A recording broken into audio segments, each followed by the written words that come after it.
Everyone who's ever read a novel has probably imagined themselves in the main character's shoes, wondering what they would do. Like, could you tame a panther if you were a rabbit? Or could you live happily ever after with your sweet little girl? But sometimes, you gotta enter into a marriage of convenience with the main dude just to protect your family. Talk about bad luck! If that maid had been a minute later, the boss would have had her head. An average reader could never have imagined she'd end up in a world where she'd have to fight to survive. This morning, she really didn't want to wake up. Cracking open her eyes, she saw a hotel and figured she was still dreaming. Then she saw a dude in uniform and had even more questions. Looks like this girl's got a serious case of overworking. Maybe the guy's a foreigner, or maybe she just crashed super late last night. But when the dude ordered her to wipe the blood off his hand, she jumped up in a cold sweat. Guess I should have listened to Mom and found an easier job. Even my dreams are telling me the same thing. Clearly, I didn't pick the best path. Plus, the smell of blood is just awful. As the blood vanished from his hand, she noticed a scar on his palm, one she'd seen somewhere before. Still, this guy's seriously hot. Totally my type.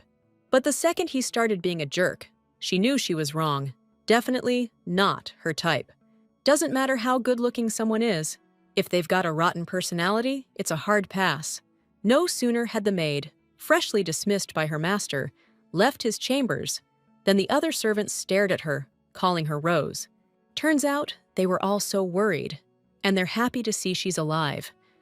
This dream feels so real. Weird how everyone's fussing over me. And besides, this isn't even Korean. Only by squeezing her eyes shut and focusing all her thoughts was she able to recall the last memory from her past life. That's Rose, daughter of Baron Estanyi. Her parents are gone, so she works at the Crown Prince's court. And as of yesterday, she's His Highness's personal maid. This person's memories flooded her mind like a punch to the face, knocking her unconscious to the floor. Now, staring at herself in the mirror, she can't figure out who she is. Her appearance is exactly like the maid from that novel, and those vibrant pink locks. And this lacy nightgown? No way she'd ever wear this. Trying to convince herself this can't be real, that it's some kind of crazy joke, she frantically starts tearing through the dresser. There has to be an explanation, proof that she hasn't lost her mind.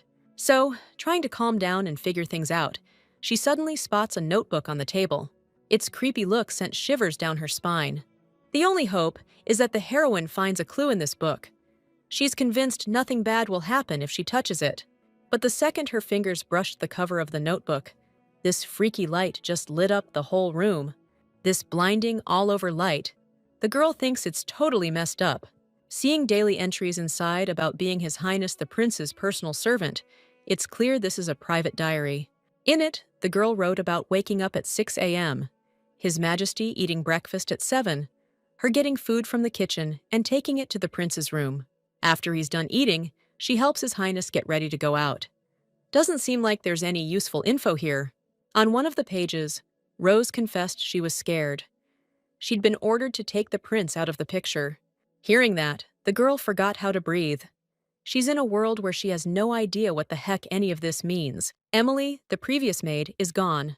Now it's Rose's turn, but she's just a servant. And taking out the crown prince is like signing your own death warrant. You don't usually write stuff like this in a diary. It's like it's meant for someone to find.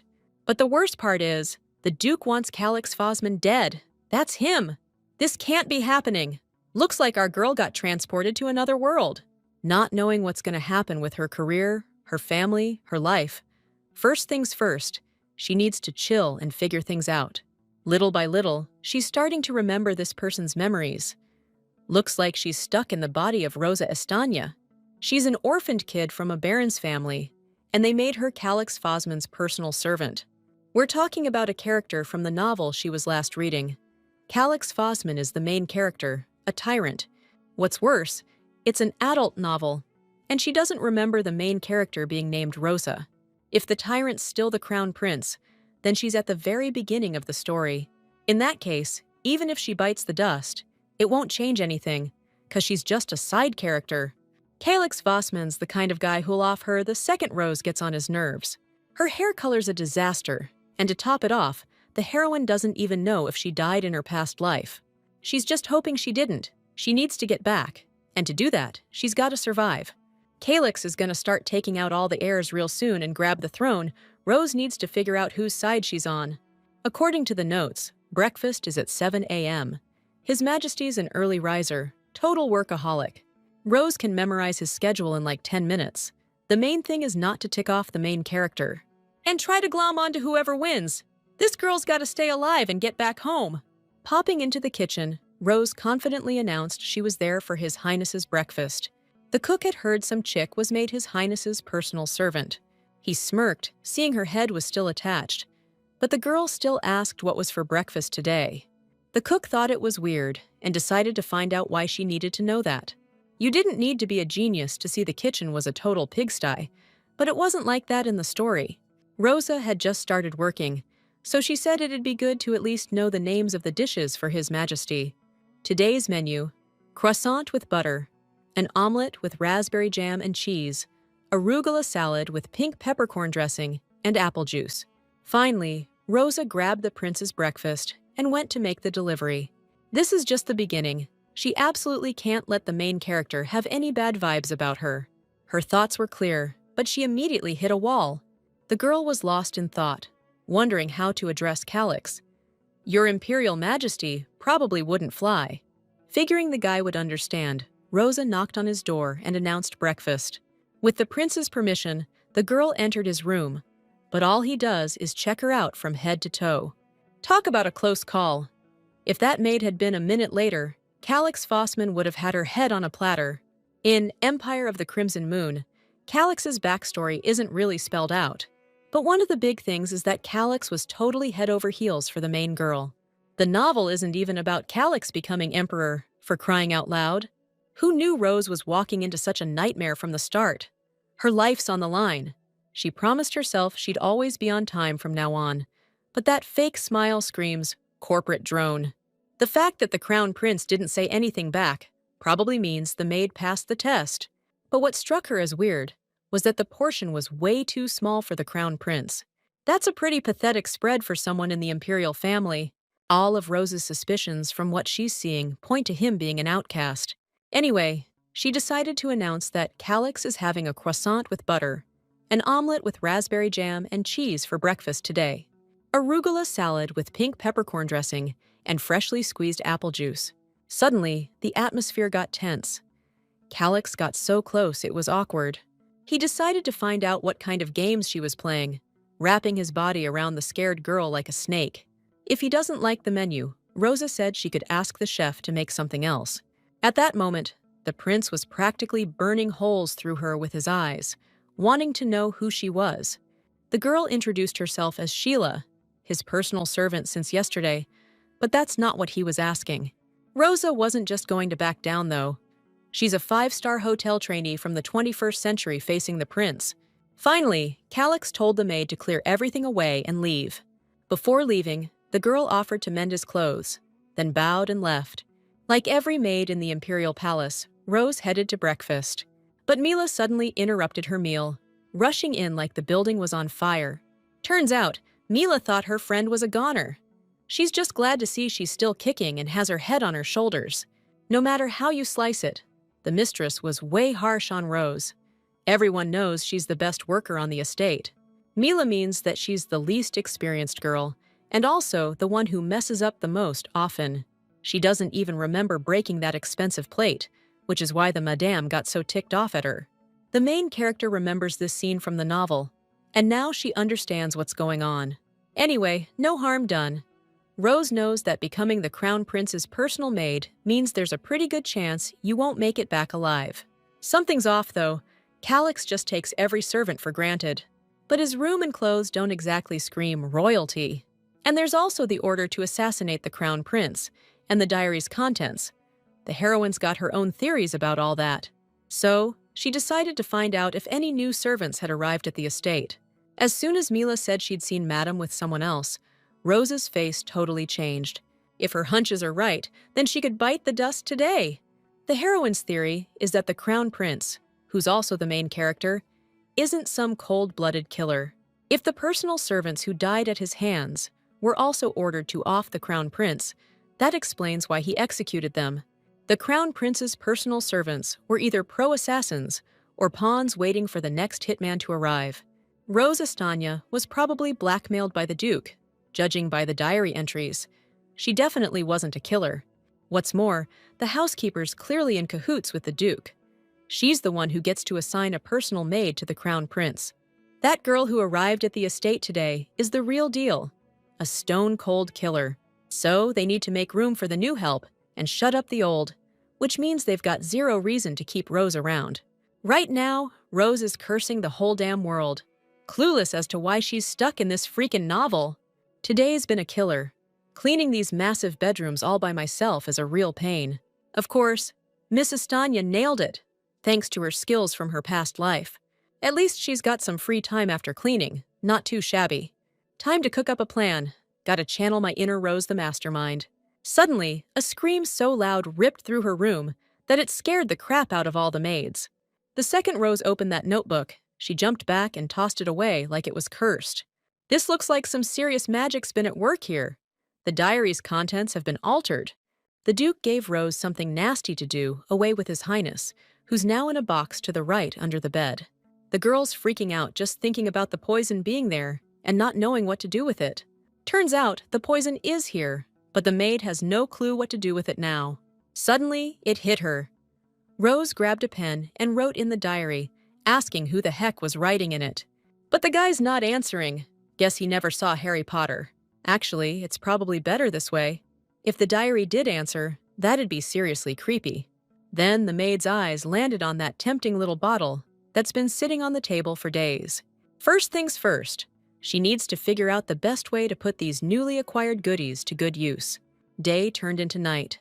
The sky was like a canvas, decorated with shimmering stars, like diamonds scattered across it. The Crown Prince returned to his chambers, which had never been so clean before. Everything was sparkling. And get this! 2 outfits were mended, washed, and neatly folded, waiting for their owner. After he got back, Rose offered to make him some hot tea. Calyx knew the maid was eager to please, so he told her to do whatever she thought best. Just then, there was a knock at the door, and Lord Rowell asked if he could come in. Seeing the handsome, white-haired guy with those sky-blue eyes, Rose remembered he was the deuteragonist.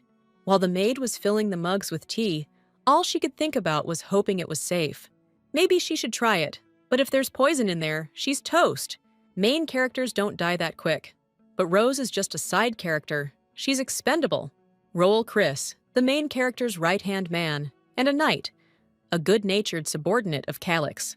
But he's gonna betray the prince by getting involved with the main heroine. In other words, this pretty boy's got issues too. But Rose isn't getting involved in that mess. After getting the Crown Prince's request and digging up the info, Rowell found out the whole thing was orchestrated by the third in line. The Emperor's got 4 sons who could take the throne. First Prince, son of the first Empress. Second Prince, son of the second Empress. Third Prince, son of the third Empress. And then there's Calyx, son of the late Empress. He's gonna, take care of the other 3 contenders and become Emperor. But that's way off. Right now, he's got his sights set on the third Crown Prince. Rosa sweetly brought in some hot tea, but Calyx is giving her the side-eye like it's obvious she's been eavesdropping. She suddenly chirped that she added a hint of vanilla to the tea and made some amaretto to help His Majesty relax.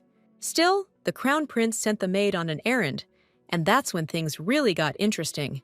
When he told her to fetch the 3rd volume of the Empire's history from the library, he was clearly just kicking her out. Rosa gets it, though. If she were in his shoes, she'd have a hard time trusting anyone, especially when talking politics. His Majesty said the library at the end of the hall. This must be it.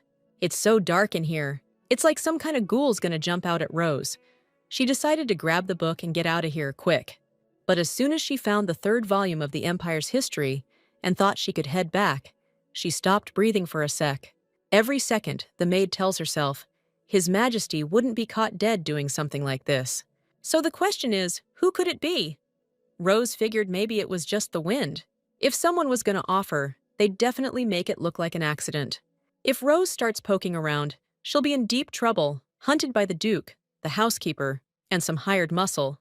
Just when she decided it was best not to stir up trouble, she got a real bad feeling, like someone was right there.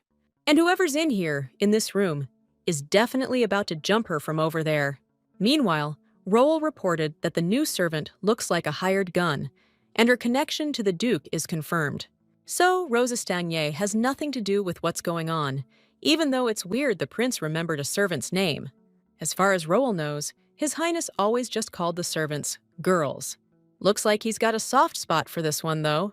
Actually, Calix has no clue what his confidant's thinking, but it doesn't even matter. More importantly, he suddenly checked his watch and realized he was totally out of time. Without a second thought, the Crown Prince took off and went after the servant, and on the way, Roel suggested he go check on things. But the girl didn't do what the Crown Prince asked, and that's a big deal to him. If this servant isn't tied to the Duke somehow, he'll try to get rid of her. There's a good chance Rose is innocent in all this. What the lords saw in the study totally blew their minds. Right before that, sensing danger, Rose sprayed something she got from her room into the attacker's eyes. The guy's eyes instantly started burning like crazy, and he swung his sword wildly, trying to hit the girl. His eyes were totally screwed. He couldn't see anything, and he yelled that the chick wasn't watching where she was spraying. Right then, Rose demanded to know who he was, and he immediately attacked her again, almost killing her.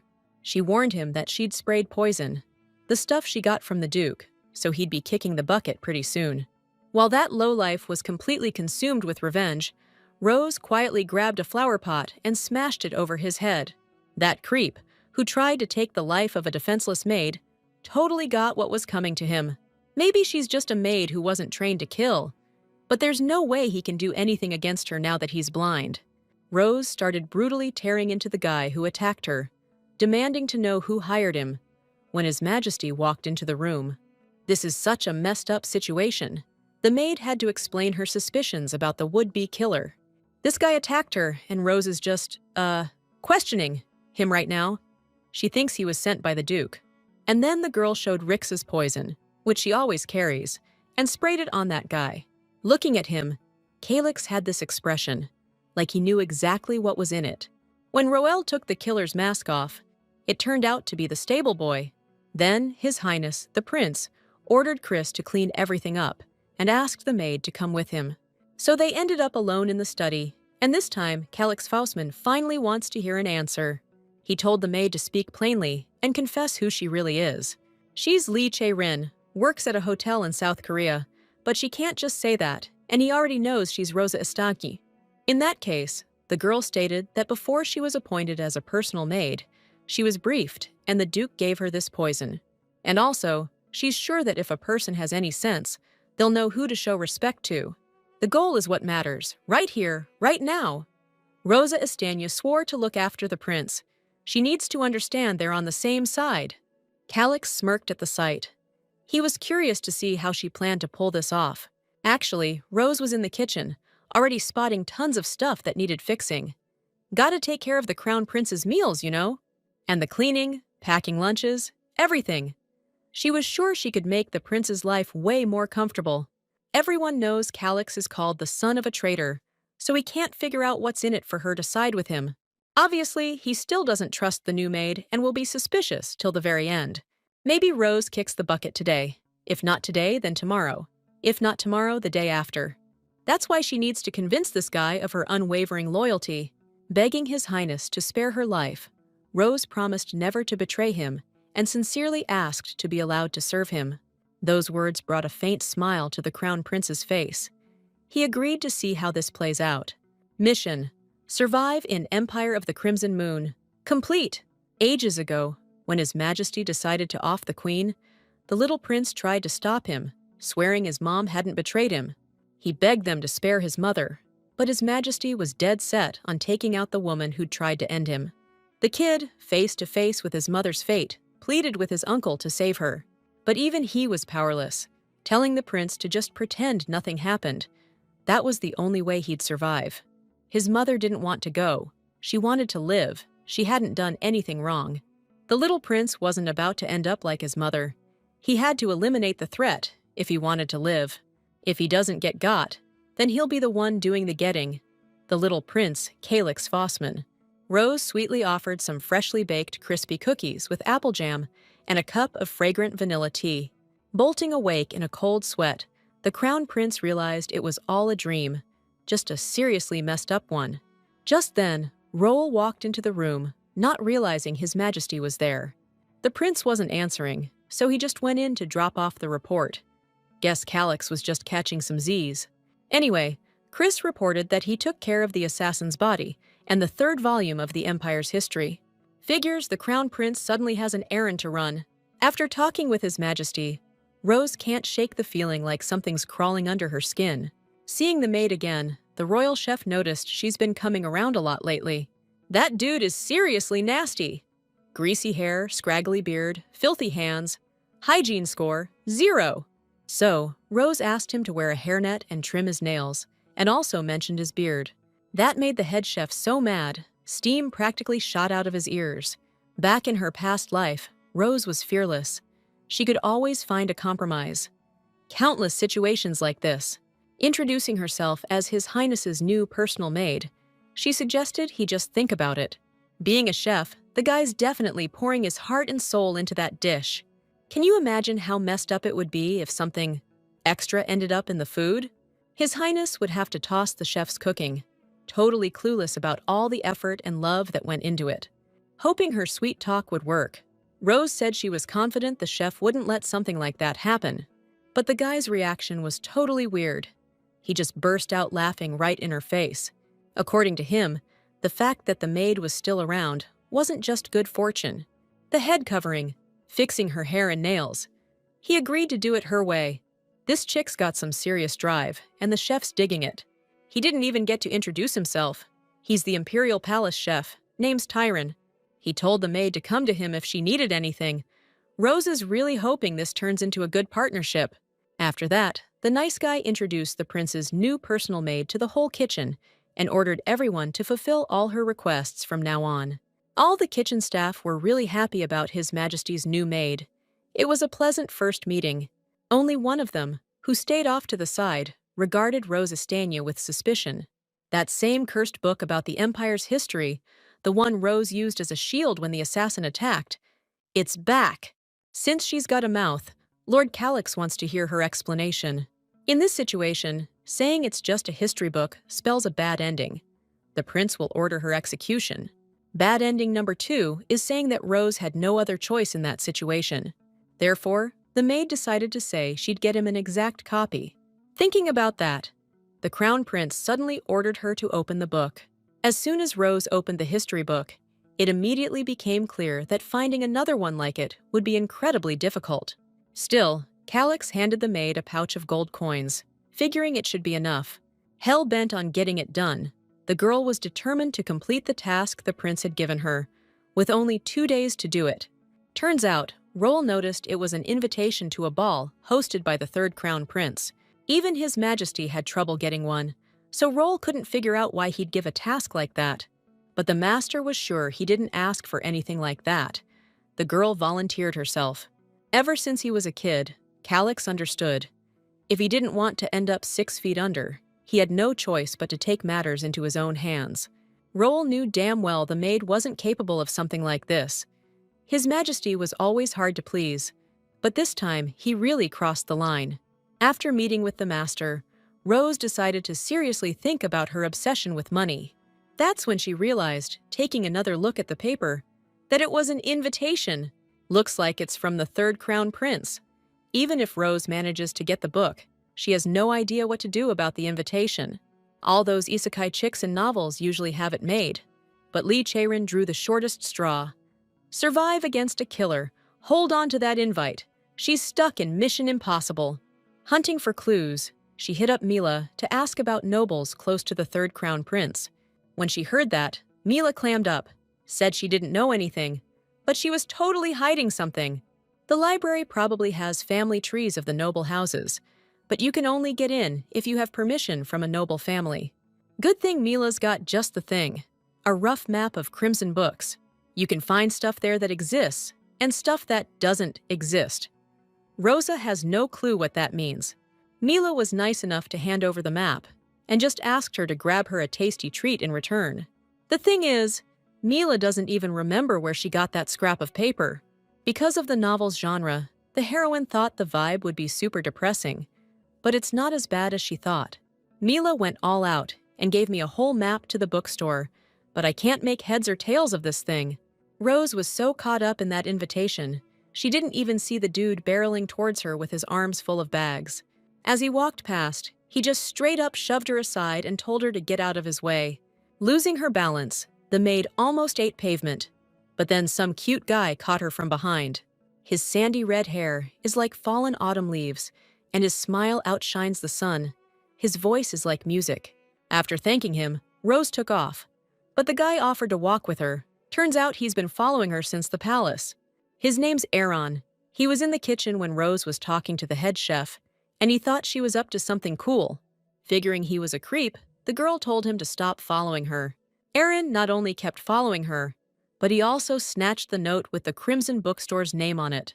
Turns out he knows where it is, and what's more, he's the only one who knows the way. So Rose had no choice but to follow her stalker, no matter where it led. As they reached the grim, run-down settlement, she really hoped they were on the right track. If this dude tries to pull a fast one, I'm gonna kick his butt right here.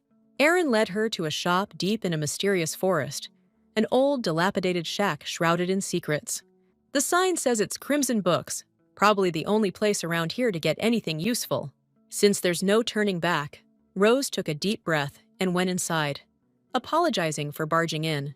She needs a list of noble families, but Aaron cuts her off, asking which forbidden book she's looking for. He's talking about a forbidden book, totally convinced that's why Rose is here. They've got romance novels about knights and, well, other pairings to suit every taste. Among the books for folks who like to stir things up, Rose spotted one called 34 Ways to Summon a Demon. Aaron just dumped her and kept digging for books, way too sus. He knows this place like the back of his hand. So the girl decided to ask him straight up. She's almost positive this place deals in intel. Rose is starting to think this dude's smile is a little too friendly. Aaron already said he's one of a kind.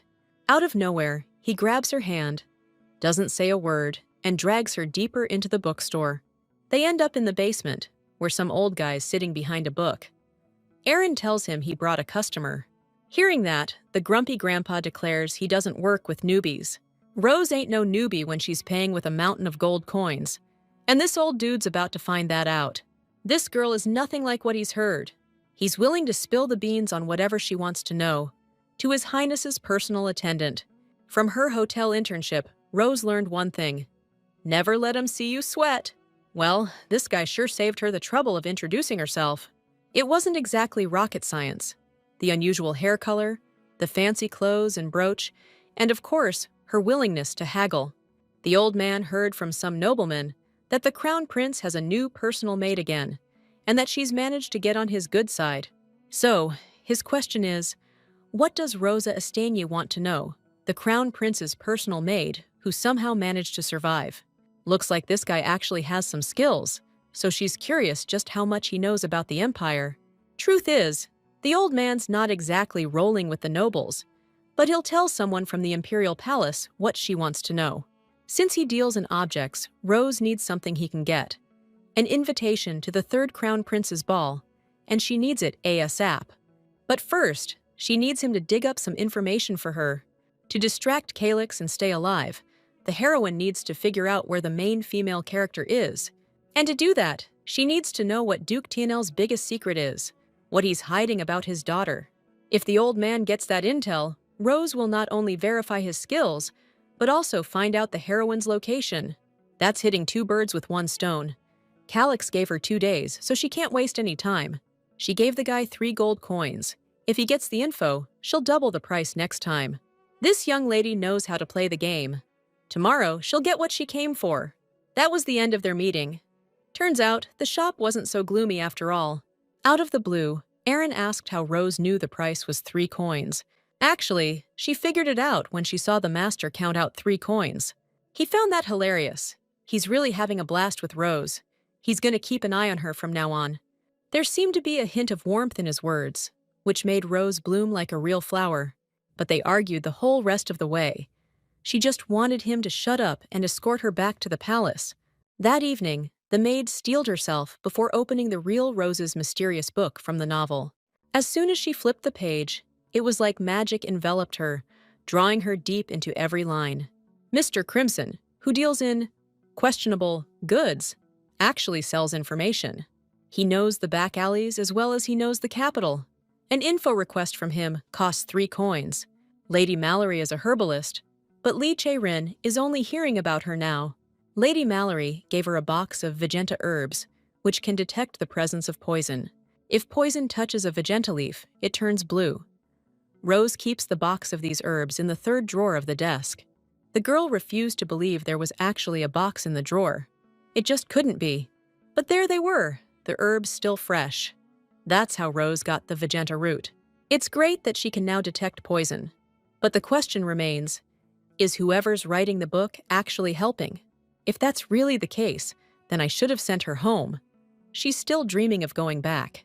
She can't get down about it, everything's cool. She killed it today.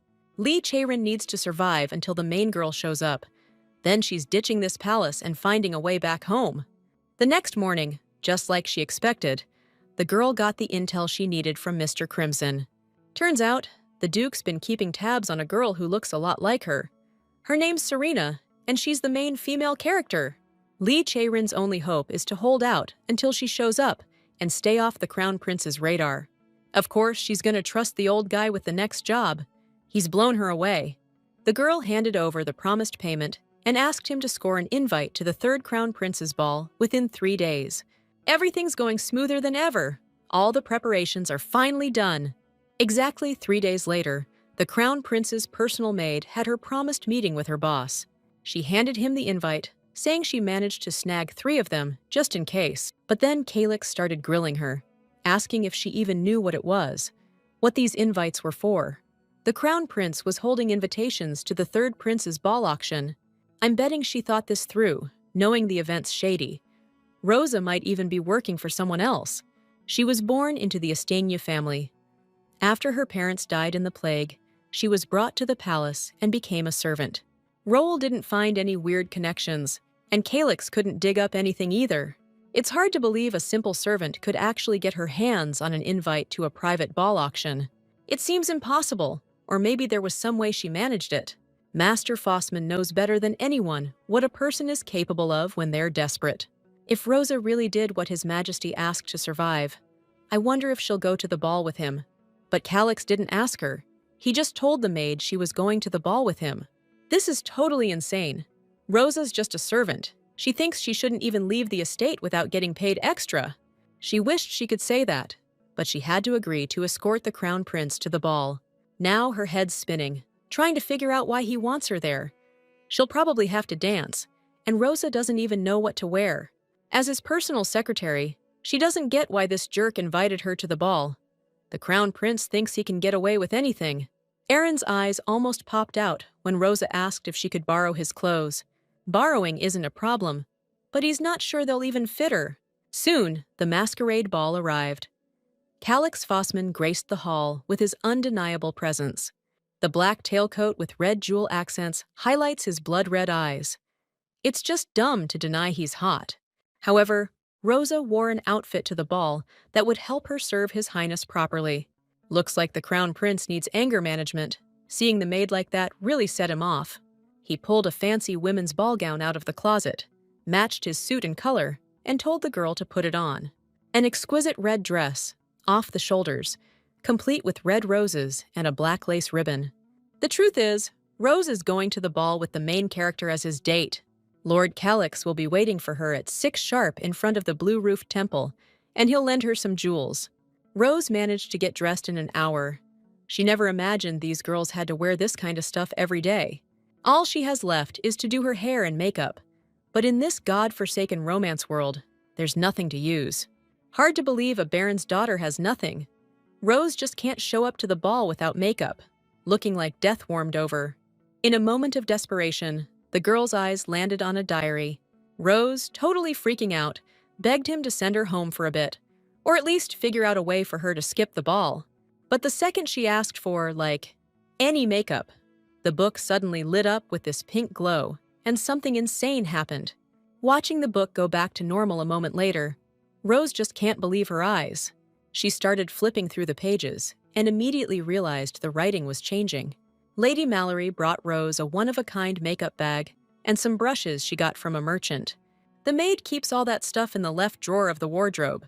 Rose is positive she already looked there. There's no way they could have just appeared. Back in her past life, Lee Chae-rin also had a makeup bag, which she kept in her vanity. And now the fact that it's here is raising a whole bunch of red flags. Brushes, lipstick, powder, even the contents of the bag are exactly the same. Now our girl's convinced the diary understands her. It might not be able to get her back home, but it can give her the stuff she needs. Barely believing a diary could have the answers she needed, Rose peppered it with questions about this Madame Mallory, asking if she was even alive. Where did the diary get her stuff? Does it have ties to this world? Is she dead? The girl demanded answers, but the notebook stayed silent. Rose didn't have time for this right now. First, she needed to chill out. She had to get ready for the ball. After she survived that, she'd come back and grill the diary about everything. Lee Chae-rin needed to learn more about this world and its magic, so she'd be back soon. As the hour approached, she arrived at the blue-roofed temple, where a carriage was already waiting.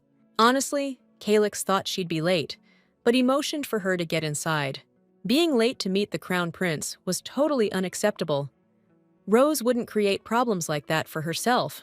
Since they were going to the third Crown Prince's masquerade ball and auction, the master had her put on a mask. They couldn't afford to be recognized where they were going, so the maid had to watch herself. They finally pulled up to the third prince's palace, where the butler greeted them with open arms. When Calyx told her to take off the cloak, he didn't expect to be so stunned by her beauty that he'd forget everything for a second. Like a spring flower in full bloom, Rose smells amazing and radiates warmth. Her skin is so soft. And here's this harsh tyrant, a cruel crown prince who can't even look her in the eye when they're alone. The moment Calyx leaned down and kissed her hand, Rose felt like she'd been shot in the head. All her emotions are jumbled together. She's horrified and can't believe what he's doing. It seems like the master's completely lost it. If he goes off the deep end, his staff will be in serious trouble. Calyx decided to play a little game. If she's paying attention, she should have already figured out why he's doing this. Everyone here is coupled up, so to blend in, the prince told her to move closer. So Rose decided to call him K, or honey, sweetie, baby. Calyx told her she could pick whatever she wanted. Out of all the couples at the ball, their outfits are the most extravagant. They practically float instead of walk. The crown prince kept his eyes glued to the girl almost the whole time, scrutinizing every detail, like he was trying to place her. Rose has actually got class. You clean her up and she looks damn good. That gorgeous dress looked just as stunning on his mother's delicate shoulders. Memories of her will forever be the brightest and kindest in his otherwise brutal life. Now the boss is second-guessing why he even gave the maid that particular dress. He should have picked something else. He knows he's just overthinking it. He just needed a partner for tonight, that's all. Anyway, time to ask the lady to do her partner the honor of a dance. Rosa can't actually dance, but she's trusting Calyx, doing everything he tells her to. He's so handsome, even with half his face covered. Looks like Lee Chae-rin's finally starting to get why the main character in the novel fell for him, even with his attitude. The show's about to start, so ladies and gentlemen, please take your seats. A buzz went through the room. Word was, he was caught red-handed, and a lot of people are into that kind of thing. They're wondering if they'll get a good look at him. It'd be awesome if he's still kicking. After a long wait, the first lot is a silver wolf, caught in the northeast of Goksan. Rosa knew this auction was a total violation of animal rights and thinks they should call the cops. She's convinced there's no excuse for anyone who dared lock up that poor, fluffy puppy in a cage. All she can think about is finding a way to free that animal. So, she decided to find out if the auction ends when all the items are bought. Even if Calyx can't buy all the animals, he can still get her the rarest and most special ones. He's hoping he can make her happy, but Rose isn't letting on, just playing her part. She's not in a position to ask for anything. Today, she's just escorting the crown prince and has to play along. For his beloved, the master is ready for anything. He'll give her everything her heart desires. The crown prince's act has gone way too far. He reached in to kiss Rose, which she wasn't expecting at all. Right now, Calix's eyes are full of love and care. When they get back, he can spoil his beloved. She just needs to breathe. Looking at Rose's puzzled face, the Crown Prince dared to assume that she had fallen head over heels for him. Clearly, he wants to play games. A mysterious guy, full of secrets, Kay, and a girl like a beautiful Rose, Rose. She doesn't even like guys like that. She wants someone sweet and handsome. The master would give her the world. A hush fell over the hall. The heroine gasped as they announced the final item of the night. It's a silver stag from the Hamel Mountains. The sight of it drew gasps of wonder and admiration from the room. This animal's unbelievably beautiful, but it just looks like an albino deer.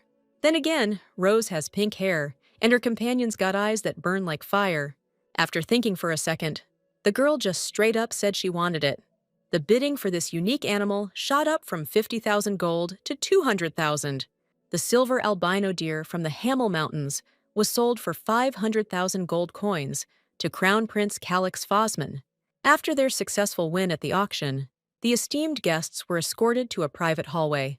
Their purchased item will be ready soon. They were asked to wait a moment, but Calix told his companion not to let her guard down, assuring her this was just the beginning. They need to find proof that the third prince organized this shady auction. The documents should be on this floor. Rose got the picture, and of course, the boss can't exactly spell it out for her. The maid's probably glad she's wearing a mask today, 'cause Calix can't tell what kind of face she's making. If she swore loyalty to him, she better serve him right. Besides, the Crown Prince still doesn't trust her, so he told her to be careful. Come to think of it, this is a little different than what Rose imagined. But this guy's a real piece of work, willing to do anything to get to the top. He said to find the documents, so they got to get out of this room before the owner of this estate shows up. In escape rooms, you could find the exits in the walls, which Cheirin was awesome at in her past life. So there's a chance it's the same here. Despite the host's suspicious looks, Rose started checking the walls and tapping on each one, searching for a way out. The second they heard a hollow sound from one of the walls, it was like a light bulb went off.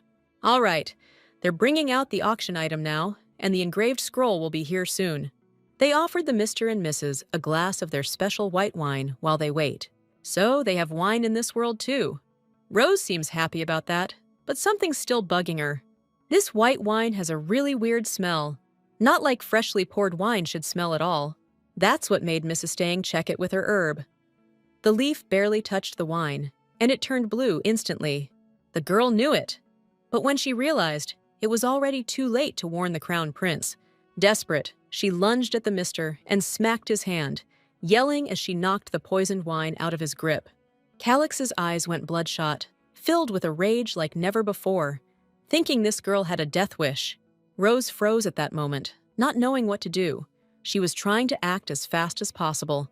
Still, she doesn't know if the Vigent plant is common in this world, or if she can even explain everything. That's when it hit the maid. The diary tricked her to set her up to die. Rose was desperate. She'd worry about the fallout later. Risking it all, she blurted out, "It's poison!" Totally caught off guard, the Crown Prince fell on top of her, and just then, they heard someone coming. The officials heard the commotion, so they came in and caught the master and the lady in a compromising position. As soon as Calix scowled and gave them a death glare, they tucked their tails and ran like cowards. Now the problem is, they'll be back soon. Even the prince knows it. Just as he figured, a whole squad of trained, armed soldiers was already waiting outside the door. Hearing the weird noises, they decided to barge in, and the first strike came flying from outside. In one swift move, the brutal Calix snatched the sword from that jerk and tore him to shreds. He's calculating, elusive. His strength and agility are unmatched. The Crown Prince is a natural-born killer. He wasted no time ordering the maid to get back to work. The girl's convinced there's something behind that wall, but with her strength, breaking through's gonna be tough. Still, she figured she'd give it a shot and kicked the wall as hard as she could. Holy crap, Rosa did it! A secret passage, hidden from prying eyes, finally opened up. Before heading inside, the girl's heart broke, and she decided to take the deer with her so it wouldn't die out there. From just her warm touch, a beautiful white elf with stunning looks appeared. Rosa had actually never seen one before, and asked if the prince knew the deer was an elf. Things calmed down once the girl stopped talking nonsense. Eventually, they ended up safe in a secret exit. At that moment, the elf used his magic to create a protective spell. He said if they don't have any mages, the shield will only last 20 minutes. The prince glanced around, realizing the trouble hadn't disappeared. It just changed. Coming in here, they'd walked right into a trap. But hey, they found what they were looking for, so it was worth the trouble getting here. Now, the only question is how to get out. According to the elf, there's another dimension or something. Calyx didn't know about that, so he suggested they have the elf try blasting the walls to see if anything gives. Assuming there's a mana concentration point in this room, Rosa figured there'd be something like that hidden among the books.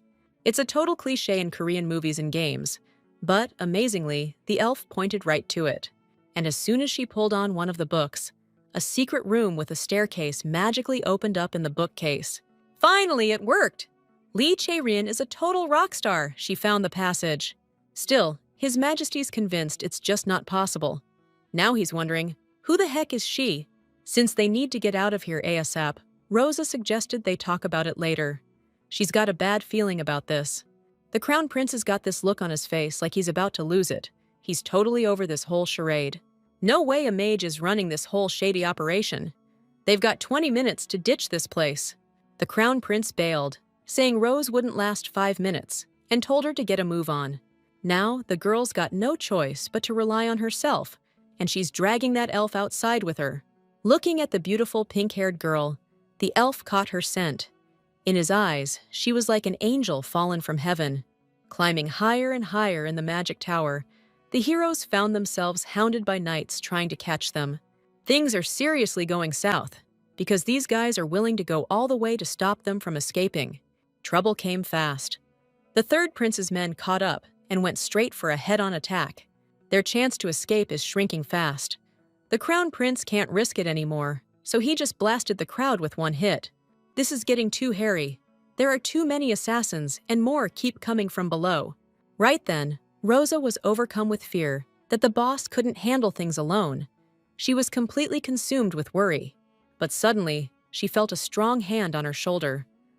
The elf touched her, his face showing he wanted to help. Drawing strength from nature allowed him to control the elements and create magical effects. It's a natural elf ability to control the forces of the elements, nature, and the mind, often expressed with an air of mystery. His magic is tied to artistry and innate abilities, like his mastery of the bow. A manifestation of elven power, magical arrows of justice were unleashed mercilessly on the attackers. There's something special about his pure smile. Elves are amazing, with their sharp eyesight, sense of community, and vision. When it seemed the danger had passed, Calyx headed for the exit and told them to hurry. It was like a sixth sense told Rosa this wasn't over. She saw an archer ahead, already drawing his bow. That moment that drowns out your mind and makes the whole world stop in front of your eyes, it hits you out of nowhere. Spotting the archer aiming at the Crown Prince, the maid went all in, diving to save his skin.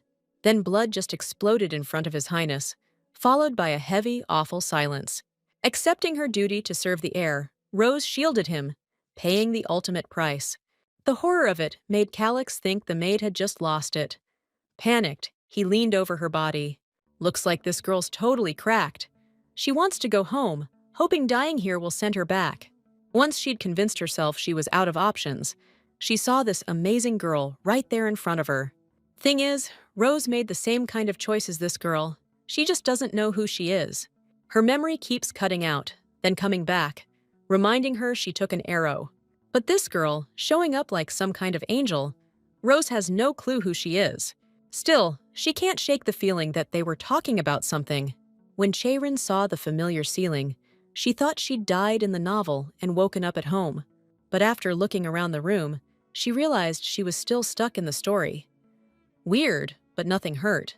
There was a knock at the door, it swung open, and some familiar faces popped in.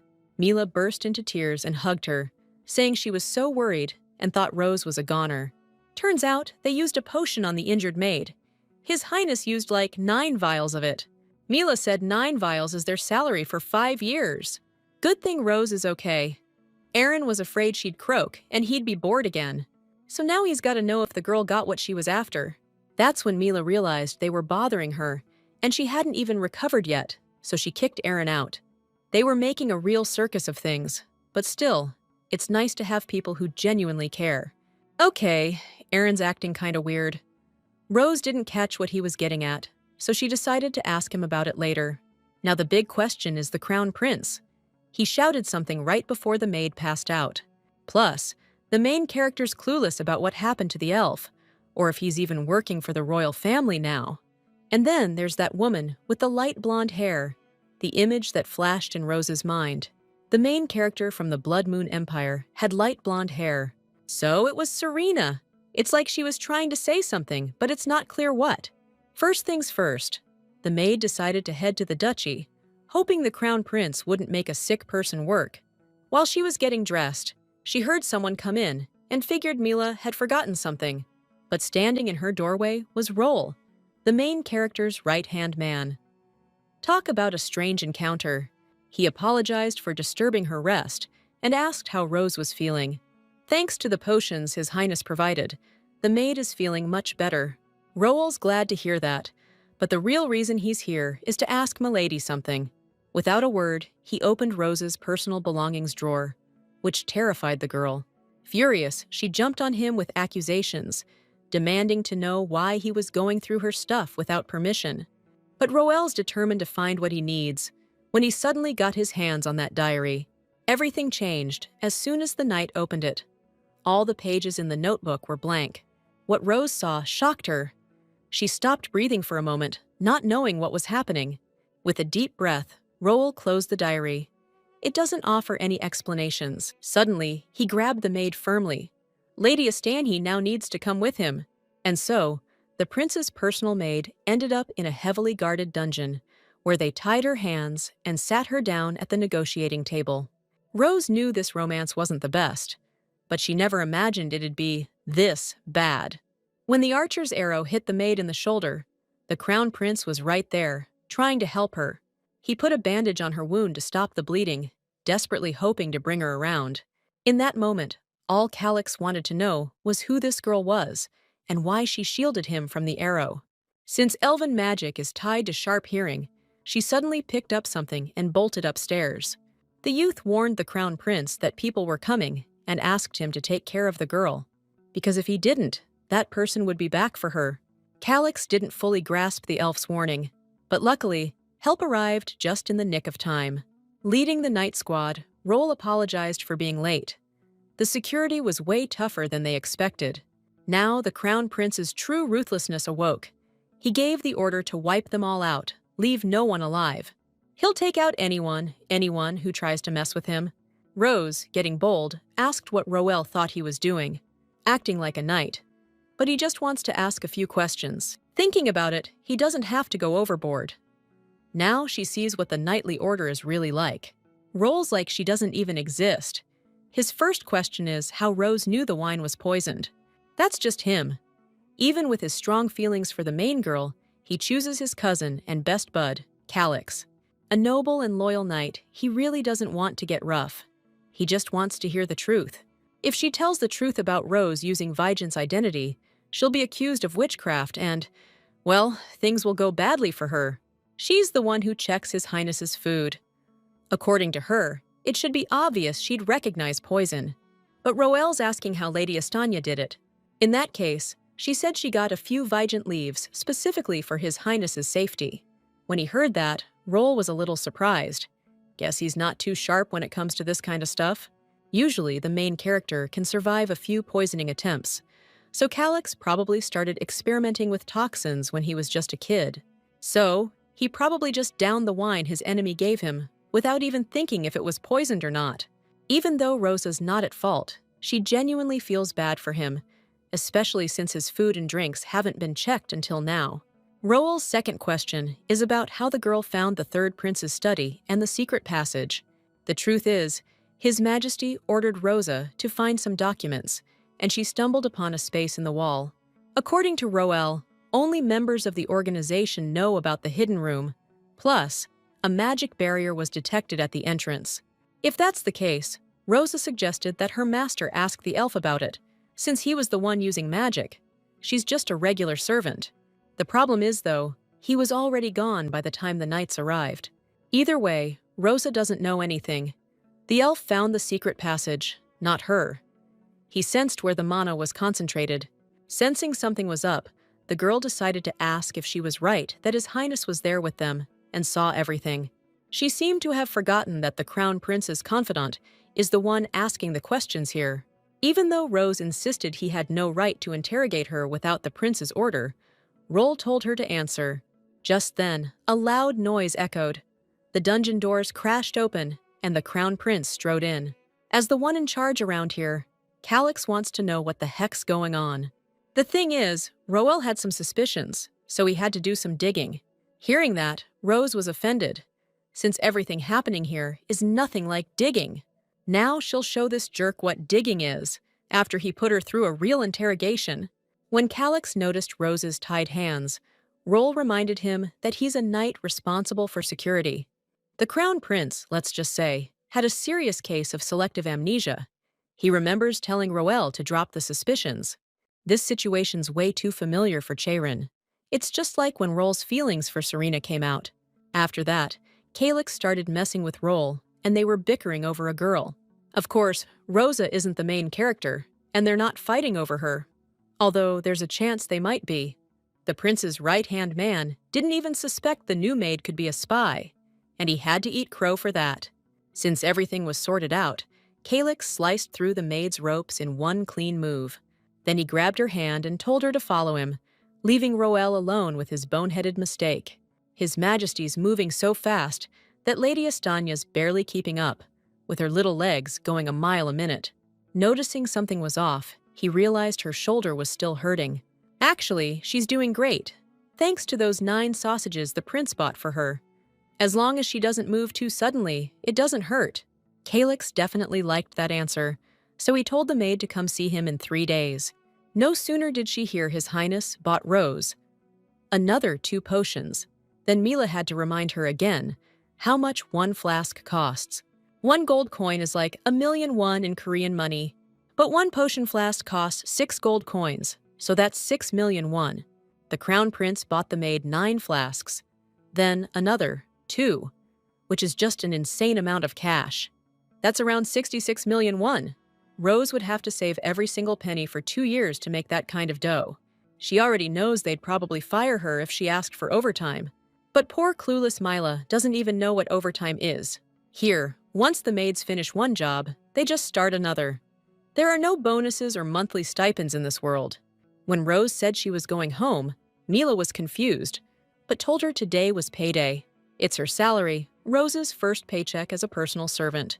Mila remembered the festival was coming up and suggested they go, said there'd be vendors. Suddenly, the main character heard that voice behind her. She turned and saw Aaron. Maybe he could take her. Aaron's a kitchen helper at the palace, a character that wasn't even in the original story, probably because he wasn't involved in any of the important plot points. Rose remembered their last conversation and thought the whole thing felt super shady. Still, she agreed, and they decided to meet up after work tomorrow near the gates. Tomorrow, Miss Estanya is definitely going to figure out what this guy's deal is. Only problem is, she has absolutely no clue how she's going to do it. Rose asked around the estate, but she couldn't dig up enough dirt on him. Aaron gives people bad vibes. Plus, because of him, the diary wiped all its entries when she was in trouble. I don't know what kind of crazy magic this is, but it looks like the diary really does give her what she needs in a pinch. So, the maid decided to test the diary's limits. She said she wanted to know everything about Iran. In that instant, the diary filled with entries. Rose wrote that she met with Lady Mallory again today. This time, Lady Mallory gave the girl a small bag of powder. She said it was resin from a very rare elgin tree that grows in the Hamel Mountains, then dried and ground up. Those who take this elgin powder can't say anything but the truth. Rose keeps the bag of powder in the top drawer of her desk. After finding the bag in the drawer, the maid still didn't understand what she was supposed to do with it. While she was at it, she decided to ask if the girl with the light blonde hair was Serena. When she was unconscious, it seems she saw the main character.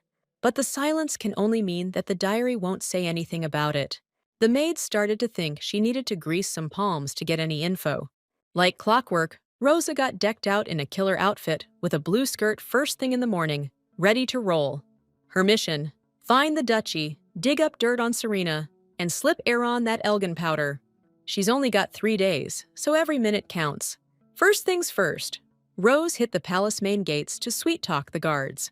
Figuring they were starving, she offered them a basket of Mila's special sandwiches and some wine Tyrone hooked her up with.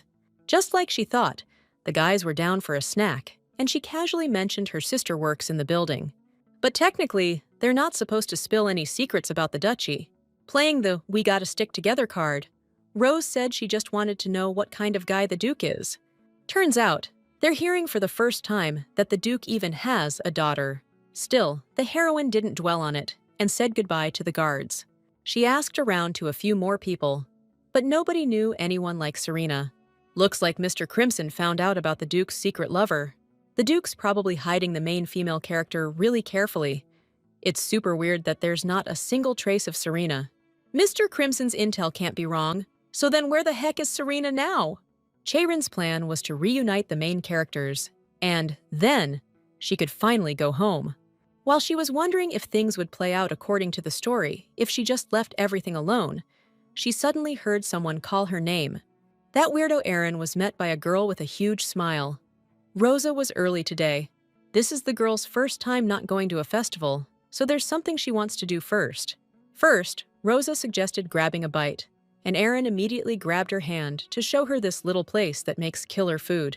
He asked her to trust him, saying he was the only one who could take her where she needed to go. This guy's behavior and intentions are a total mystery. Rose is still racking her brain, trying to figure out who he really is. Surprisingly, Aaron's a real celebrity here. The guys noticed he was with a friend and suggested they all hang out next time. And one of the cooks did things Aaron's way, and it turned out even better than he expected. Turns out this kid's a real social butterfly. No wonder he was acting like he couldn't get enough from the start. This place Aaron's raving about is a hidden gem. Not many people know about it, but the food here is out of this world. A cute woman greeted them at the entrance. She was happy to see the young man's familiar face and asked about his grandpa. Aaron said everything was the same as always and asked for 2 mugs of beer. Truth is, Rose is having a hard time figuring out if he's genuine or not and what this freeloader is all about. Now that she's sure the Elgan powder works, she's gonna find out what it is today, no matter what. First things first, Aaron orders a roasted duck, potato soup, grilled asparagus, and mushroom risotto. This is it, her chance to slip the powder into his beer while he's busy with the order. Rosa doesn't mind that he ordered whatever he wanted, but she thinks it's a little much food. Actually, Aaron thinks that's exactly how you should order, hoping she'll eat a lot and get big and strong. Not suspecting a thing, he downs the whole beer, every last drop. Now Rosa's gonna ask what he meant when he and Mila came to visit her, and he asked that question. Aaron figured they went to the third prince's shady auction to find proof he was involved. He knows Rosa got hurt, and judging by that, the spies knew he and the prince would be there. The truth is, Aaron's the grandson of the Crimson bookstore owner, and he sometimes helps his grandpa gather intel. Rosa's face is like that, 'cause she totally wasn't expecting to hear the truth like that. If the kid's his grandson, then logically he knows about the invites and all that. But why's he only bringing it up now? Honestly, the maid never even bothered asking his full name. That's how little she cares. That's exactly why Aaron knows where the shop is located. And you can explain his knowledge by the fact that he's the grandson of the guy who's dealing in intel. But it's hard to tell if that's really the whole story. When Rose asked why the kid works at the estate, she found out he's not exactly thrilled about being an information broker.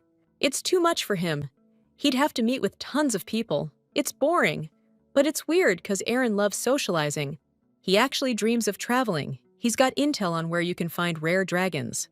And if everything works out, he wants to travel with Rose, 'cause he's got a thing for her.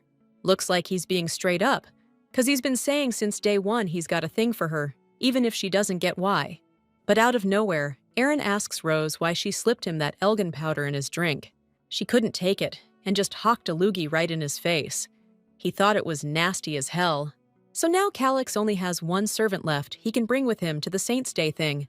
He told Roll to keep an eye on the documents. If they go missing, they can't nail the third prince. The crown prince is dying to see her face when she hears what they're talking about. After all that, Rose can't even look the guy in the eye. Right now, she's thinking of just denying everything. Getting flustered, she said she doesn't know what he's talking about, but Aaron's sure she's playing dumb. Thing is, the beer's different colors. Hers is yellow, his is darker. That reaction happens when alcohol and Elgin mix. Aaron says the powder's effects aren't going anywhere, but she's running the risk of getting caught. So, the maid decided to find out why. He drank it if he knew what it was. Dude's eyes lit up, and he said he thought it would be a laugh. He casually mentioned that the girl probably swiped the Elgin powder from His Highness's secret stash. Now it's clear that being buddies with the information broker's grandson is going to be useful for Rose. There's nobody in this world looking out for her. She's got to survive until the main story of the novel kicks off. That's why intel is crucial, and what Rose is about to do? It's also about staying alive. After dinner, she just burst into tears in the middle of the road and begged for forgiveness for spiking him. Only now did the girl realize she shouldn't have done it. She wanted to test Aaron, but he was a good guy all along. But the guy's totally fine. He forgave Rose and wasn't even mad at her. He just really hopes she won't keep any secrets from him. Something weird's definitely going on. I'm getting a bad vibe from this kid. Spotting a fruit stand nearby, Aaron decided to grab some and head back. In that moment, it was like the whole world froze for Rosa. She's trying to figure out if she just imagined it. That's how their unexpected encounter with the main character happened. Rosa bumped into a girl whose hood almost fell off. That unmistakable light blonde hair. Those same deep light-colored eyes. That's definitely the person Che-Rin is looking for. The main female character slowly disappeared into the crowd. Her pleas to stop were useless. The girl with the light hair was gone, hidden under that black hood. Just then, Aaron came back. The old guy gave him extra apples and cherries. But Rosa's face made it clear something had happened. She asked him to find someone for her.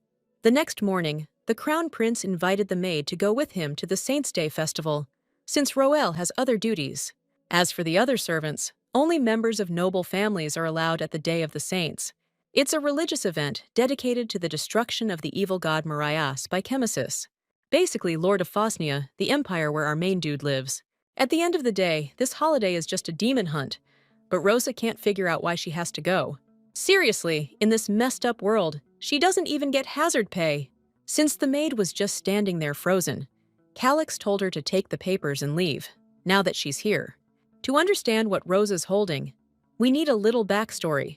This happened a few days ago. She was chilling on her day off and suddenly got super bored, so she decided to study the crown prince's schedule. And after that, she decided to organize everything nicely for herself. Calix noticed some papers in her hands, and after reading it all, he liked it and decided to use it. The girl just likes organizing stuff, and the boss decided she wasn't busy enough. Now she's drowning in the crown prince's paperwork. I mean, she went from being a servant to the main character's right-hand woman. Che-Rin's positive this wasn't in the novel. No matter what world she's in, if she does a good job, she just gets more work. But hey, every cloud has a silver lining. She's learning about a part of this world the novel never even touched on. Religion here has absolute power, because unlike on Earth, you can actually see the power of the gods. Potions that can heal any wound or disease. Unlike magic, divine power really lets you feel the holiness. It's believed that this gives the temple power equal to, or maybe even greater than, the emperor's. That's why attendance by members of the imperial family is mandatory on Saints' Day. Saints' Day, an event held in the Hamel Mountains. It's a religious event honoring Chemesis' victory over the evil god, Mauritius. He's the ruler of Phosnia, the empire where our main dude lives. Chemesis kicks Mauritius' butt and seals him away underground, bringing light to the world. Considering Earth's war-torn history, Rosa figures they just call the gods they lost territory to evil. Whatever, the evil god Mauritius cursed this land before he got locked up. That's why they say on All Saints' Day, there are more demons at Mount Hamel, Chemesis' shrine, and Mauritius' tomb. The empire's people have to prove themselves by becoming chosen warriors of the gods and wiping out demons. Rosa totally gets that only nobles can get into the event, not just any commoner. But this system is so messed up, especially since her hair color proves she's from the Baron's family. The inside scoop is that this event is super important to the Crown Prince for a bunch of reasons. She's also convinced it's super important and sacred to his family, and she's scared a girl like her would just screw things up. That's why Rose desperately begged the Crown Prince to handle the situation. Judging by Calix's face, this is nuts to him. He looks like the maid just totally lost it. The thing is, he's been trying to figure out where she picked up this awful way of talking since the beginning. The master ordered the girl to answer. He's not gonna offer for what she says. Out of desperation, Rose said she came from the box of people. Guess she just wanted out. On All Saints' Day, the Crown Prince's carriage pulled up to the temple. It was a seriously huge building. Stepping inside, Rose was blown away, admiring the temple's vastness and the beauty of its design. There, she suddenly saw a really handsome kid, who reminded her of someone a lot. According to Calix, that's the third Crown Prince. Seeing the kid grinning, Calix figured he thought he was better than him. To calm him down, Rosa said the third Crown Prince was just a child, and with his Majesty's manly charm, he was way more handsome. In that case, Calix decided to let it slide, but promised to keep an eye on the maid. Plus, he ordered her to cut the cringy way she talks, or he'd have her head. The festival kicks off with the Holy Father handing out swords imbued with sacred power to the imperial family. The Crown Princes take them on the hunt, and the darker the sword, the more demons they've slayed. In other words, it's a competition where whoever kills the most demons wins. Religion's got serious power in this world. By racking up points at the temple, the Crown Princes can boost their ranking.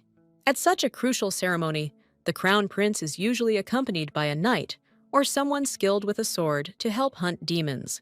Calix only has one trusted knight, Roel, but right now he's probably guarding the documents they secured.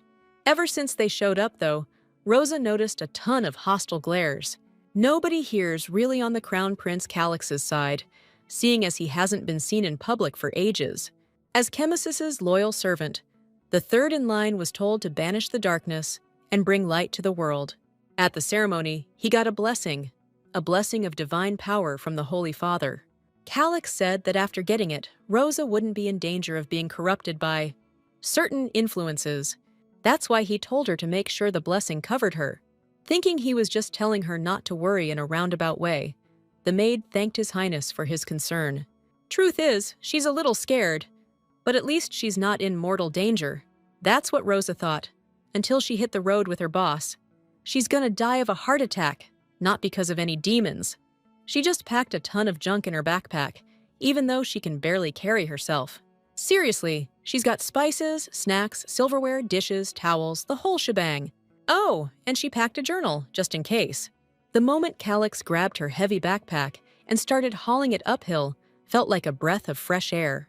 Rose thought he was gonna ditch her to die, but he's actually helping? That's wild. Looks like our main man's changing, though it's not exactly a shocker. In Rose's eyes, he's got a temper, can't talk normally, no friends, zero social skills, and always threatening people. Even with all that, this Calix Fosman isn't such a bad dude that he deserves to be called a crazy tyrant.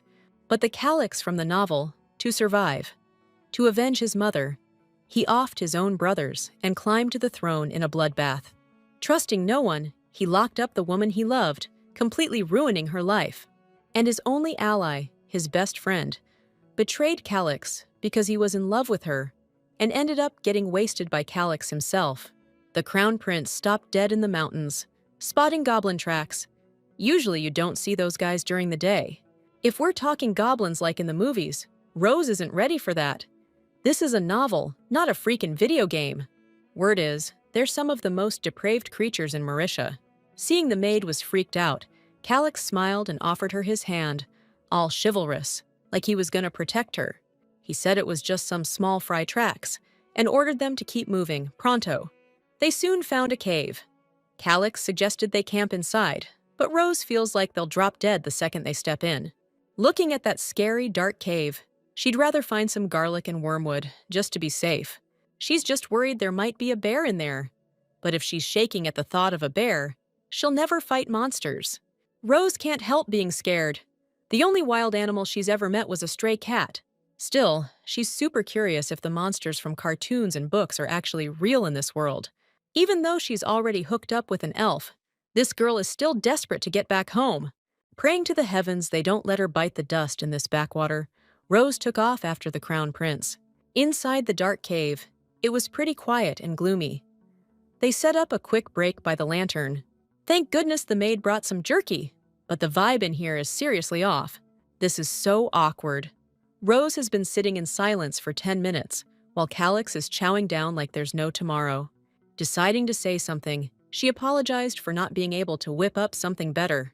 Does His Highness think it's good they have something to eat? Rose is way better than Roel in that department. Judging by the lamp and blanket he's got, Calix has been to this rodeo before. Truth is, he's been to this thing every year since he was 14. He's totally sick of this festival. Everyone thought he wouldn't make it. Nobody believed in him. The crown prince had heard the rumors about him before.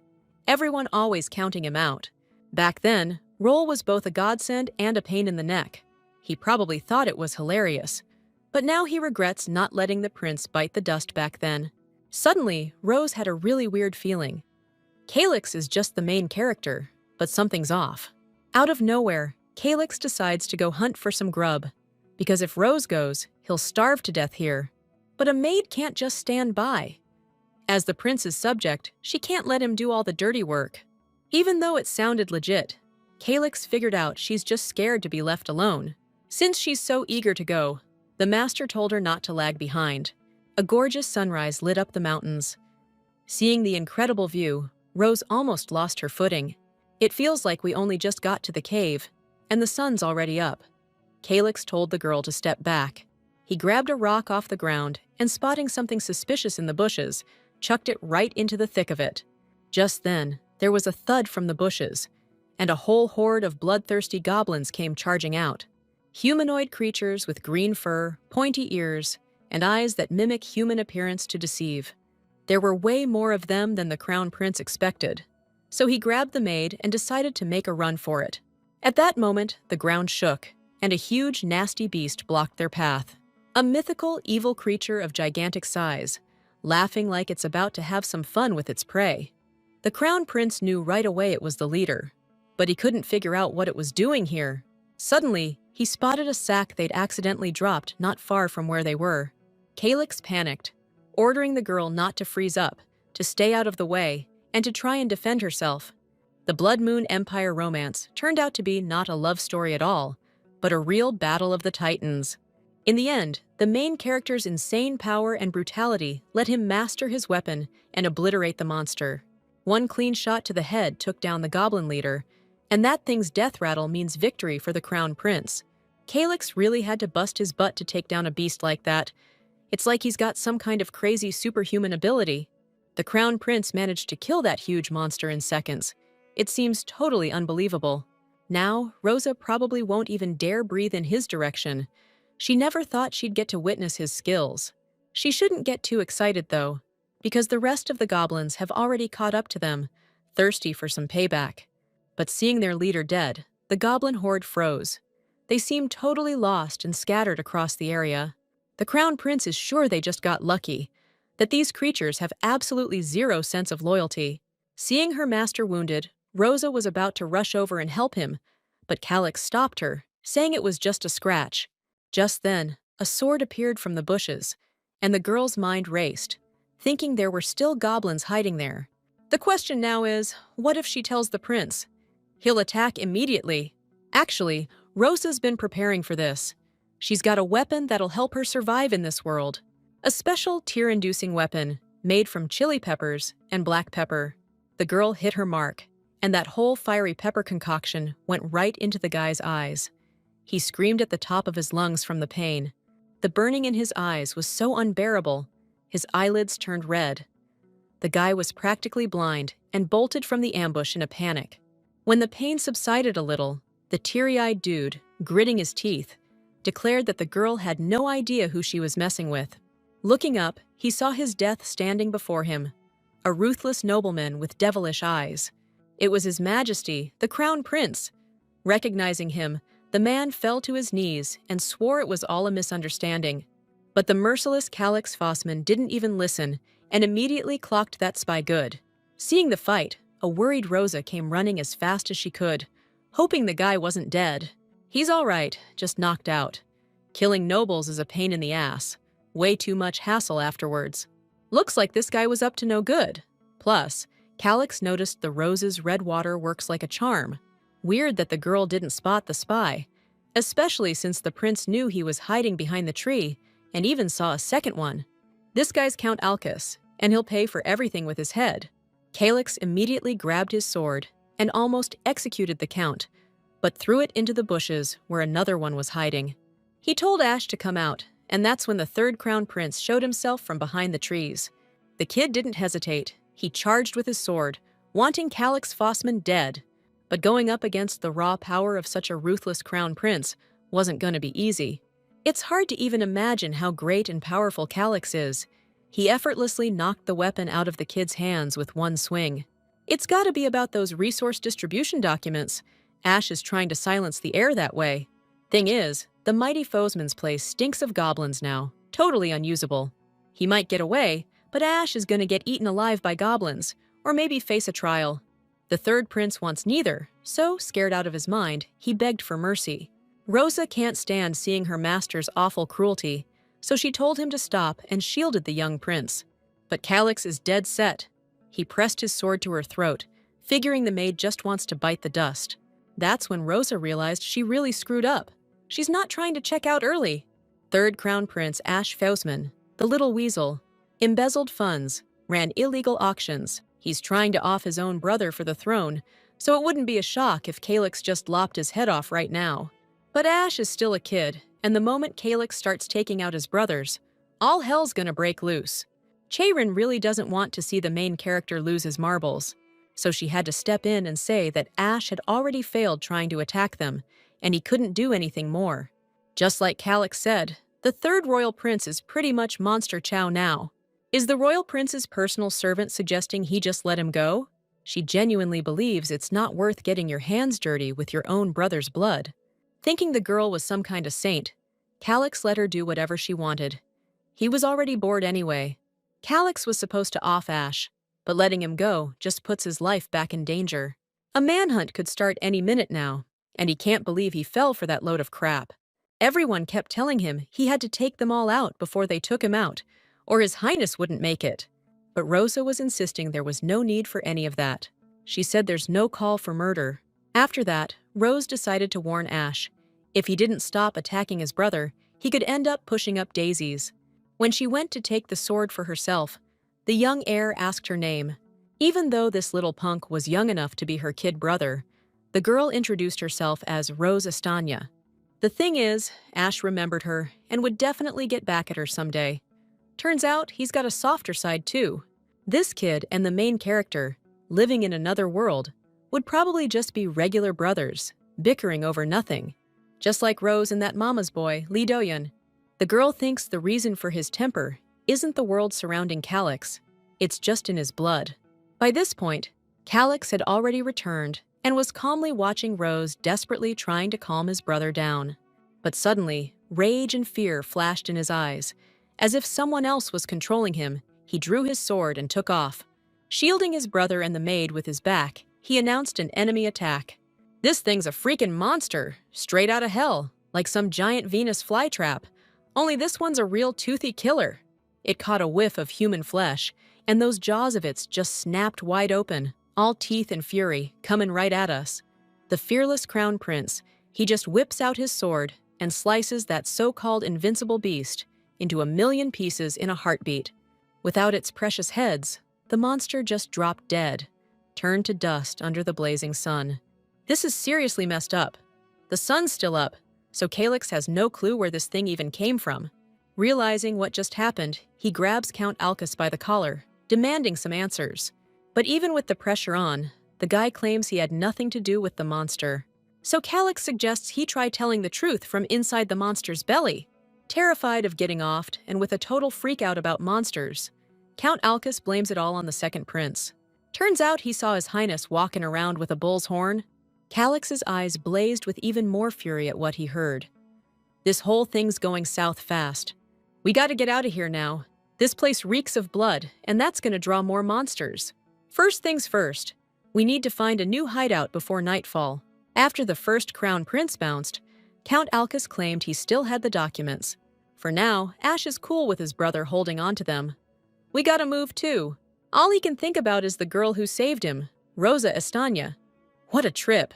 Surviving these monster-infested mountains is even tougher at night. You can only find the monsters by the sounds they make.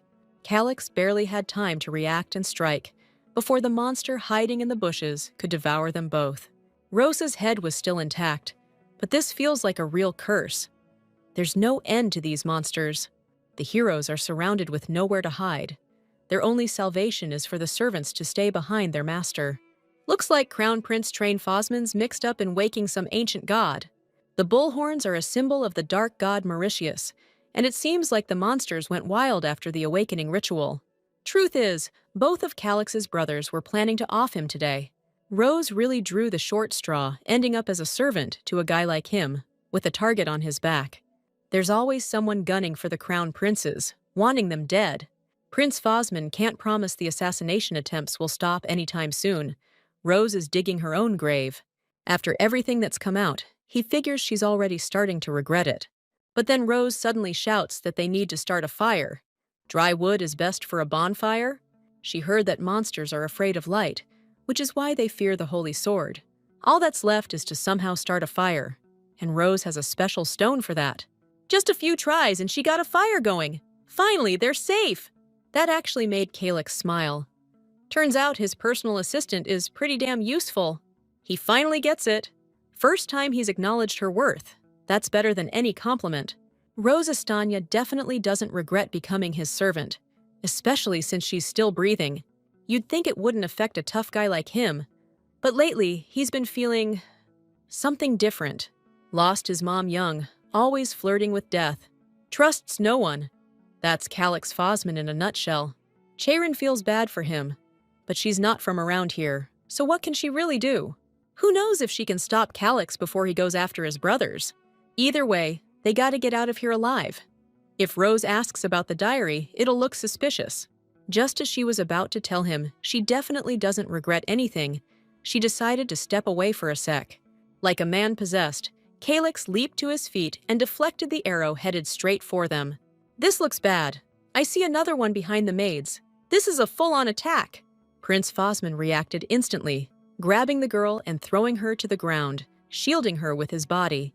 Only problem is, one of those arrows went right into his shoulder. It's clear now this ain't no monster attack. We're being ambushed by people. Seeing the firelight, Rose knew she had to take charge. First, she snuffed out the campfire with her cloak to avoid drawing attention. Then, like the loyal personal attendant she is, she took His Highness by the arm and dragged him to safety. The archers are sure these guys are close by, closer than they think. They're hiding in the bushes nearby. Suddenly, a glass bottle shattered near the attackers, freaking them out because it came out of nowhere. The noise drew the monster's attention. Now the archers are in deep trouble, and they're gonna pay the price. Once the coast was clear, Rose finally asked the Crown Prince how he was holding up. But Calyx told her to chill out, saying she was being way too loud. He pulled out the arrow, but the bleeding won't stop. If this keeps up, he's not gonna last. Obviously, Calyx, being the main character of this story, isn't gonna kick the bucket that easily. At first glance, it seems like nothing can take him down. But Calyx is human. If he dies, it's game over. Rose can't let that happen. He can't lose consciousness. He's getting paler by the second. Calyx's condition is really weird. It's like the arrow was laced with something nasty. We gotta do something about this. Usually, people handle fear and anxiety just fine in situations like this. But something's off with Rose. The second she silently begged for help, she saw a glow. The diary in her backpack was shining. Like magic, new entries appeared in the diary. Everything around her lit up. It looks like it wants to help the poor girl. Today, Rose met with Madame Mallory, and she told her about the curse of Mount Hamel. Mauritius, the god of the kingdom of Revellon, was buried in the earth, and the curse emanating from him spawned demons. Many people know about this, but only a few know that rare herbs grow in the Hamel Mountains. As soon as Rose learned that some had mutated, feeding on the curse, she realized these were medicinal herbs. This rare plant helps with bleeding and also removes poison from the body. The book has descriptions of the plants and where to find them. Deep in the Hamel Mountains live lunar butterflies. They're pretty damn hard to find. Following the light they emit, you might stumble upon a cave. Not everyone is destined to enter the cave that's the center of the lunar butterfly swarm. But if fate's on your side, you can find all sorts of medicinal plants inside the cave. When Calix opened his eyes again, he was totally disoriented, didn't know where he was or why he was lying down again. His head's pounding, he just got hit with a poisoned arrow, the prince is beat and just wants to crash. To get him to drink more water, Rose yelled her lungs out, pretending to be the squad leader. If he had any decency, he'd be paying this girl overtime for the extra work. Grown-ass man, and Rose has to babysit him like he's a toddler. Calix has no freaking clue what language she's speaking. Plus, the maid's touching him. Everywhere. Those crazy sons of guns decided to fire a poisoned arrow, but Rose is sure they'll all get what's coming to them soon. She had to strip the crown prince down. He's got a great bod, but she wasn't undressing him to gawk. There's nothing like that going on in her head, but her hand just kinda drifted a little lower. Calix wasn't about to let this go too far, so he jumped up and stopped her cold. Rose was super relieved to see His Highness finally awake. He'd been out for so long, she was starting to freak. Trying to change the subject, she told him he needed to drink some water, stat. Only then did the crown prince notice he was in this incredible cave, filled with moon butterflies. Figuring he was hungry, Rose said she'd whipped up a little something, sweet potato. Calix was still suspicious, wondering who she really was and where she actually came from. Calix had never seen anything like it and wasn't even sure if it was edible. Rose totally forgot they didn't eat this stuff in this world. It's a root vegetable, kinda stringy, but tastes great. Back home, they ate it all the time when it got cold. There was a sweet potato stand right in front of her house. As soon as Calix tasted the warm sweet potato, he was blown away by the flavor and the texture. Dude scarfed it down like he hadn't eaten in days, then just says it was okay. Rose is used to that reaction by now. Besides, she saw his face. She knows he liked it. It was dumb to think a maid could buy off her master with just that. He's got a couple questions for her. Calix wants to know where they are, if Rose knew this place existed, and how the heck he survived. He took a poisoned arrow, one that should have taken him out for good. A simple, untrained servant has managed to save his life, like, again? It's unbelievable. And that's not the only thing that's fishy. Rose keeps using words he doesn't even recognize. She even cooks food that Calix has never seen in his life. Is she an ally, sent by some higher power, or a cunning and devious enemy? Still up in the air. Right now, the main problem is Rose is giving him this seriously unnerving look, even though the prince's stare is making her uncomfortable. She decided to say she didn't know, that she just saw a glowing butterfly and followed it, then stumbled upon this cave. The girl found medicinal plants here. She knows a herbalist, so her knowledge of plants came in handy. Rose is super sus, but the problem is, Calix wants her as an ally. It reminded him of his childhood, when a maid took some cookies and offered to tell the little prince a story. She was going to read him a story about how a prince saved a sleeping beauty. Calix Fossman, even after everything, he still hasn't learned he can't trust anyone. Not family, not friends, and definitely not the servants. This girl brought something completely different into the prince's life. Something bright, like a moon moth. But he's not going to fall for it. The next morning, Rose woke up with the sunrise. It was a genuinely good morning. After telling His Majesty that there were no monsters in sight, she asked if he could walk on his own. Calix is feeling a lot better today. His wound barely hurts anymore, but he still seems down. Guess that's a normal reaction when your own brothers are trying to off you. Honestly, Rose thinks he's gonna ace this event. His sword is almost completely blacked out. For now, the prince is heading back to the temple. The others are probably already there. He just needs to get this freaking event over with. And like Rose said, Calix is gonna go there and take first place. He doesn't trust her, but he can use this shady servant who just gets under his skin. Word is, there were a ton of monsters out there today.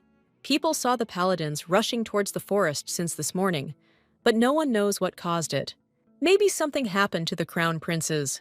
The first prince looks as polished as ever. Good thing the second crown prince came out okay too. Sounds like the third crown prince had a rough time of it though. And finally, the one we've all been waiting for, His Royal Highness, the Crown Prince. Despite taking a beating and being seriously injured, Calix Faustman makes his grand entrance. Seeing his brother, he's relieved he made it here in one piece. Train's clearly bummed that Calix survived, but he better watch that face. If people find out what went down in the woods, it's not just the second prince's reputation that's going to take a hit. His room's been prepped, and the temple attendant's going to show him the way. Before leaving, Calix told his brother to not bite off more than he can chew, because there won't be a next time. The crown prince's people will be here soon, and after he's rested up, he needs to head to the chapel. As soon as they got inside, Rose was all over the guy with compliments, but something was clearly still bugging him. So she figured she'd go chill in the next room and told him she'd be back if he needed anything. But Calix didn't want any other servants around. He told them to get lost, and for Rose to stay put and not open the door. Usually, servants are there to help nobles wash up. Jae-rin read about it in a novel. If he doesn't want any other servants, that means she's supposed to help him wash. Rose had never done this before, but she promised to do her absolute best. She prepped herself like she was going into battle and vowed not to make him uncomfortable, and to do everything she could to get the crown prince squeaky clean. The thought of her touching him again almost drove Calix completely wild. Without a second thought, he immediately tossed the maid right out of the bathroom. Turns out, Calix kicked her out of the room for her own safety. He was worried he was still being targeted, and told the maid to guard him. He should have just said so. He's just confusing people. Rose was already looking forward to that bath. Judging by how fancy the Faustman heirs are dressed at today's event, Calix's outfit is way too simple. The crown prince of the empire, and also the son of the empress who betrayed the empire, the emperor's third kid. He doesn't have anyone he can call his own, and he's not popular because of the rumors, or so the servants say. And the one with the flashiest and most expensively decorated robe, that's the guy who holds most of the power. And that man is Gerald Faustman, the empire's first crown prince. He's the empress's first son, and also the third prince's full brother.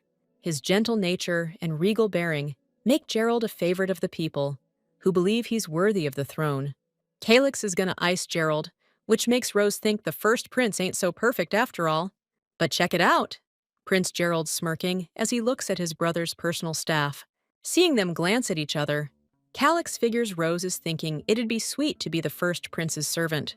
Not even close, dude! She ain't even thinking that, 'cause Calix is gonna be emperor soon and she's riding with the winner. In that case, he hopes she never gets those kinds of thoughts. If Rose ever double-crosses him, the crown prince will waste her without a second thought. If she'd heard that before, it would have sent shivers down her spine. But now, her hand just goes up to stroke his head. The prince thinks she's super freaked out, but that's totally not it. Rose didn't even expect to jump like that. She needs to chill out and watch herself. Finally, the time has come to greet His Holiness.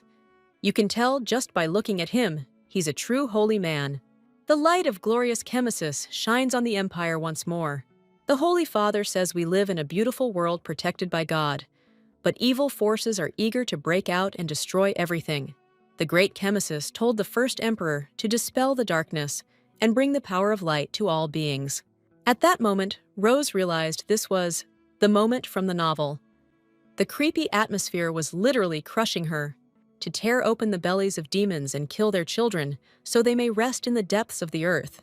Only then will the darkness be destroyed and light illuminate the land. Rose still remembers what happened at the event. The horror of it gives her goosebumps all over. The atmosphere was super unsettling, like a cult, and the people seemed like lunatics. Plus, that judgmental look from the Holy Father.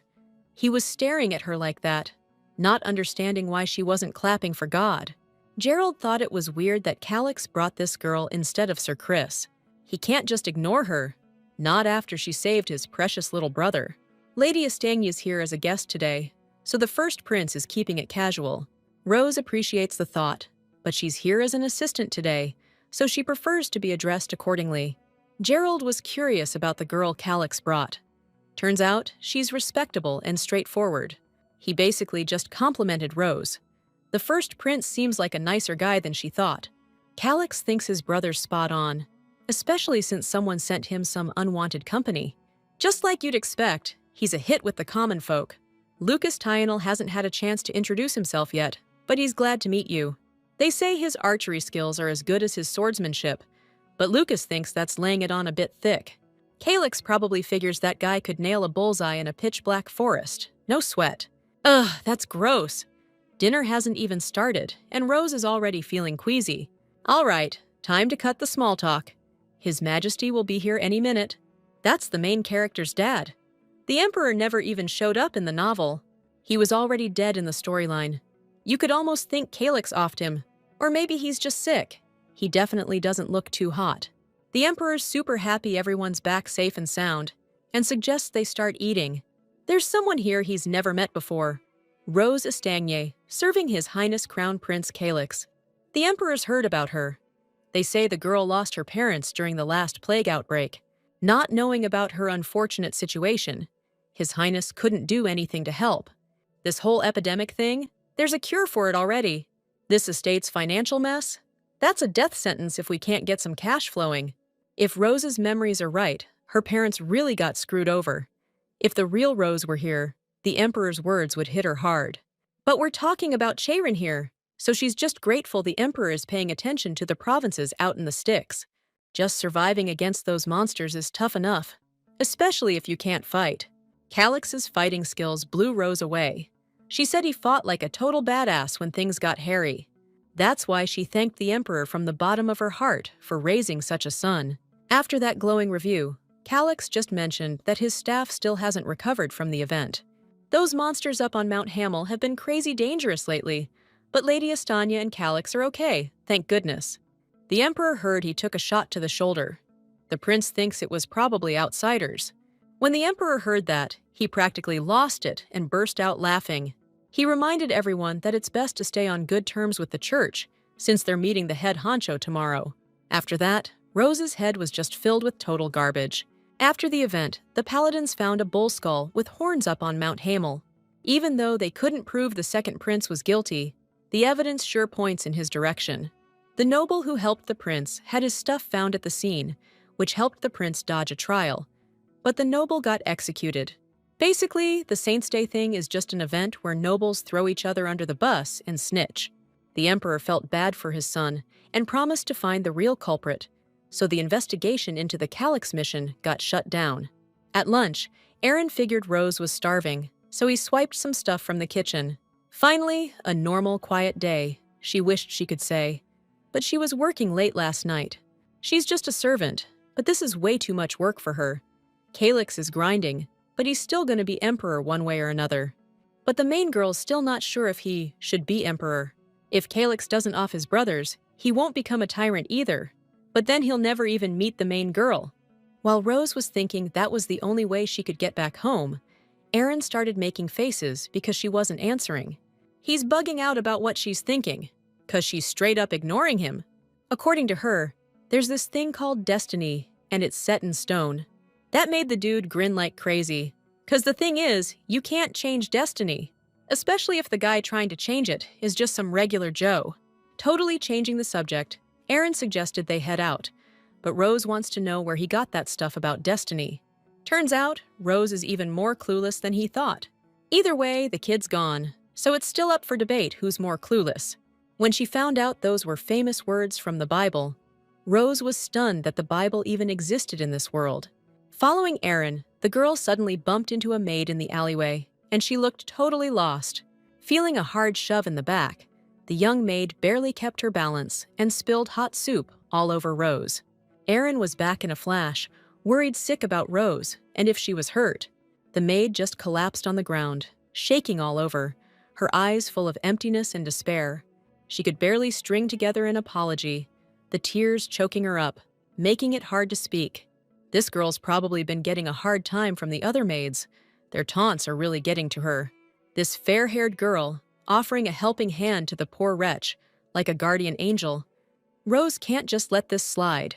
She figured Darcy was beat, so she decided to clean up the mess herself and told her to go get some rest. Those words hit the workaholic girl so hard, tears just started streaming down her face. She's so grateful. Even then, the whispers didn't stop. And to top it off, Rose caught the manager giving her the stink eye. She's getting into politics to shake things up in the Imperial Palace and get everyone to rally behind her. That night, the crown prince was lying in bed when he suddenly heard a voice, calling out to him over and over. The head maid noticed he couldn't sleep and figured he was having another nightmare.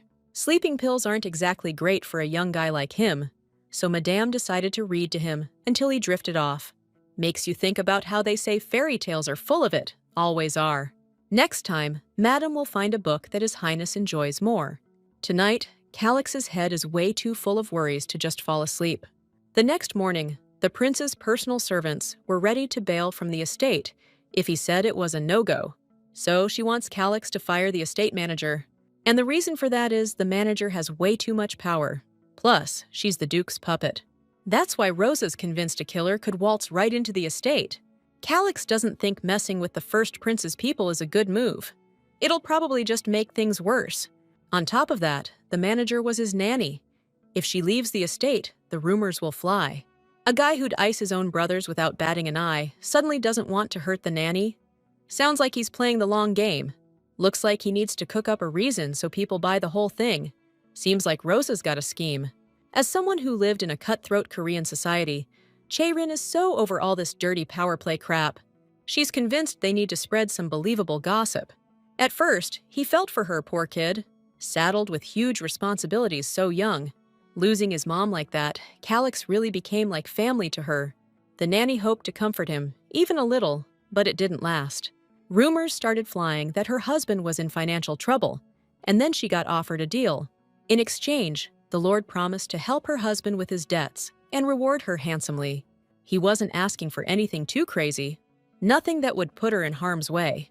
Soon after, poison was found in Crown Prince Calix's food after a meal. He needed a healer stat. The nanny didn't know what to do. She was the one who put the poison in the Crown Prince's food. But her worries quickly turned into confidence that the Duke would protect her. What can you do? If the weak Crown Prince can't give her money or fame, then the nanny has to earn it all herself. The head maid figured it was payment for raising him all this time. Mila heard that Rosa is His Highness, the Crown Prince's favorite. And they're saying the Crown Prince has a special connection with her, if you catch my drift. Mila doesn't buy it, though. Rosa can barely handle her job. Erin's convinced that Tyrant and the manager hate each other. They're always at each other's throats.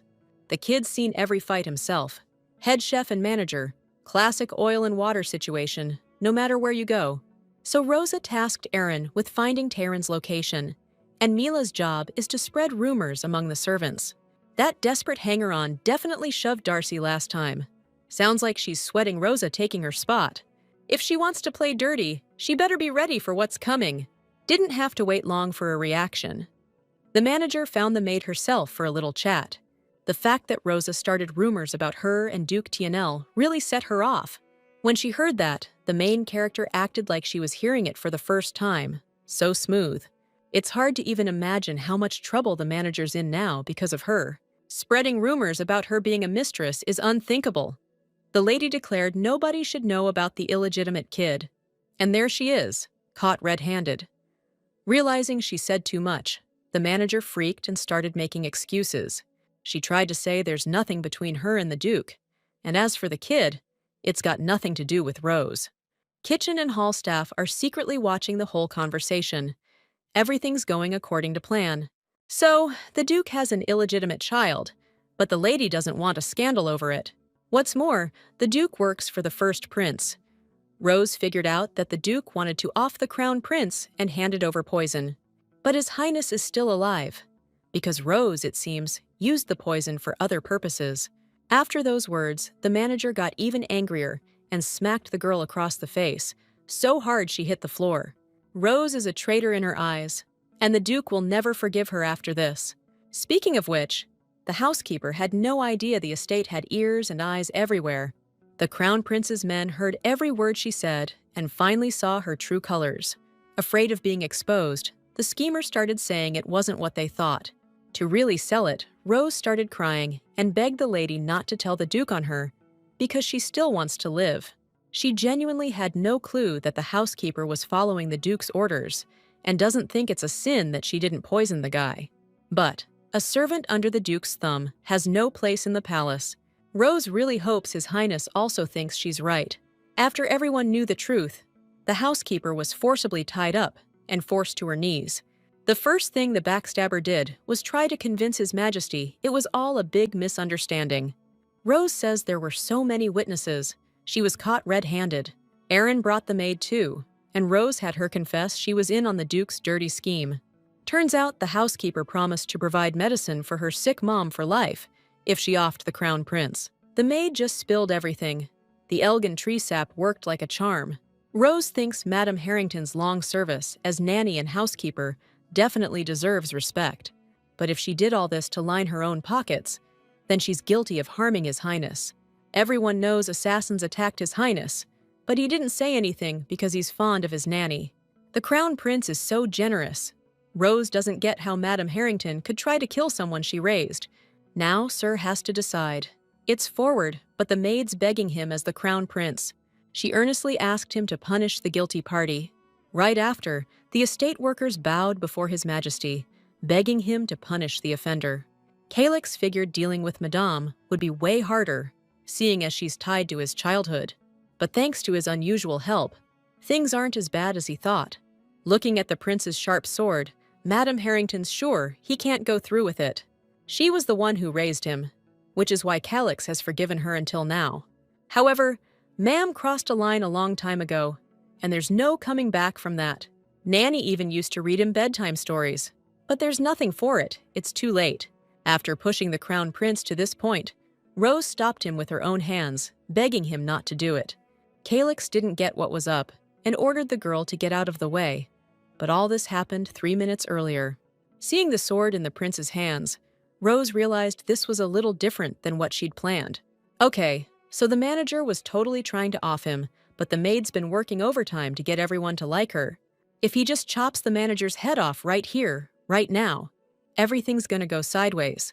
The heroine's whole plan to build her dream castle could fall apart. So, right now, all she can do is say the madame might still be useful.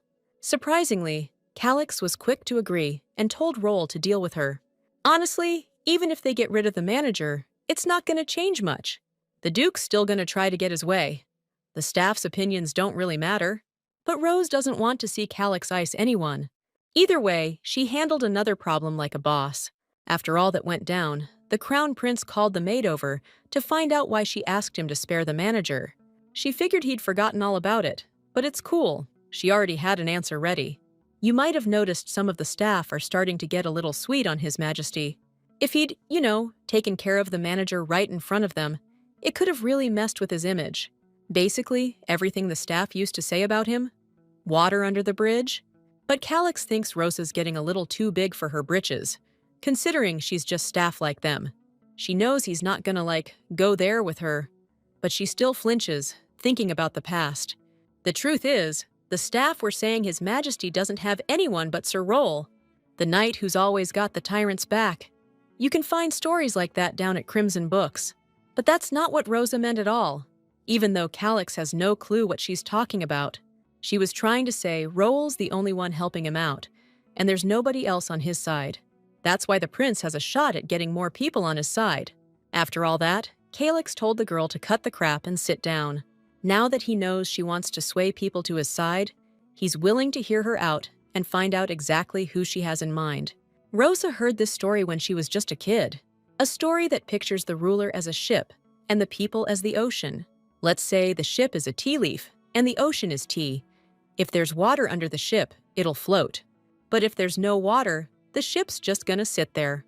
Even if the other princes have the backing of the aristocracy, they're nothing more than sails or oars. What Rosa's saying is, it's more important to get the support of the people than the nobles. Calix was pleasantly surprised by what he heard. He'd never heard anything like it before. The girl got the green light, so now they're gonna deal with this together. She said Roel was the only one on his side. Now the prince needs to know if she's on his. It wasn't long ago Rose thought he was looking for an excuse to get rid of her. But somehow she feels sorry for him. No doubt about it, she's on His Highness's side, no matter what. After their meeting, Roel decided to satisfy his curiosity and find out if the prince really trusts Lady Estania. Truth is, there's just no way. Calix Fossman doesn't trust anyone. Not the nobles who suck up to him, not the servants, not even Roel. According to Lady Estania, If Roll leaves him, His Majesty will be completely alone.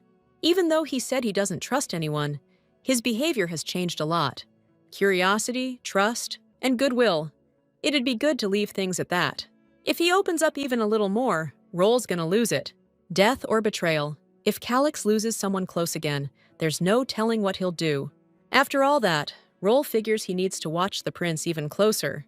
Gnawing her nails to the quick in her prison cell, Madame Harrington can't believe they had the nerve. She raised that boy, and the thought is driving her absolutely insane. Rose visited her that evening. She never imagined the Madame would still be this worked up. Seeing the Duke's betrayer, Madame Harrington flew into a rage, grabbing the bars and blaming her for everything. But Rose told her to keep her voice down, pointing out that she saved her from certain doom. But she also has the power to go and ask the Crown Prince to have the housekeeper executed. Now the Madame has the chance to promise she'll behave herself. Since Rose needed to check something out, she decided to ask a question. Rose Estanya is considered a nobody in the Blood Moon Empire, just another cog in the machine. But even though her existence doesn't seem to matter, something's off about her. All that's left of her are her friend Mila, a mysterious diary, and her job as a maid. It's weird how someone can be so invisible to the entire world. Who Rose Estanya really was remains a mystery. She decided to find out why. Out of all the servants, she was the one sent to the Crown Prince. According to the head housekeeper, it's because Rose is a little different. It all happened right before she got the new job. Madame Harrington ran into a beggar in the street, but this beggar looked a little too good to be true. Then the lady said she couldn't stay here, since it's the Imperial Palace. Like she'd lost her mind hearing about the Imperial Palace, the girl declared she wanted to work here. Unemployed and a little off her rocker, but still, she's not hard on the eyes. Maybe she's a refugee from some aristocratic family or someone's special friend. In that case, we can use her. So the manager decided to give her a job. Madame Harrington figured death wouldn't scare a nutcase, and Rose would be easy to manipulate, especially with her diary. No one in their right mind would care about some pieces of paper, especially ones with gibberish scribbled all over them. Obviously, the lady's talking about the weird symbols covering the notebook. And now, the servants betrayed Madame Harrington and switched sides to the Crown Prince. Rose finds it weird that she thinks that, since the Crown Prince knew about it from the start, but never let on. The Crown Prince could ice her at any time, and nobody would ever know she vanished. His Highness was crazy about the nanny, and there are things he specifically asked her to take care of. Fairy tales are always like that. Next time she promised to find something Calix would like. But he didn't say he didn't want the books. He asked that they be left here. The very books Madame Harrington read. After all these years, they flooded her with memories. After meeting that piece of work, Rose realized she shouldn't have bothered saving her. The main character, his mom was executed. It'll be tough for him to do the same to the nanny who was like a parent to him. In the story, the Crown Prince spared the caretaker and became emperor. How did nobody notice that snake before? Whatever. Rose shouldn't sweat it. The caretaker treats the Crown Prince terribly. She gets what's coming to her. Come to think of it, it's not her problem. The important thing is, the caretaker is finished. She's got a more important task, cracking this damn journal, said the girl just now, even though she has no freaking clue how she's gonna do it, not having any powers. First things first, she decided to talk to it, since nothing else is coming to mind. Just like she figured, no dice, the journal didn't react at all. The journal went off for situations involving Vigent's notes, makeup, butterflies. It went off when help was needed. Looks like it's not gonna answer questions about the real her. Deciding to find out something about this world, Rosa asked where she could meet a mage. But that didn't get a reaction either. The journal's still radio silent. Then the girl asked where she could find a mage who could help Calix Fosman. In that instant, the journal popped open, its pages filled with new writing, and the whole room lit up with a crazy glow. Mallory told Rose about the others who embraced the darkness. In the Age of Light, most others devolved into mindless beasts, but only a few can transform back. These beautiful beings are called elves. Elves are super rare to find, so Lady Mallory gifted her these old pocket watch. They'll point the way to the elves.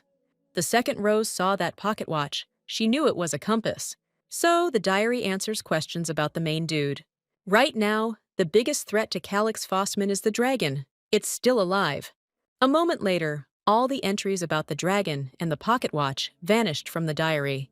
But it's totally unclear what the dragon has to do with the main character. And as soon as Rose asked, the diary revealed that there are 3 types of absolutes in this world: gods, spirits, and dragons. Getting up for work this morning was like pulling teeth. She just couldn't drag herself out of bed.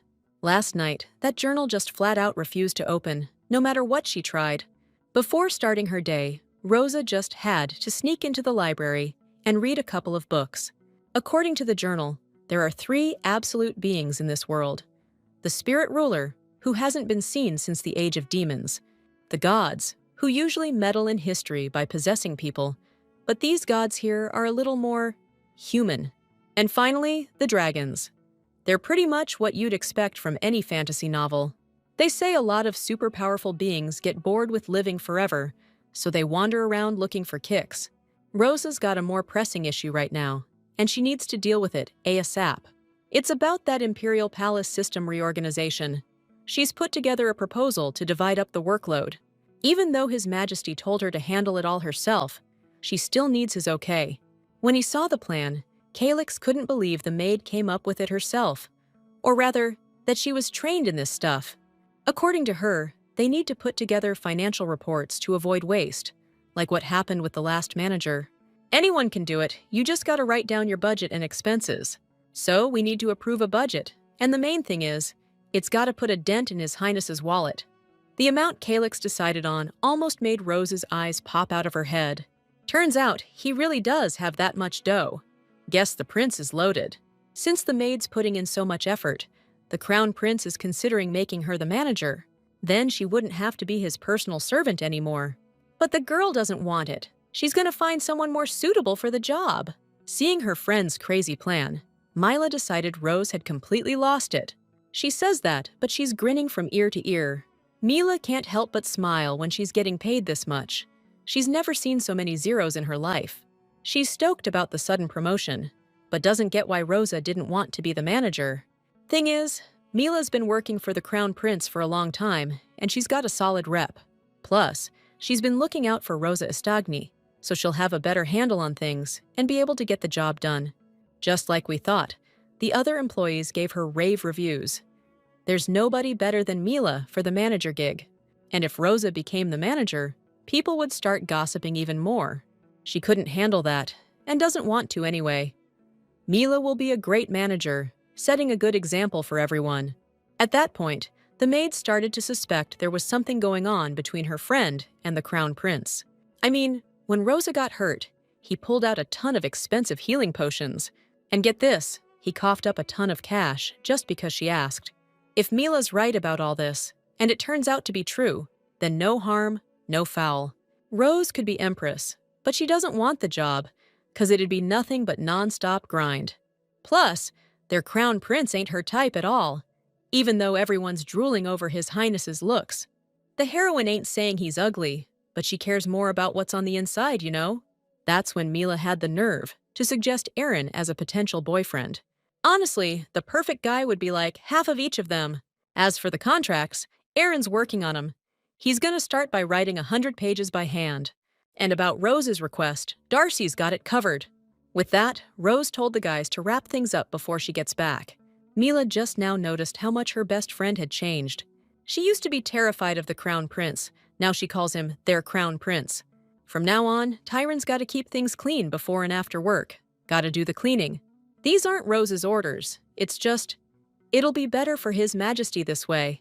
Still, Tyrant figured out she was behind it, 'cause His Majesty never cared about his food. Even when the ingredients brought to the palace weren't the best, he'd eat everything without complaining. And as soon as Rose admitted it was her doing, the head chef decided to do everything she said. The last manager got canned. Tyrant figures anything Rose says is gonna happen. He hopes they can make this work, but she knows they're definitely gonna make this work. Mila told Darcy everything, so looks like this is what Rose wants to do. They've already mapped out the plan, what fabric they'll use, and how they'll do the hem and buttons. Darcy was a huge help with the design. Her masterpiece turned out amazing. Truth is, the maid's just returning the favor, and she likes being useful. From the start, Rose figured the side characters in this novel's world didn't matter much. But now that she's here, she's grown more attached to them than anyone else. Roll managed to find out that former manager Tasha Harrington had all her property seized. She's been sentenced to unpaid labor in the mines for the rest of her life. And her husband's been stripped of all titles and treated harshly. The Harrington family's children have been denied education and financial support, and they're commoners now. Tasha betrayed His Majesty for over a decade, so it seems like the punishment is too light. But Calix is certain there's no chance she'll try to off him again. Lady Harrington's finally shown her true colors, and she's got one last chance to speak before she's kicked to the curb. They've taken everything from her, so Roll's sure she's no longer a threat. They might even be able to use this to blackmail the Duke. Also, His Majesty's thinking he really didn't want to, take care of her permanently. Since he's got a guest waiting, Calix told Roll to fill him in on the rest on the way. The guest arrived unannounced and solo. Roll wanted to know if he should head down. Turns out it's Ash Fossman, and he pointed out that Calix is already late. Since Little Bro's here on the DL, Calix figured he could just handle the situation right now, and no one would be the wiser. Actually, Ash came to tell him something that'll help him out. At least he's probably not going to pull some dumb stunt coming here alone. Looking out the window a little later, Calix saw the new manager's presentation. His Highness said that to work effectively, you need to take breaks. None of the Crown Prince's staff even know what a break is.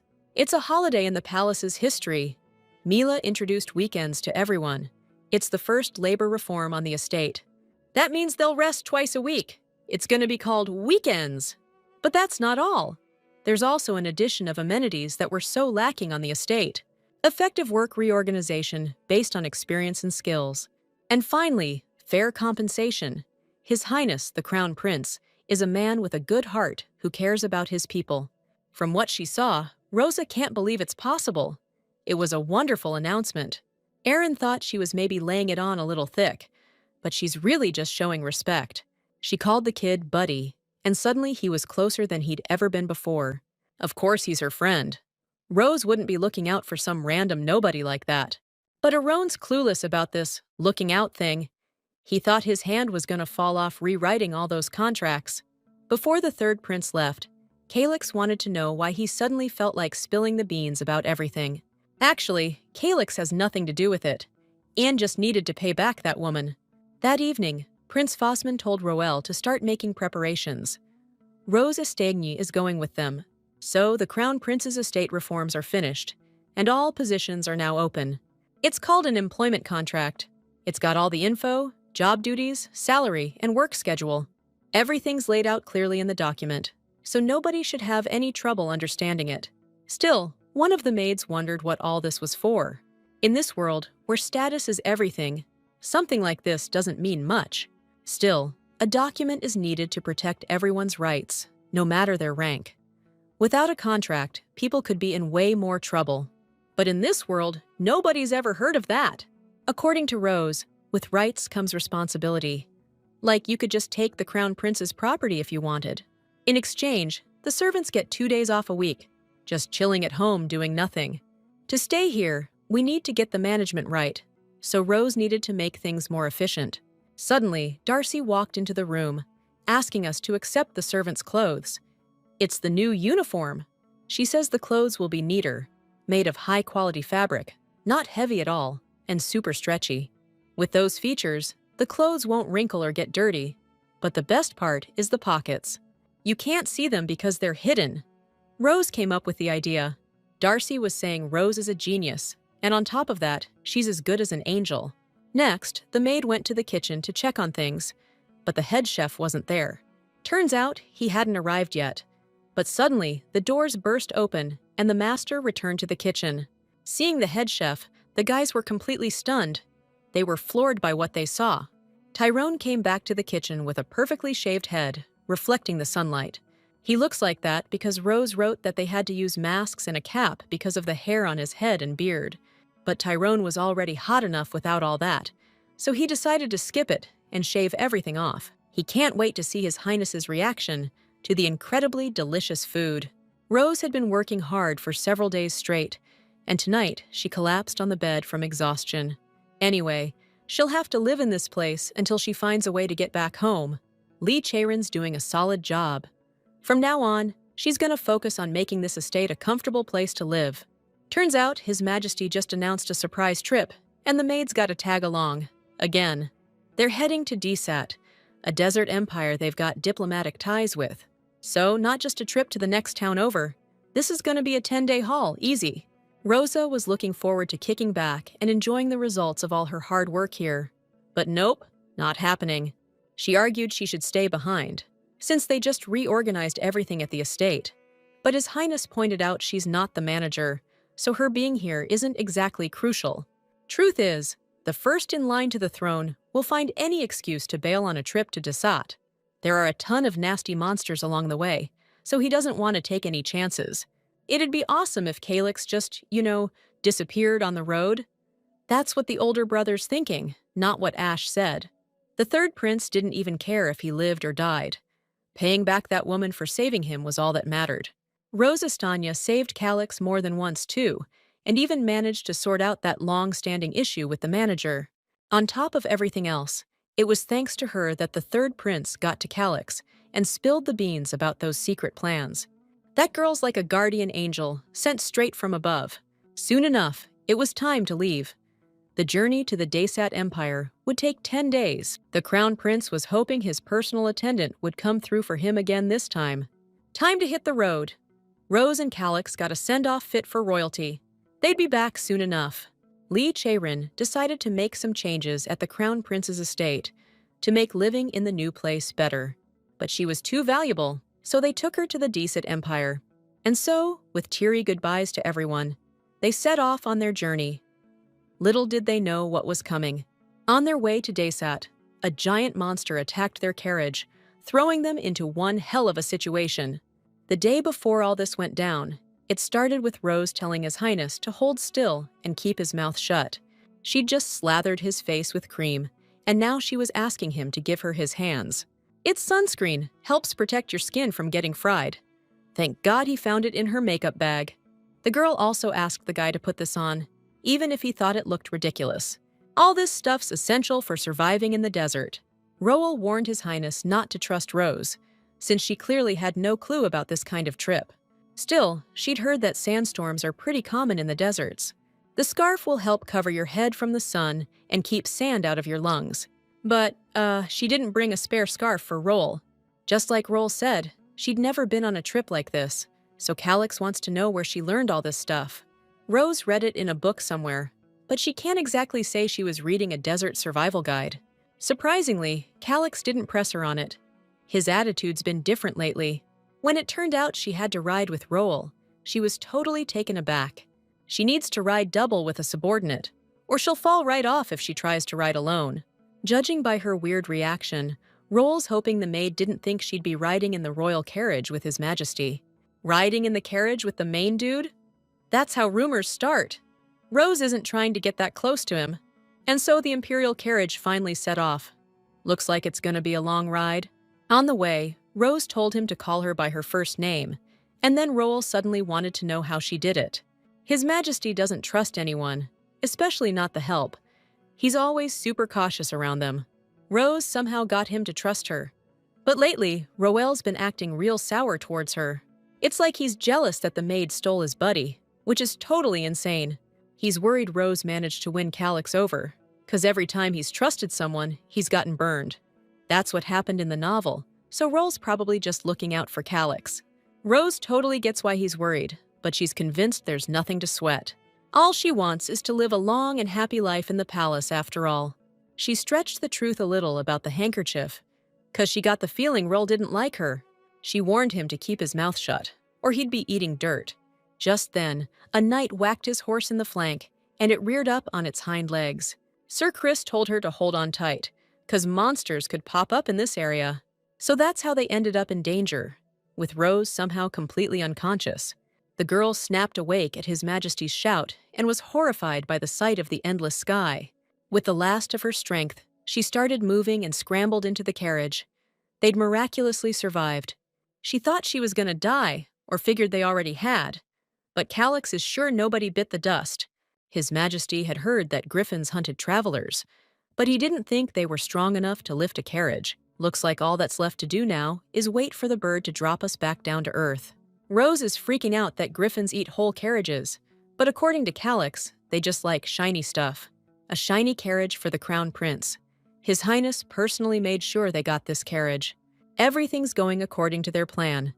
Calix is convinced this is the emperor, or the first prince pulling strings.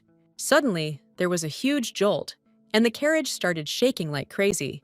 The crown prince and his servant were caught between life and death in the monster's clutches. As evening fell, the heroes finally reached a small settlement in the desert. There, Roll decided to trade the horse for a camel. Unlike Rosa, he didn't even look tired. This is a nomadic settlement. This place is way different than Fosun. Still, now that they've set up camp, Rosa decided to get to work too. In no time, she managed to set a fancy table for the knights with all sorts of treats and drinks. Calix was surprised to see all this. He didn't see any of it in the trunk. Rosa prepared it separately. All the food is made with a special recipe, so nothing should spoil. Preparing food for the future is a fundamental part of managing a household. The knights have come a long way, so she thinks they all need to fuel up properly. Rose was about to sit alone, but Calix ordered her to sit next to him. And starting tomorrow, he's allowing her to ride in his carriage. Something inside him pushed him to make that decision, watching how nicely she and Roel were getting along.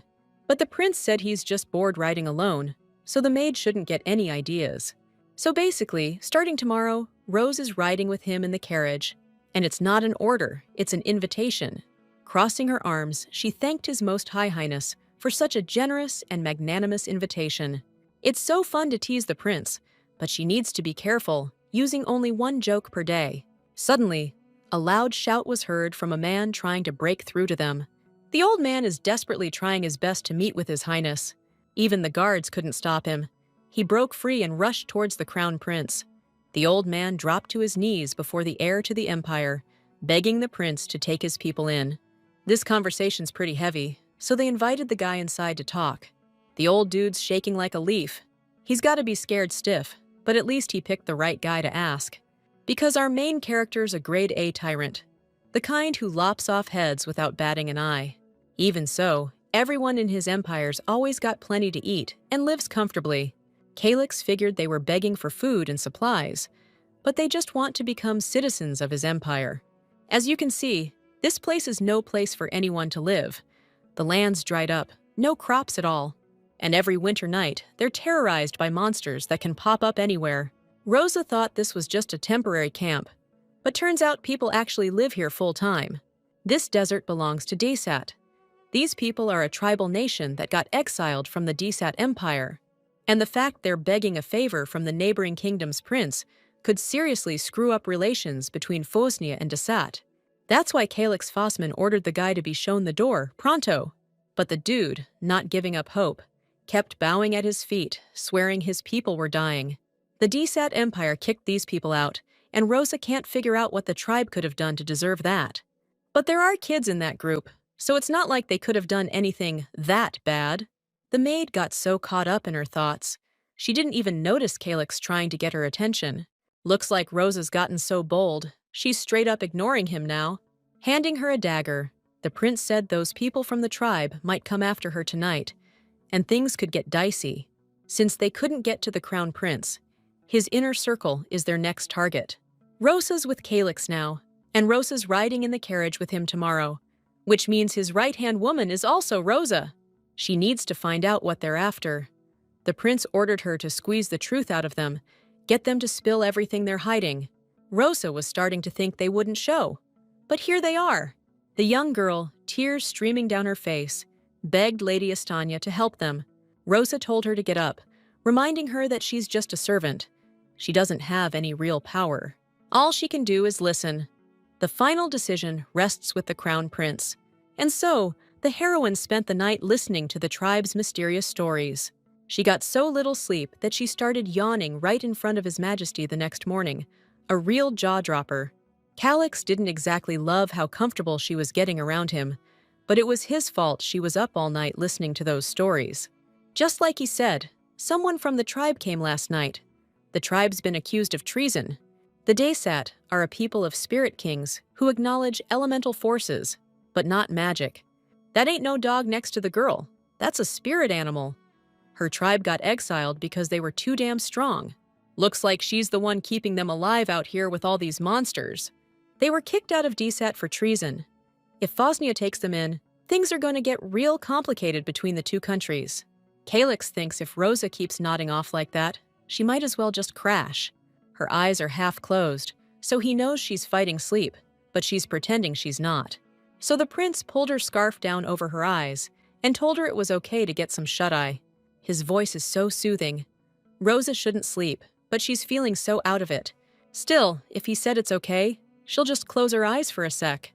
Rosa felt a huge jolt and didn't know what the hell was going on.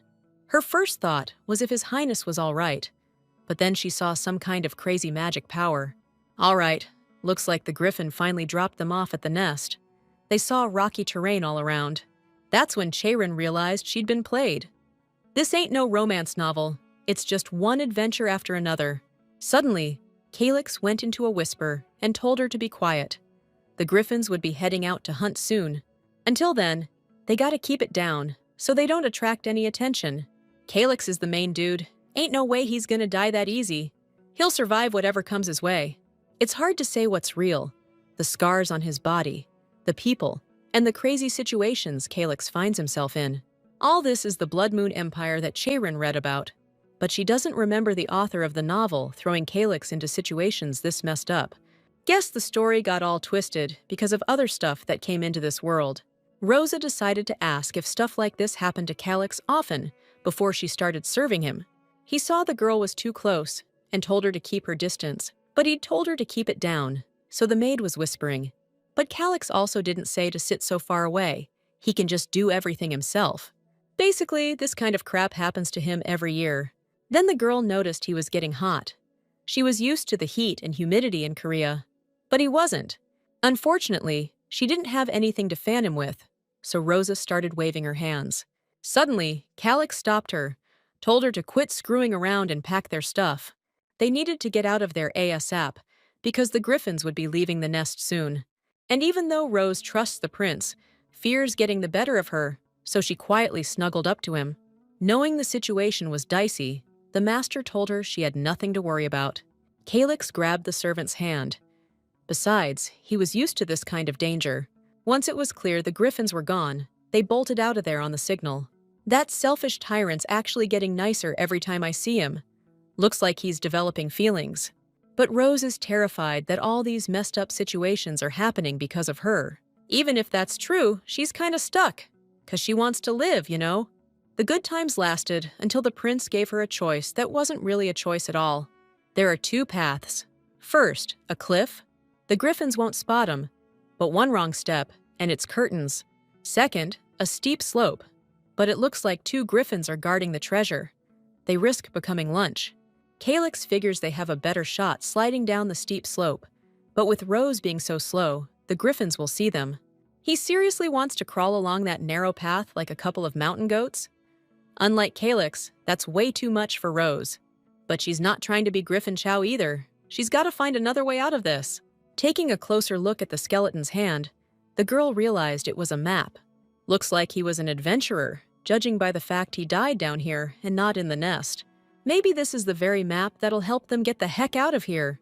The prince doesn't see the point though, since the adventurer couldn't escape and died right here. Rose thinks Calyx is different. He's got the strength. She'd trust him with anything. Turns out it really is a map, and one worth taking a good hard look at. There's a secret passage somewhere around here, and its location is right under the griffins' noses. Quick as lightning, Calyx grabbed the girl and bolted for the exit.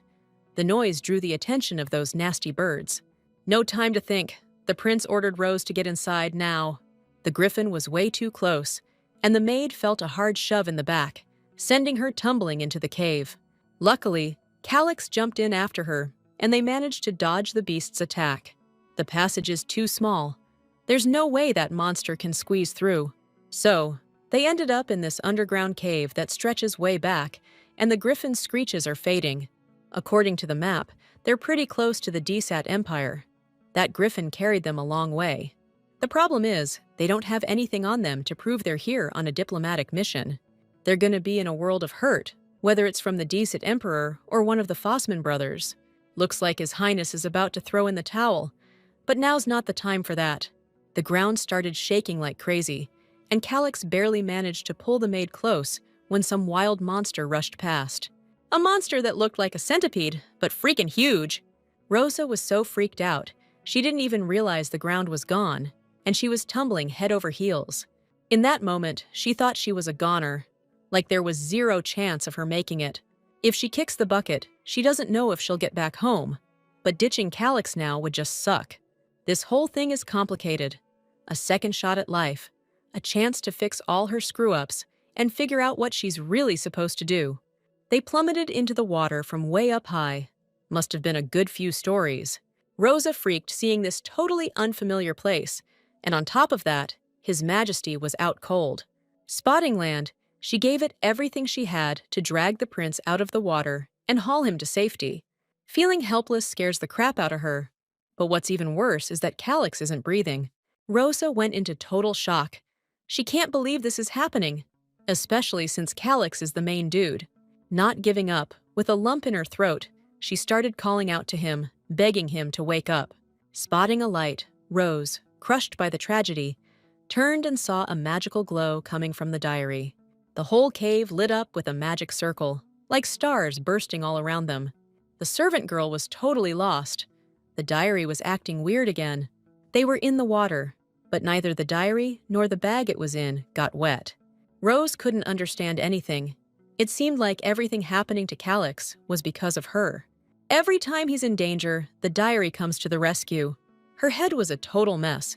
She already regretted getting stuck in this messed up world. She fell from a height, but didn't feel a thing, because Calix shielded her with his body, just like with the griffin. Blaming herself for everything, Rose started to hate herself. Panicked, she grabbed the prince and started shaking him, trying to wake him up. But Calix's heavy head just lolled back and forth, his cold face not moving at all.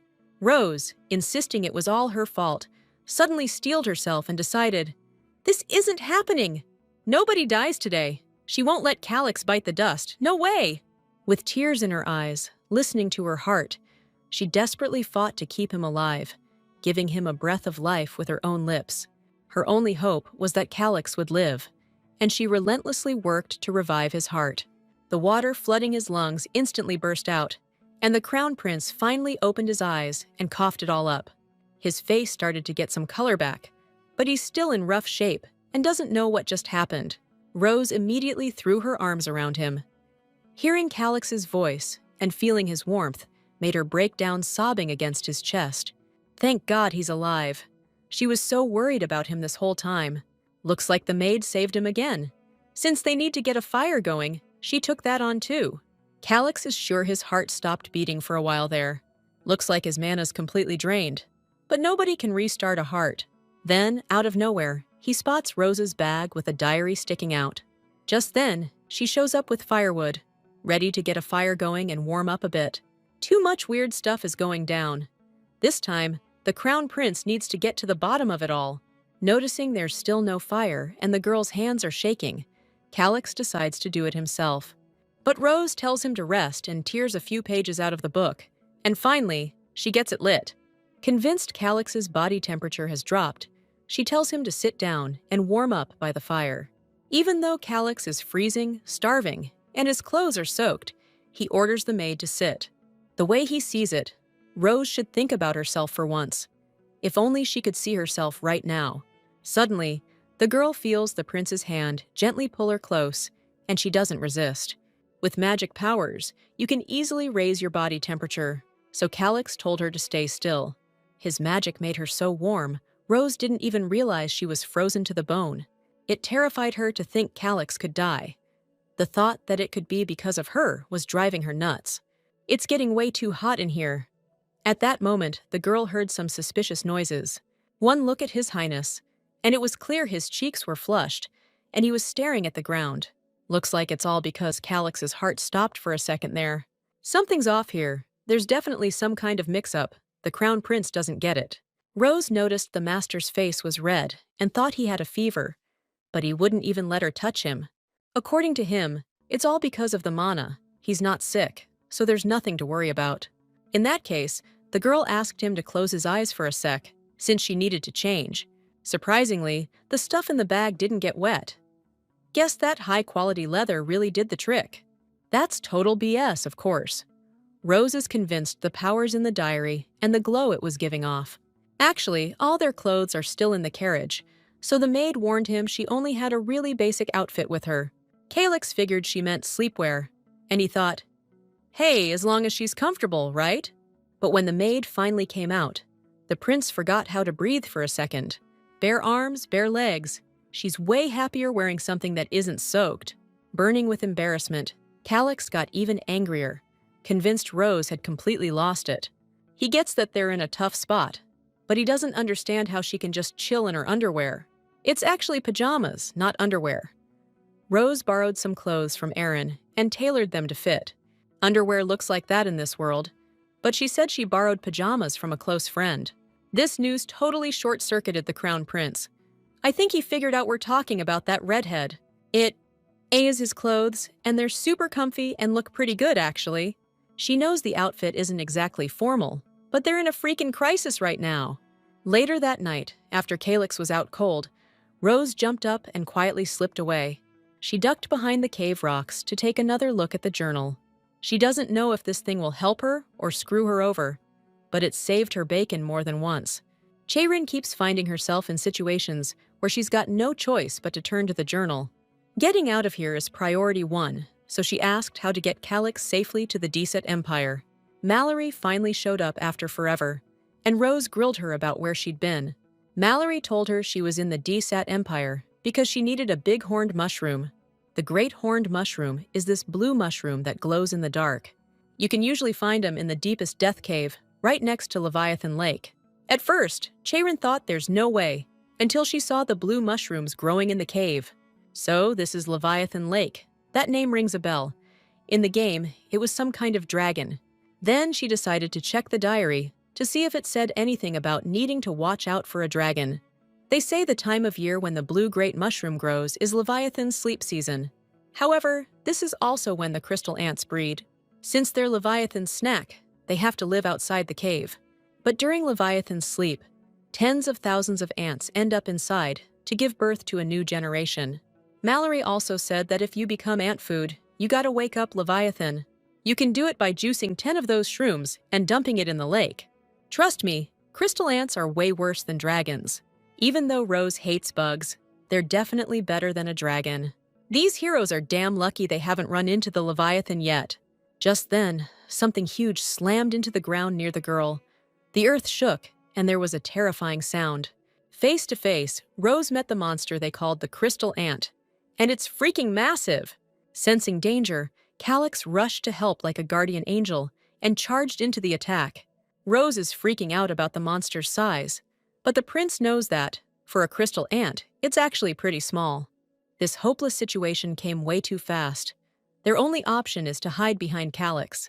Rose isn't ready to kick the bucket yet, but they are in deep trouble. As soon as that crystal ant let out a blood-curdling shriek, the crown prince grabbed the girl and bolted. One thing's for sure now. What the diary said about the Leviathan wasn't just some random BS. Surprisingly, Rosa's not scared this time. She's only focused on the info from that diary. In that case, the girl figured Calyx couldn't handle them. I mean, he's not a dragon after all. Rosa just needs to know what's better for him in this situation. Tens of thousands of ants, or one dragon. As soon as the master said one dragon was better, the maid took off like a shot. As a last request, she asked the crown prince to buy her some time. Left alone with these creatures, the crown prince was in danger. That maid's up to something again. It's simpler than the diary makes it sound. Rosa just needs to squeeze the juice out of the mushrooms. The crown prince has dealt with the Empire's monsters before, but this time, these things just keep coming. Right then, Rosa's voice cut through the air. Before chucking the juice into the lake, she told the guy to get out of here. The cave instantly began to shake.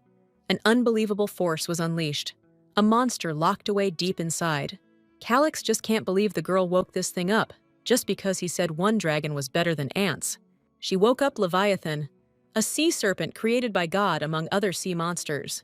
The sea serpent, with its incredible power and size, used magic, ripping open a portal in its jaws. But it wasn't after the people.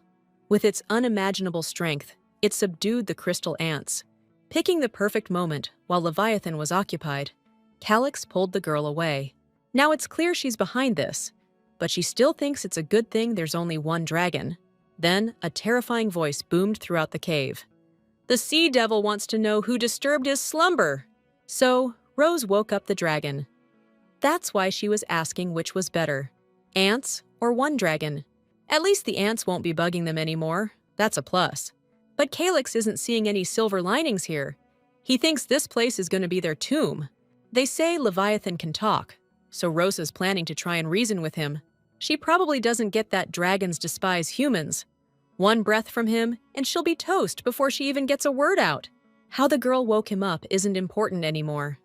The Crown Prince decided to act, leaving her to wait in ambush. It's obvious they can't just run. The dragon will spot them instantly. Calyx decided to wait him out, hoping Rosa keeps her head down. The journal said the dragon was better, so there must be a reason. That's why the maid wants to talk to him. Because this guy doesn't stand a chance of talking his way out of this. She's going out there as the Crown Prince's servant. Her duty is to protect him, no matter what. Calyx thought that was total BS, ordering the girl to stand still and stop talking nonsense. Losing their focus for a split second, the heroes came face to face with the bloodthirsty Leviathan. Its power is unimaginable, a sea monster capable of obliterating everything in its path. The massive monster nearly snatched the girl with its claws, but Calyx reacted fast and pulled her close. As the Leviathan towered over them, whipping its tail, it was clear this was just the beginning. Its fury unleashed with full force. Withstanding such power wasn't easy. The Crown Prince gritted his teeth, holding his ground, preventing the monster from striking. Seeing things were going south, Rosa suddenly decided to step in and tried to reason with the dragon, hoping to talk things out. Human blood flows through her veins, but this human is brave and isn't afraid to stare down her fear.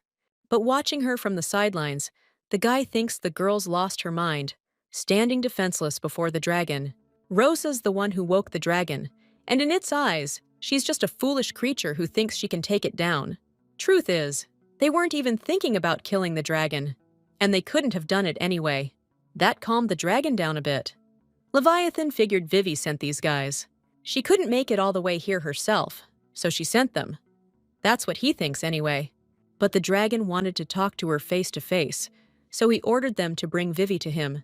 Not knowing who Vivi was, Rose suddenly pointed out that his cave and the area around it were crawling with monsters. In that case, there's nothing the dragon can do. He'll just have to use this. With the stone he gave them, no monster will come near them, and that allowed Leviathan to transform. He became a true dragon incarnate in human form, and now he commanded them to bring Vivi to him. As they left the cave, the Crown Prince was silent the whole time, which made Rose worry if he was all right. He's obviously out of sorts because of everything that happened, but he's even more concerned that the maid hasn't run off. He gave her a direct order, and she probably doesn't even value her own life. But the truth is, Rose cares about her life a lot, which is exactly why she did what she did. Luckily, it all worked out, and Calyx knows that, but for some reason, it's pissing him off. They've got the stone Leviathan gave them, except it's not a stone, it's a crystal. In other words, it's condensed mana that can be released later. It took centuries to create this thing, and it's packed with Leviathan's mana, which is why no monster will go near it. But releasing mana from your body is super dangerous. Even smart monsters rarely do it. So he created the crystal to protect something or someone, like he had some kind of goal. They'll find out what that is pretty soon, along with the answers to all their other questions. Meanwhile, our heroes have hit a dead end, and there's a weird smell coming from somewhere. Realizing that stench was rotting corpses, Calyx headed straight for it. He's convinced this is a lead, they gotta go there. If Rose is scared, she can just close her eyes. Looks like this is it. A magic spell is lighting up this narrow space leading to the seal. The stink is awful. Calyx told the maid to keep her eyes open, saying she'd regret it if she didn't. Still, Rose doesn't want to be left alone here. Panicked, she ran after the crown prince. There are a lot of bodies, but she promised she'd be okay. She's scared, but being alone is worse. So, they came face to face with a magic circle, bathing the cave in its bright light. Touching the glowing symbols, Calyx instantly recognized it as the language of the ancient Brahmins. Brahmin is the name of a kingdom that existed here about 400 years ago. Now, the mission is to destroy the protective magical barrier to get inside. Rose thought using the crystal would work, not realizing it's just condensed magic and useless here. Calyx drew his sword, swung it, and channeled his magic, trying to break through the barrier. He fought against the protective magic with everything he had, but it was like hitting a ghost. Finally, the magic barrier started to fade. He was actually doing it. Calyx immediately collapsed, using his sword for support. Rose, startled, barely caught him. This is way worse than we thought. Looks like he's running on fumes. The tension is getting to Rose. While searching for another way in, she noticed something. It's the inscriptions on the magic circle. She's seen something like this in the journal. In that case, there's a chance the journal has answers and can help us take down this barrier. No one would have guessed that we could destroy the magic barrier without brute force or magic. Rose almost jumped for joy. Now they could finally get inside. Speaking of which, she suddenly felt a sharp pain in her chest and clutched at it. The pain made her feel even worse, this feeling of utter despair. And that's when she realized she couldn't breathe. She was gasping for air, too panicked to even speak. What he saw scared Calyx half to death. She couldn't let him know something was wrong, so she said His Highness had managed to break the barrier. She decided she needed to hide the journal. If he found it, things would go south real fast. Looks like the Crown Prince didn't notice anything, and Rose's breathing went back to normal. Meanwhile, with his hand on the wall, Calyx began to read the encrypted message from their ancestors. Turns out he knows Bahamut, so reading it isn't that hard. The founding father of Faustman was a war slave from Brahma. This truth is only known to the imperial family. Calyx thinks it's messed up that the founding father of a noble family was a slave. But Rose thinks that's as basic as their stories starting with some hero or dragon. There's writing on the wall down there that says, "This is the lair of a giant serpent." It's all so mysterious, but everything will click once they get inside. Walking in, they saw a weird girl floating in the air above a pile of garbage and junk. Hard to believe that girl with the spear through her heart is the Vivi they're looking for. Rose feels like getting this close is way too risky, but Calyx thinks there's nothing to worry about. Getting closer, the Crown Prince said that Leviathan isn't exactly a dragon, and it looks like he has a hoarding problem.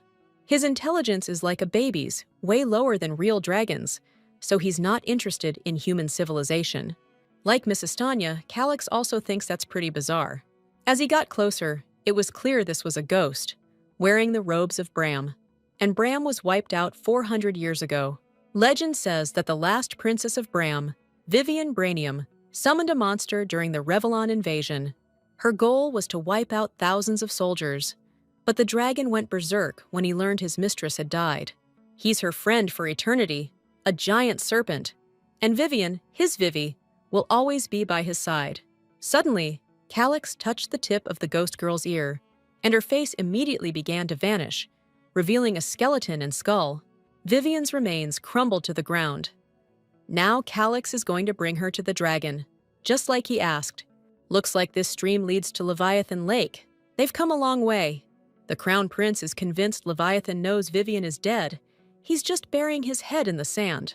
This reminded Rose of that scene in the novel when Serena ran away from the Crown Prince. Back then, he couldn't come to terms with the loss, realizing everything she said was a complete fabrication. Calyx Fossman had convinced himself it was all a lie, and swore he'd be with Serena forever. Remembering that, Rosa reminded him he could talk to her if anything was bothering him. But to Calyx, it all sounded like BS, especially since all he could think about was her diary. Before leaving, he flicked Rosa on the forehead, telling her she should take better care of herself. After a while, Leviathan finally saw the people he'd sent to get Vivi. You could hear the genuine joy in his voice when he saw Vivian with them. The crazed dragon started talking to his dead mistress like it was nothing, noticing how thin she'd gotten. He got her extra greens, but asked her to eat more deathworm hearts. Looking at his picky Vivi, Leviathan laughed like a total loon. Since Vivi was silent, he wondered if he'd done something wrong, even though he wasn't eating people anymore, just like she asked. The dragon's still waiting for her, because she told him to wait. He didn't even eat the guys who killed her. He threw them to the deathworms, didn't eat them himself. He's waited 400 years, but Vivi won't say his name. Then, Calyx confessed that Princess Brahma, Vivian, is dead. Revellon, who attacked Bram, fell a long time ago. Leviathan actually knows it himself, but hope dies last, especially the hope of hearing his name. Vivi will always remember her Levi. She won't have to call him again. In that case, nothing else matters to a loyal dragon. Dragon blood as proof that he gave his life for his mistress. Rose shouldn't have to see this. The girl said she was okay, but her heart started pounding in her chest like crazy again. Calyx doesn't believe her when she says she's fine, so he told her not to open her eyes. Suddenly, he noticed a pendant on the dragon's neck. Looks like he kept it for the princess. This necklace translates languages. Could be clutch when the heroes hit desat. Trying to play it cool, Rose took a few last breaths, totally blown away by how gorgeous the necklace was. The second her breathing slowed, she dropped like a rock right onto the ground. Through the fog in her head, she heard Calyx's voice, far away, like he was speaking another language. The maid found herself in the water, which gently cradled her body and slowly lowered her to the bottom. She doesn't get what's happening, but she's sure it's that damn diary. It's all because of it. This girl held on for so long, and now she's gonna die? That's messed up. In the deep sky-blue water, she suddenly saw a mysterious figure in a cloak. Nothing in Cheiron's life is random. Madeline's talking to her to change her destiny. It's all like a dream, a border between worlds, where the truth blurs between your mind and what's real. The pain of loss, tearing him apart inside, was the final straw for Calyx, the last tear he shed over her body. And Rose felt those drops like pure water, surrounding her, gently tickling her face. Opening her eyes, she saw His Highness before her, and was a little frightened by his condition. The girl didn't know where she was or what had happened, but she saw a wound on his face and went to tend to it. With a lump in his throat, choking back the words, the crown prince rushed to embrace her, holding her tight. He blurted out, asking who gave her permission to faint. But it's not like she gets to choose, right? Either way, Calyx felt a whole lot better. He'd been thinking Rose was a goner. When she collapsed, lifeless, he picked her up and noticed something weird was going on with the lake. The crown prince doesn't know why the lake suddenly acted up like that, especially since it's out of mana. But he's just glad Rose is okay now and she's still alive. Even though he's royalty, he offered her a piggyback ride, since she's having trouble walking. But Rosa, being a servant, couldn't just hop on, so Calyx decided to, help her up there himself. Now he's giving her a choice. Walk on her own or take the ride. The maid figured the piggyback was the better option. Should have done that from the start. Calyx's back is so strong and warm, she feels like she could cry. Before entering Desat, they do a super thorough ID check. They found hers on some adventurer. They came all the way through the desert to get here. When the guard assumed they were a couple, Calyx got all huffy and denied it. But his maid actually blushed a little, not realizing it was that obvious. She took his arm. After all, he did ask her not to call him Your Highness. That Calyx is all she cares about. Her hubby just throws a fit whenever Rose talks to anyone else. The old man's totally out of touch with young people these days, but he let the married couple through.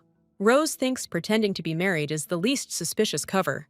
If Calyx doesn't like it, tough. Oh, by the way, she mentioned the necklace he gave her is seriously special. She understood everything the guard said, and he understood her too. Calyx thinks it's a real artifact. It works with any language. Looks like without that necklace, the dragon and Vivian couldn't even talk to each other. So the crown prince lent it to Rose for a while, but she was stoked he let her keep it for good. Honestly, she wouldn't want Calyx to have it. Sometimes some colorful language slips out. First things first, the crown prince is gonna find a clothing shop. They can't just waltz around here looking like this. The dude was sweating bullets under that scorching sun, face red as a beet. Guess he can't handle the heat. Those new outfits from this region? They look killer on the crown prince, every single one. Rose's husband is already getting called a hottie around here. all stoic and straight-laced, but damn, he's got the looks. After hearing that, Calyx wondered how long Rose was going to keep messing around. All the girl wanted was for him to pick out a decent outfit, but the master let her choose something for herself instead. They're both so gorgeous. The shop lady totally thought they were newlyweds. According to Rose, that's exactly right. They're on their honeymoon right now. Long story short, they got a sweet discount at a fancy hotel, being a young couple and all. Then the girl called the master, "Your Highness," again. Now they can finally relax. He already told her not to call him that. You never know who's listening. Before Roel arrived, the master told the girl to call him something else. So Rosa decided to call him darling, and it seems to flatter him. He finally looks happy. That evening, Calyx got seriously ticked off when he found out the maid was still planning to wear her rags. But hey, it's her pajamas. They're clean after being washed, and besides, Rosa doesn't have anything more comfortable. As soon as they get back, the crown prince promised to give her his clothes to use as pajamas. He's sure they'll be more comfortable and better quality than those hand-me-downs, and he ordered those rags to be thrown away. By the way, they were given one room, so Rosa suggested going to switch it for 2 separate ones. Calyx thinks if they sleep in separate rooms, it'll raise suspicion. Besides, they've already slept together. All the better, since he has a few questions for the maid. First of all, the prince wants to know how she did that. When they fell into the water, his heart skipped a beat. And somehow Rose managed to save his life. Realizing she couldn't weasel her way out of it, she confessed she'd learned first aid as a kid. According to Calyx, when his heart stopped, the maid performed external chest compressions. But Rose said you gotta interlock your fingers and push on the chest while breathing air into their airway. The point is to get oxygen into the lungs, then the person will breathe again. Burning with embarrassment over the thoughts racing through his head, Calyx figured she was something else. After a while, they politely asked the mage to help them contact Roel. After that, they met up with Roel and the rest of the Night Order, and then they were received at the Dacet Empire's palace. First up on the schedule is a welcome event with dancing. All right, schedule item number 2 is a stroll through the garden. Item number 3 is lunch, afternoon tea, and so on. After a ton of different events, the Empire's festival kicked off. Surviving here ain't easy. It's way too much for Rose to handle. Calyx has been wrangling all his people, so she hasn't even had a chance to properly chill. The dancing started at the event, and the person the prince is dancing with is, like, way too touchy-feely. She's a beautiful, tanned woman, hailing from Dacet, with the classic Dacet look. Suddenly, she noticed how cute the crown prince's staff is. She keeps staring at them. But Calyx told her not to worry, saying they're just the help. No way someone who actually cares about commoners says that. Lady's probably trying to help him snag the throne. Succession in Phosnia is different from how they do things in Dacet. They have an exam to test how good the emperor will be. All the odds are stacked in the first prince's favor, so she doesn't get why he's not the crown prince of Phosnia. Truth be told, it's all thanks to the help of people who are in a similar boat. With all due respect, the first prince has way more power than the lady, but Calyx's father favors her. He can't see anyone else as a husband for his son except this girl, even though all the news from Phosnia gets to them. They say her status is the only thing she's got going for her. If that's the case, then she and Calyx are alike. Still, the young man knows she doesn't respect mages. Dacet was always against that kind of thing. He's grateful she kept his secret, but thinks she'd be better off with an ally like him. The rumors about the crown prince not being a pushover turned out to be true. The lady would be happy to have an ally like that. Of course, Calyx would definitely be happy to have a strong alliance with her, too. Just by chance, Rosa overheard them calling her the only maid who came from Phosnia. She's always alone, so people feel sorry for her. Good thing Rosa can hear the girls perfectly thanks to the necklace. Suddenly, the girls started talking about the summoners who were banished from Dacet. Those traitors. One guy saw one of them on his way back to Dacet. Said he looked real messed up. The summoners' eyes were black. Rosa's sure that wasn't the case last time they saw them in the desert. So she figured she better warn Roel and called him over for a sec. Hearing she needed to talk, the knight said they needed to find somewhere else, 'cause they can't be alone together. Thing is, Rosa overheard a conversation between two servants. She understands their language thanks to the artifact the Crown Prince gave her. After she told him everything about the nomads living in the desert, Roel told her no matter what, she had to stick with Calyx. Turns out, the darkening of the summoner's eyes is a common symptom of mental corruption. Roel knows that using dark magic taints whoever uses it. Knowing that mages only live in Phosnia, Rosa thinks it's somehow connected to sealing away Morsius's power. That's the problem, though. The number of demonic creatures in Phosnia has increased because of the Second Prince's ritual. The Imperial Palace is keeping everything under wraps, but there's no guarantee that the information hasn't leaked. If a summoner loses their mind, Phosnia will be held responsible for everything. Rosa's really worried that something bad's gonna happen. No matter where they go, they always run into trouble. Still, Roel promised to talk to His Majesty when all this is over. On the way to the ballroom, the girl suddenly noticed a glow coming from her pocket. Lady Mallory gave Rosa an old watch, saying it would show her where it is. When the maid remembered that, she had no clue what it even meant. That evening, everyone gathered in the Crown Prince's chambers, where he learned exactly what Lady Estanya had overheard. The second the word gets out that summoners are tainted by magic, Desat will jump at the chance to blame Phosnia. Out of the blue, the Crown Prince wants to know how many militia members can sneak into Desat undercover. According to Roel, they've got a few dozen guys ready to roll out right now. Calyx hasn't told Rose yet. What he's about to say is top-secret intel. Turns out, Crown Prince Phosman is the founder of the Arcadion militia. The maid finally gets it now. His Majesty never ceases to amaze her. Looks like Rose is in the dark about Arcadion. She wants them to spill all the details. Arcadion is the most powerful magic organization in Phosnia. They've got hundreds of mages on constant standby, but nobody knows who they answer to. Come to think of it, only the Crown Prince would give the militia a name like that. Roel's tripping out because Rosa knows so much stuff that nobody else even suspects, but she's totally clueless about other things. It's like she just showed up here from another dimension or something. And Calyx is thinking he's not even looking at a person, but some kind of other being. Like a fairy, Rosa Itania fairy, that even sounds kinda lame. The next day, the huge celebration kicked off, and the clock's still glowing like crazy. After everything that's gone down lately, Rosa really doesn't want anything to do with that diary. Roel snapped her out of her thoughts. He'd already told her not to wander too far from the Crown Prince. Seriously, chill out. I can see him just fine from here. Watching those two chat it up, Roel figured the conversation was going great. Rosa had no idea His Highness was coming here to marry the princess, did she? Marriage between royal families? Easiest way to seal the deal between nations, hands down. Before Roel could even finish, tears welled up in Rosa's eyes. She hung her head, lost in thought. She just said she was spacing out and offered him some orange peel. They say if you toss an orange peel right into the top of the bonfire, any wish will come true. Looks like Rose nailed it, which you'd expect from someone who grew up in pitchpot country. And now for the wish. But hold up, alarm bells are ringing. We're under attack. Perfect timing, huh? These lands are being invaded by a real nasty piece of work, ancient creatures thirsty for payback. These summoners want to get even and make these people pay for what they did.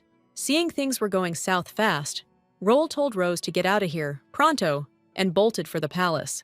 His Majesty will be fine. We can't let anyone figure out she's his confidant. After begging Sir Roel to be careful, the desperate maid bolted through the agony and danger-filled city. By chance, she spotted some summoners directing a bloodthirsty darkness towards a defenseless woman and her kid. Staring into those demonic black eyes, full of deadly hunger, the woman just trembled in fear, begging for help. In what felt like her final moment, she clutched her child tightly to her chest and squeezed her eyes shut as hard as she could. A dagger flashed before her eyes. The brave girl had grabbed the monster and plunged the blade into its throat. Like lifeless goo, the black-eyed monster dissolved into a bubbling mess on the ground. Seeing the woman still frozen in place, Rose yelled at her to run, and run, now! Now she has to save herself. But the growl of that devil wolf is everywhere. The danger waiting for the girl appeared way too fast and out of nowhere. There's no escaping this. This monster is freaking huge. All you see in its eyes is emptiness, a relentless urge to kill. Not knowing what to do, Rose trembled with fear, clutching a tiny dagger way too small for a monster like this. Every second, she regretted not just walking on by. Meanwhile, Calyx is dealing with a horde of monsters, fighting side by side with the knights. He gave the order to gather the troops immediately and take out the summoners. There's a connection between them and the demons. Suddenly, turning towards the roar, the Crown Prince saw with horror that a vicious monster was about to attack Rose. In that moment, everything inside him just collapsed. He stopped breathing for a second, thinking only of her. The huge creature, obsessed with this people's destruction, opened its jaws and brutally lunged at the defenseless girl. To avoid seeing her end, Rose squeezed her eyes shut. She begged for help from above, because she didn't want to die. Instantly, she was enveloped by a feeling of weightless floating.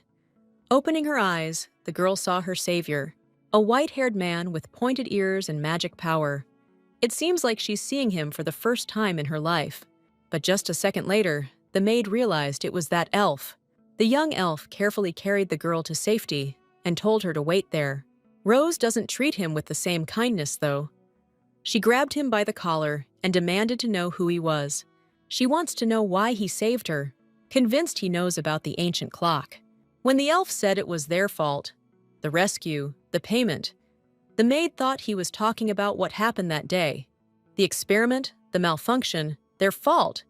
The elf asked her not to mention any of that to the Crown Prince. The thing is, Rose Estanya is the chosen one, and the young man wants to meet her again. Something unbelievable compelled him to kiss the girl. Feeling his hands on her face, she didn't understand what was happening. At that moment, the elf's soft lips touched hers, and he closed his eyes in bliss. Seeing it as a total invasion, Rose pushed him away in shock, but the young man declared it was a reward. You could cut the tension with a knife. And right on cue, here comes the Crown Prince, looking pissed. The rage in his eyes is like a freaking inferno, all because of what that elf dared to pull.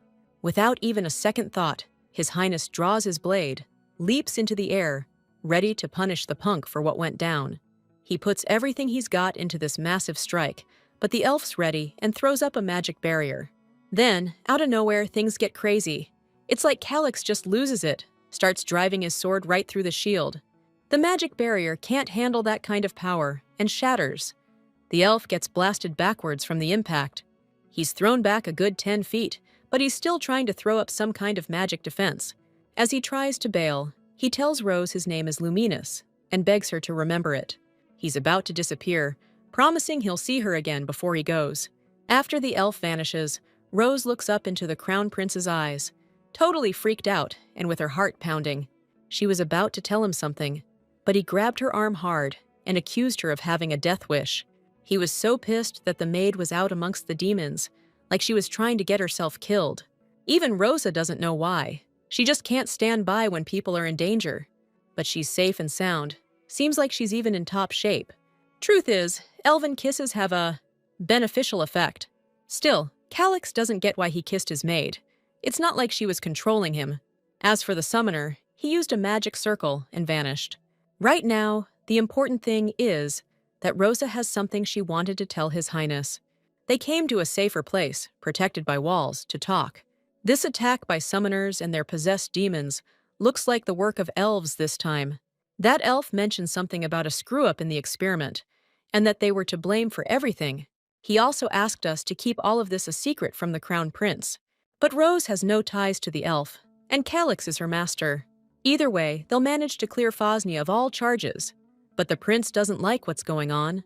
If the elves are messing with dark forces, nothing good can come of it. Maybe they're trying to resurrect Morsius. So right now, the heroes need to get back home ASAP. They'll discuss the rest when they return. Soon, the Crown Prince of Phosnia will present Milady with a gift as a sign of respect. A dragon crystal. It'll be useful to her if she decides to use magic. It's a token of gratitude for forming the alliance, and the girl will get her reward as soon as Calyx ascends the throne. When he first started talking about the alliance, she thought he'd fallen for her at first sight. Looks like someone else already has his heart, even if Calyx is clueless about it. In that case, Milady decided to play dumb about the whole thing. She's just hoping the alliance between Phosnia and Desat lasts forever. Just out of curiosity, she's wondering how long it'll take Calyx to notice what's going on between him and his servant. Suddenly, a young man popped in to see if Her Highness was all right. Actually, she's fine. She was just reminiscing about the good old days. Time to finally head home. Calix has been lost in thought the whole trip. For some reason, Rose didn't even think about going home at the event. The first thing that popped into her head was wanting Calix's marriage to fall through. It's only now dawning on her that if she keeps this up, she's the only one who's going to get hurt. After that long trip, they finally made it to Fosnia. Thankfully, the journey back was smooth sailing, and they got home super quick. As soon as she got back, Rosa dove headfirst into catching up on everything. And after that, she was looking forward to finally chilling out and relaxing. But she felt this weird vibe, like something was definitely off. It's like everyone's staring at her, but they look away the second she looks back. If it's about that, then it's probably because of those rumors. Aaron thinks that's definitely it. The rumors about Rosa and the Crown Prince being, close? Now people think she's hooking up with the Crown Prince. Rosa thought things would die down while she was gone. She had a feeling they'd pin her as the Crown Prince's special friend. There were a lot of whispers around the palace while she was away. They say the girl became a servant to get close to the Crown Prince, that the Crown Prince risked his life for her. Since Mrs. Stagnia can't just ignore these rumors, Aaron suggested she just treat them like gossip. Remembering that Aaron doesn't have a girlfriend, Rosa straight up asked him to be hers. That's pretty intense.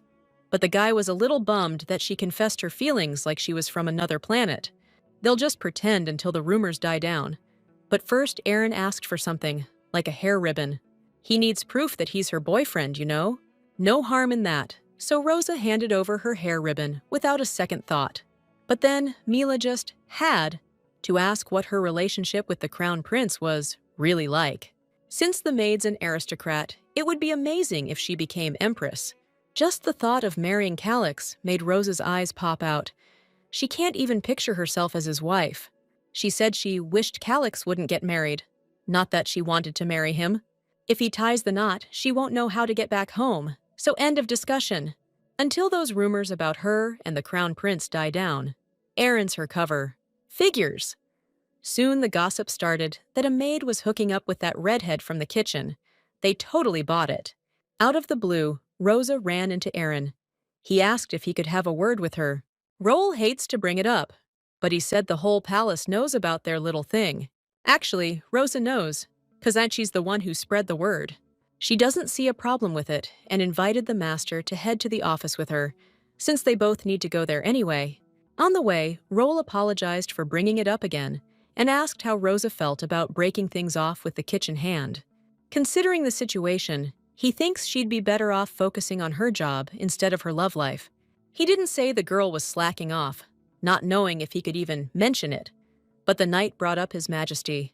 He didn't even finish his sentence before His Highness suddenly appeared in the doorway, asking angrily if they were coming in or what. You could tell something was off just by looking at him. He's a total enigma. Rose decided today was not the day to push his buttons. According to Roel, no word from the second prince, and as for the temple, best if they keep a low profile for now. Hearing that, Rose figured they were talking about monsters in the Desat Empire, and the second prince was somehow mixed up in it. She doesn't know yet if the diary will give her answers if she asks it. She hasn't opened it since that day. She thought she was a goner back then, but she can't avoid the diary forever. Catching His Majesty's furious glare, the maid decided to ask what was wrong. Calix noticed she's been really blooming lately. They've been through a lot, so it must be nice to be back. Lady Estagna really did enjoy traveling through the Desat Empire, but there's no place like home. After she said that, the Crown Prince's face soured. He realized that was exactly why she wanted to go back.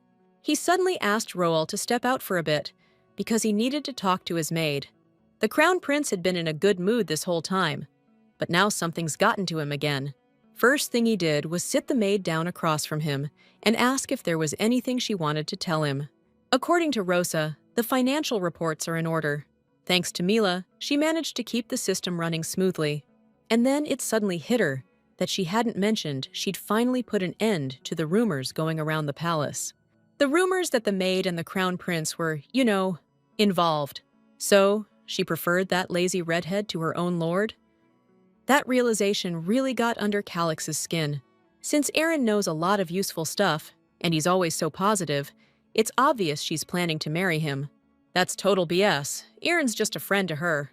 She needed to kill those rumors about her and the prince, so Rosa asked Aaron to play along. Hearing that almost made Calix lose it. He said she should have given him a heads up. So, all that talk about her dating that redhead was a load of crap. After hearing that, Calix burst out laughing like a maniac, just like in the novel. Then, in a heartbeat, he mellowed out and let her leave, but told her to send Roll in when she was done. Roll overheard the whole thing, and now he's got to deal with His Highness's angry rant. That damn Rosa Estanya is driving the crown prince nuts. She's playing with people like they're toys. Deciding to step in, Roll asked if His Highness even wants to marry her, knowing his heart belongs to Rosa. Calix calls it garbage, but deep down it's the truth he needs to face. She's got no power or family to protect her. It could be dangerous for her to stay at the estate. The crown prince doesn't want to hear it. He's never even considered anything like that. Actually, he's been watching Rose and her new guy from afar quite a bit. He doesn't even know why, but when he sees her happy, he gets this weird feeling, like this hollow emptiness inside, a burning sense of injustice, like his desires are being betrayed. Anyway, he decided to get back to business and talk about the summoners.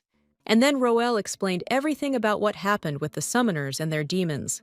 Of course, he knows what His Highness the Crown Prince is worried about. He's afraid someone's going to take away someone he cares about again. Maybe he thinks feelings are a weakness, but you gotta hope for the best sometimes. Tonight, Rose decided to check the diary. Not scared. She wants to get this over with quick. Opening it after all this time, she's just hoping everything's gonna be all right. From the diary, the girl learned that Madame Mallory said to beware of dragons. Rose was surprised that was it, and she doesn't even know who Mallory is. But these inscriptions on the magic circle, she's definitely seen them somewhere before. Elves are a race that once served Mauritius, and Hamel is a cursed land where Mauritius is buried. Gods, dragons, and other ultimate beings. This led the girl to a terrifying truth about Mauritius. Realizing what was going on, Rose got super freaked out, thinking this can't be happening. She's dealing with some kind of dark, otherworldly being, creating demons with some seriously messed up magic. That's Mauritius. Confronted with the face of this world's horrible secret, Rose was totally unprepared and bolted. First thing she did, she ran to the Crown Prince's chambers and started banging on the door, wanting him to open up quick. Hearing the commotion outside, Calix came out to see what was up, barely throwing on a robe after his shower. Scared out of her mind, the girl immediately rushed to him, clinging to his chest, tears streaming down her face. That's when he realized she was crying, and it made him want to point fingers at that blockhead. Barely holding it together, Rose argued back, insisting she really did just come with a request. Only then did Calix let her in, calming down a little, and offered her some chamomile tea. Just because he's the crown prince doesn't mean he can't whip some up, you know? The truth is, Rose wanted to ask him to give her a pass to the Imperial Palace Library. She runs to the prince all in tears for a library pass and thinks he'll buy it. Of course, Calix didn't believe it and told her to spill the beans on what really happened. Looks like the girl was just scared, and Calix was the only one she could think of to turn to. If she tells him that her diary belongs to the most wicked dude in the world, he'll definitely think Rose has lost it. Hoping for a miracle, the girl explained that she had a super real dream last night, where a ghost was choking her. But at the same time, she got curious about ghosts, so she figured she might find something in the library. The maid doesn't have anyone but Calix, so she came to ask him to give her a pass to the library. The words about her having no one but him really stuck in His Highness's head. He'd never thought about it like that. Without questions, he gave the girl a pass and told her to say she was there on his behalf. And the prince also gave her a copy of the helium flower from the Chemesis Empire. It's infused with divine power and works against nightmares. And also holy water from the temple, the high priestess's staff, and a helium flower dried by her personally. Calix doesn't want his maid to suffer from insomnia and then neglect her duties because she's sleep-deprived. He was nice enough to give Rose the day off to rest up, said she could have tomorrow too. The girl was so stoked, she practically tripped over herself, wishing him a good one, and bolted out of there. Rose was about to lose it after all that. Calix believed her. But still, His explanation was kinda sus. This is all because of the journal, and this thing might be connected to Marias. For now, she decided to get some sleep, then hit the library in the morning and figure things out later. Before bed, she put the artifacts on the journal, and as sleep took over, the journal suddenly lit up. Rose jumped out of bed from the acrid smell and smoke that filled the room. She couldn't believe her eyes, seeing the sacred artifacts smoking on the journal. It seemed impossible, but first things first. She doused the smoldering mess with water. All that was left were the burnt-up Chemesis relics and the journal. Something seriously weird is going on here. Right now, Chayrin is 100% sure that this diary is definitely connected to Mauritius. The next morning, before she could even fully wake up, she headed straight for the Imperial Library. Rosa Estanya showed her entry permit and introduced herself as the Crown Prince's personal maid. Out of the entire massive library, she only needed the theological books. But that section is restricted and only accessible with His Majesty the Emperor's permission. Rosa can't just look at those books. They're locked down with magic, so she decided to find something useful among the others. On the shelves, Chemesis Mythology, studies on the difference between divine power and magic. But one book, Straying from the Path of Fate and How Chemesis is Connected, really grabbed her attention. The author of this book is supposed to be the greatest wizard in the world. Rosa doesn't trust it, but she's gonna read it anyway. According to the writing, the goddess of fate is actually under the control of Chemesis. Okay, so Chemesis is the ruler of the empire, but the goddess of destiny? She's got her own sacred book. After digging through a bunch of ancient texts, they found out the goddess of destiny was separated by a deity. Chemesis once lifted her to the heavens to wipe out Revellon, but Mauritius managed to stop it. Even so, you couldn't change the prophecy of destiny once it had already been spread throughout the land. Seems like the prophecy is something nobody can alter, but one guy actually dared to defy it. And that dude who took the plunge? The first emperor of Phosnia. Records say the first emperor started as a military slave, but somehow he got super smart. Rosa would be easy to control if it wasn't for that damn journal of hers. Demon summoning is forbidden magic, long gone, but descriptions of how to use it still exist, though they're hard to get your hands on. The book's author is the only mage who visits the continent once every 4,000 years. To tell the whole story, he's got to start with the Age of Mages. Bottom line, he's a tower prodigy, a brilliant mage. That should be enough for Rose. If you're drawing conclusions from the book, first off, you can't change fate. Second, you can only change it if the person trying is, well, not exactly from around here. Also, when the goddess of fate foretold the world's destruction, people summoned demons, beings from another dimension. To pull that off, you need to prepare 34 ingredients. Rose doesn't really trust the book she read, so she figures she's better off asking Aaron. The first emperor of Phosnia's situation is a lot like Rose Estanya's. It hit her. She should be looking for information about the goddess of fate, not Marias. Back in her room, she saw the miraculously surviving diary again, and knew she had to check it out. Best to rule out all the possibilities until only the right ones left. The second Rose opened the book again. A system panel popped up with English text. She froze, totally stunned, not knowing what the heck it was or why it was there. After loading, the message changed. The summoned spirit had been disconnected from its body. Thinking back to the day Rose started this whole thing, she's way less pumped now, 'cause she's still totally lost. The book system suddenly detected a virus. Virus scan initiated. Virus Mallory, level 45 detected. Virus Fabian, level 4 detected. Antivirus required. As soon as Rose removed the Chemesis artifacts, the Fabian virus infection level dropped. Judging by what we're seeing, looks like Fabian is Chemesis, so Mallory must be Mauritius. But Rose still has no clue what any of them want from her. Suddenly, the Mallory virus triggered a system error, corrupting the soul data and severing the summoned spirit from its body. A second later, the message changed. Lee Chae-rin's primary body no longer exists. Soul data upload impossible. Soul data upload impossible.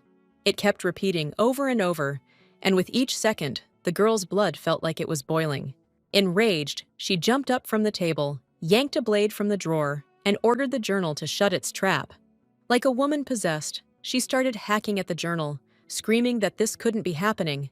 Chaeren's convinced she's alive, that it's all a lie, that she's going to make it back. Exhausted, she collapsed to the floor, slumped over the wreckage of the artifacts, telling herself it's all a bad dream. She'd better get some sleep. The maid convinced herself it's just a nightmare, believing she'll wake up and everything will be okay. But she couldn't sleep.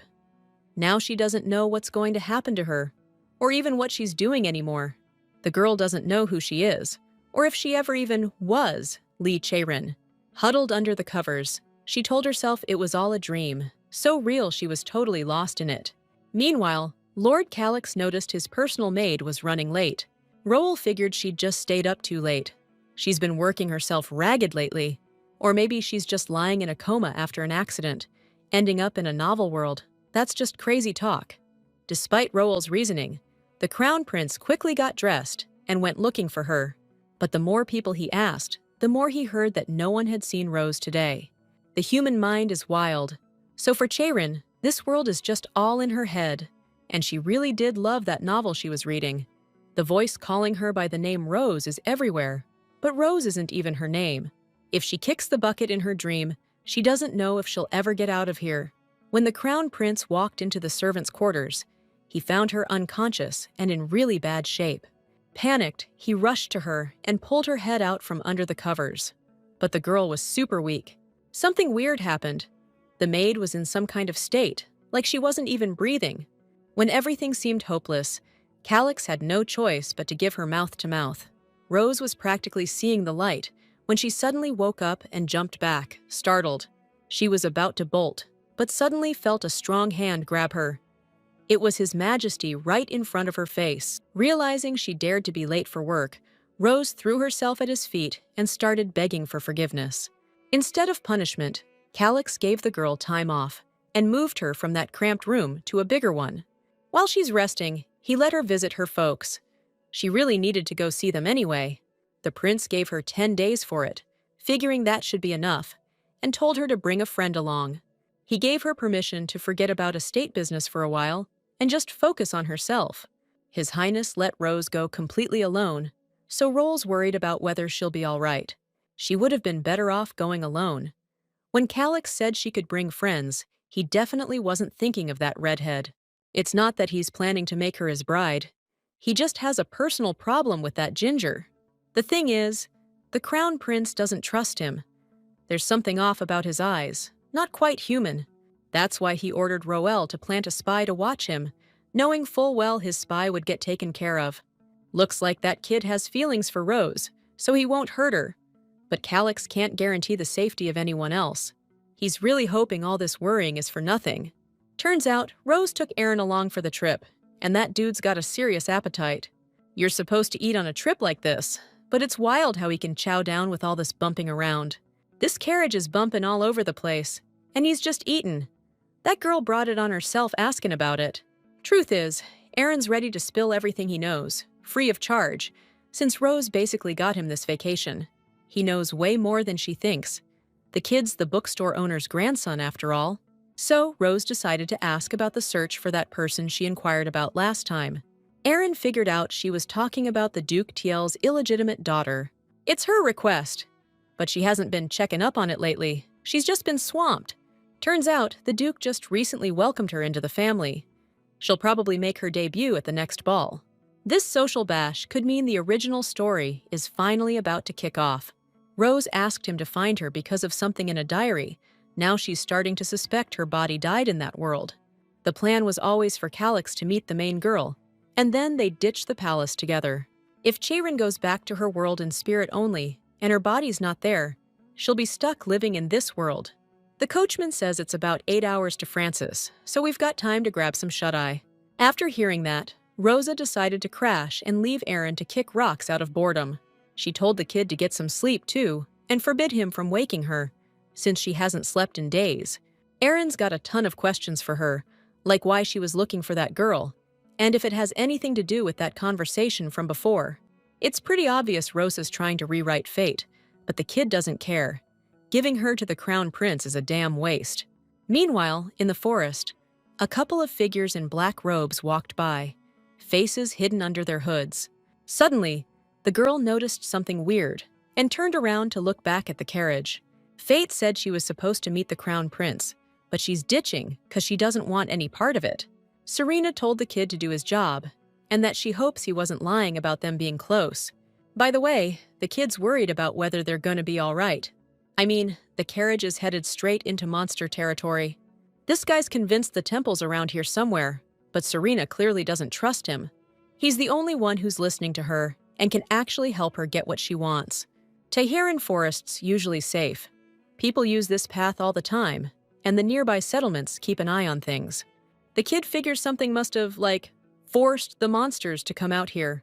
When they came face to face with the monsters, the terrified coachman bolted into the woods. An unbelievable monster, made of bone and skulls, and crackling with dark magic, appeared before our heroes. Rose peeked out the window, saw the monster, and freaked. She'd never seen anything like it. Trying not to draw attention, she ducked down and told Aaron to be quiet and not make a sound. These are some seriously messed up monsters. One of them's even wearing clothes like the boss. Right then, Rose was just praying he'd walk on by. But the Bone King swung that massive sword and slammed it into the ground. Taking advantage of the chaos, while the enemy was distracted, the heroes bolted from the carriage and took off running. Lady Estania always thought Calyx was the reason for all the trouble, but it looks like she's the problem. Aaron's got no clue what she's talking about, but he knows you can't just call the crown prince by his first name. He thinks that's the Lich King. No matter where Rose goes, something crazy always happens. This situation's way more screwed up than it looks. The Royal Skeleton Archers are joining the fight. On their master's command, they drew back their bows and fired arrows into the enchanted forest. That's when Aaron blurted out that the price for wielding a demon's power is, well, it's something else. Back in the Demon Age, humans summoned a devil from another world to stop the complete and utter wipeout of mankind. He wound up, let that rock fly, and nailed the archer right in the dome. So, things took a real turn, and those people ended up as the Walking Dead. Rose was stunned. Aaron took down a monster with a rock? She couldn't believe it.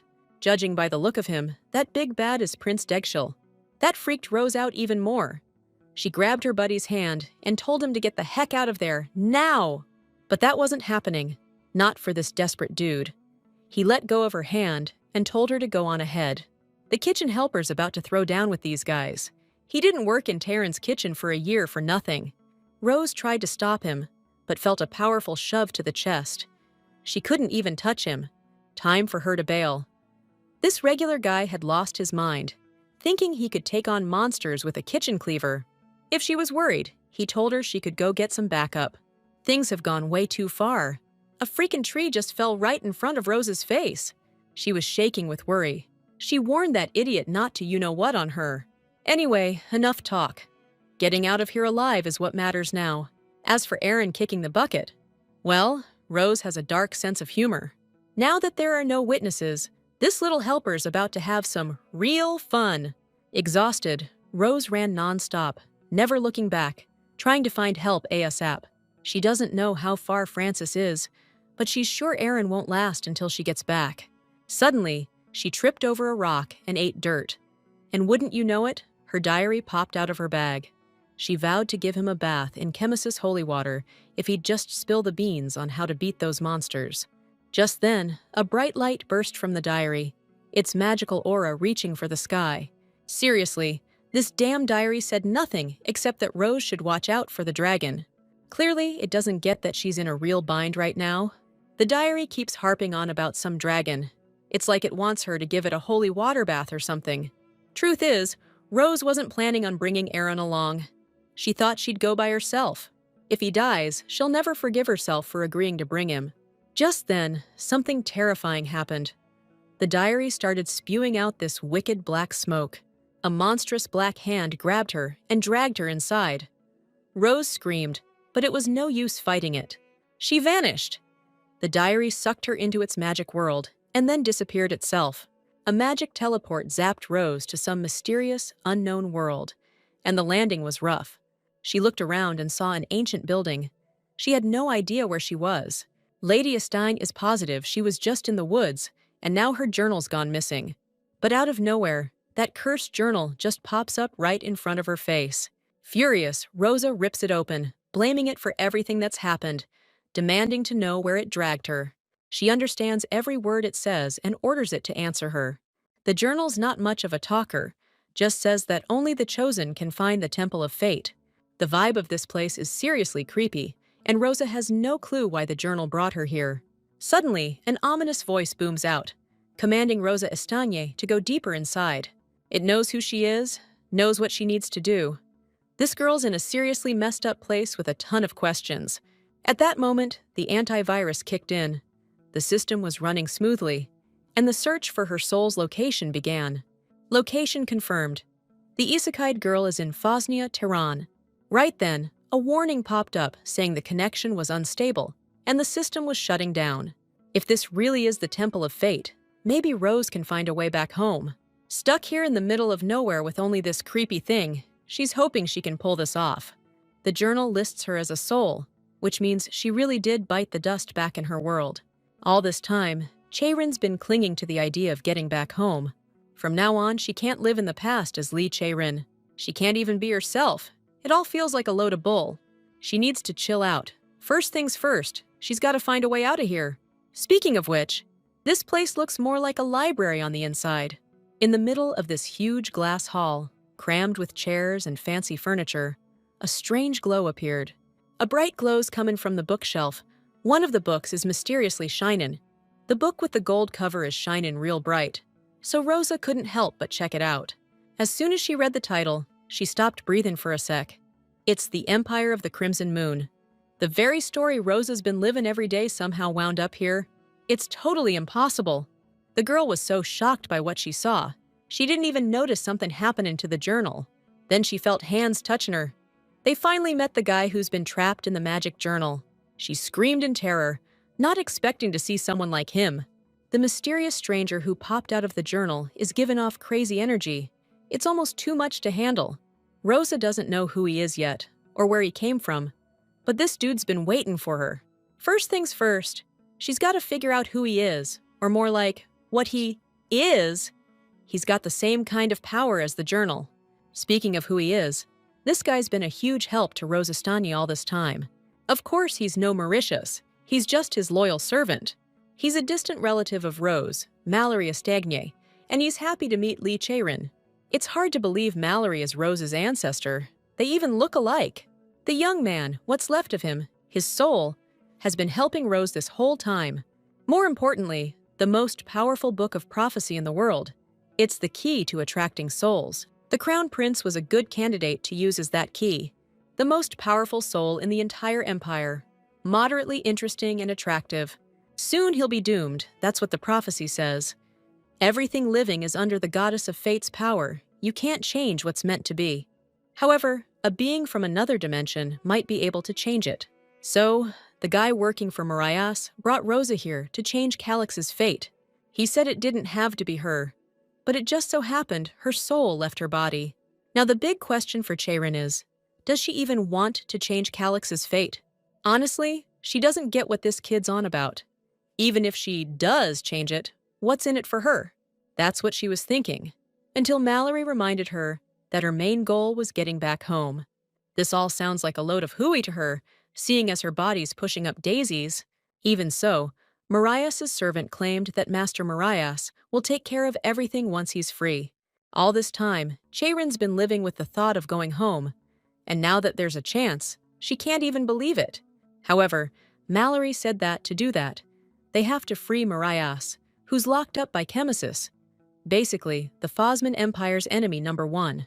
Rosa's got her doubts about whether this'll even change Calix's fate, especially since there are gods in this world too. She doesn't have to do anything too crazy, just give up the body she's in. Marias's minion isn't planning on kicking her out permanently. Lee Chae-rin's just gonna take a little nap. And when Marias is free, she can come right back home. Even if she doesn't want to come back, well, she doesn't really have a choice. Because she definitely doesn't want anything bad to happen to Calix. It's obvious Chae-rin has feelings for him. She asked the diary to save him more than once, even though she was really saving herself. You get the feeling she doesn't get it, or she's just playing dumb. She did have a choice. If she'd stayed in Desate, she wouldn't have had to see him again. And she had plenty of chances to run and save herself, leaving him to kick the bucket. But Cheiron didn't do that. She chose to stay with him every time. This convo with Mallory is dragging on. She needs to help him free Mauritius. She's facing a choice that, whatever happens, she can't take back later. She shoved Mallory's hand away. It struck her as funny that this lackey cares about Calix's fate. According to her, Calix is changing his own destiny bit by bit. His life won't follow this book's script. Cheiron isn't going to help resurrect Mauritius or free him just to save Calix. But Mallory's helped her plenty, so he grabbed her by the throat, lifted her off the ground, and said she owes him. One way or another, Mauritius's minion is going to get his hands on Rose Estagny's body. Deciding to screw up his plans, she pulled out the dagger the Crown Prince gave her and stuck it in his hand. Seizing the moment while Mallory's writhing in pain, Rose got out of his grip and bolted. The furious dude yelled after her that she has no idea what she's done. She's committed an unforgivable act. Truth is, that body belongs to him. It was made for him. Mallory's been waiting 400 years, and now he wants his body back. This girl may be young, but she's scared stiff, and she ain't gonna let it happen. She's fighting that creep tooth and nail. The dude just crumpled from the pain. He doesn't know what kind of dagger that is, but the magic in it is intense. Just then, a crack suddenly appeared in the wall of books, like someone sliced right through it from the outside. Rose couldn't believe her eyes when Aaron stepped through the gap in the wall. He barely made it, but he's here! He and Rose are finally together again. Turns out Aaron was tracking where she went, and then he saw all this go down, so he just tore his way in. Hearing that, Mallory told him to cut the crap, claiming this temple has absolute power, so that was impossible. But the moment Aaron locked eyes on him with those inhuman eyes, everything clicked into place. He was getting curious about what Rose was doing here and what she needed that blade for, but she's more freaked out that Aaron's alive. She thought he was a goner. The kid doesn't want to dwell on it. He's just glad they both made it. Just then, spotting the attack, Aaron shoved her aside, saving her from that magic blast.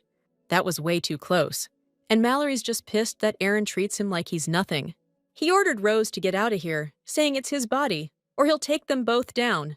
Aaron's ears are already ringing from all the yelling, plus he has no clue what's going on. He told her not to worry, 'cause he likes Rose just the way she is. The second his hand touched her eyes, she started drifting off, and Aaron's true face appeared before her. Rose was out like a light in his arms, but Mallory's never seen him look like that before. Truth is, this Mauritius lackey doesn't give a damn. He's gonna waste this dude. But Aaron ain't letting him touch Rose. She's the girl he's got a thing for. Then, a divine blast of light slammed into Mallory like a freight train, and the only thing he could do was scream for Lord Mauritius. Makes you wonder about destiny. What was Aaron supposed to be? He could have taken over the Crimson Bookstore, easy. Or maybe he'd become a top chef and settled down with a wife. Either way, Aaron wasn't supposed to kick the bucket with his girl. Maybe his destiny's changed. Rose mumbled in her sleep that she didn't want that. Seeing Rose wake up, Aaron smiled and asked her what she was talking about. It's unbelievable, but he's alive. Miss Estagna already grilled him about it. Turns out she fainted. The dude scooped her up, and they bailed together through some kind of space rip. So Cheiron can mess with destiny, which is kinda scary, 'cause things don't always get better. Her only worry is whether Calix will actually be happier if she changes his fate. Spotting the journal, Rose just blurts out, asking Aaron if he saw her stuff on the way back. Book, dagger, bag. It was all just scattered on the ground. Aaron's gonna dig her dagger. You can even slice space with it. It's tricked out with magic stones. And the book, it's blank, so the guy had no clue what it was for. Looks like Mallory's still trapped in the journal, but she doesn't seem like a threat, thankfully. Noticing she's holding back a ton of secrets, Aaron straight up asks if she wants to tell him anything. Without a second thought, Rose thanked her savior. Pretty sure he needed to hear it. By the way, the kid hasn't said where they are yet, but this is the place Rose came from. A knock at the door, and a pink-haired dude bursts in, practically glowing with happiness that she's awake. After that reunion, they all gathered around a big table to eat. The food here was seriously nasty, but Rose can't say anything, so she thanked them for their hospitality. The man told them to make themselves at home. then turned to the kid. Aaron introduced himself as Rose's boyfriend. The man didn't get a proper introduction in before. His name is Gerald Estanya. He's her father's cousin, Rose's uncle. They hadn't seen each other in ages, back when she was just a little kid. Gerald's heart aches every time he remembers what her parents went through. He should have taken care of Rose and tried harder for her. She shouldn't have suffered like that so young. Thankfully, she's doing all right living in the palace. The crown prince is super reasonable and wise, so she's in good hands. Looks like His Highness, the crown prince, has a soft spot for his maid. Gerald never figured the boss would find anyone interesting out in the sticks.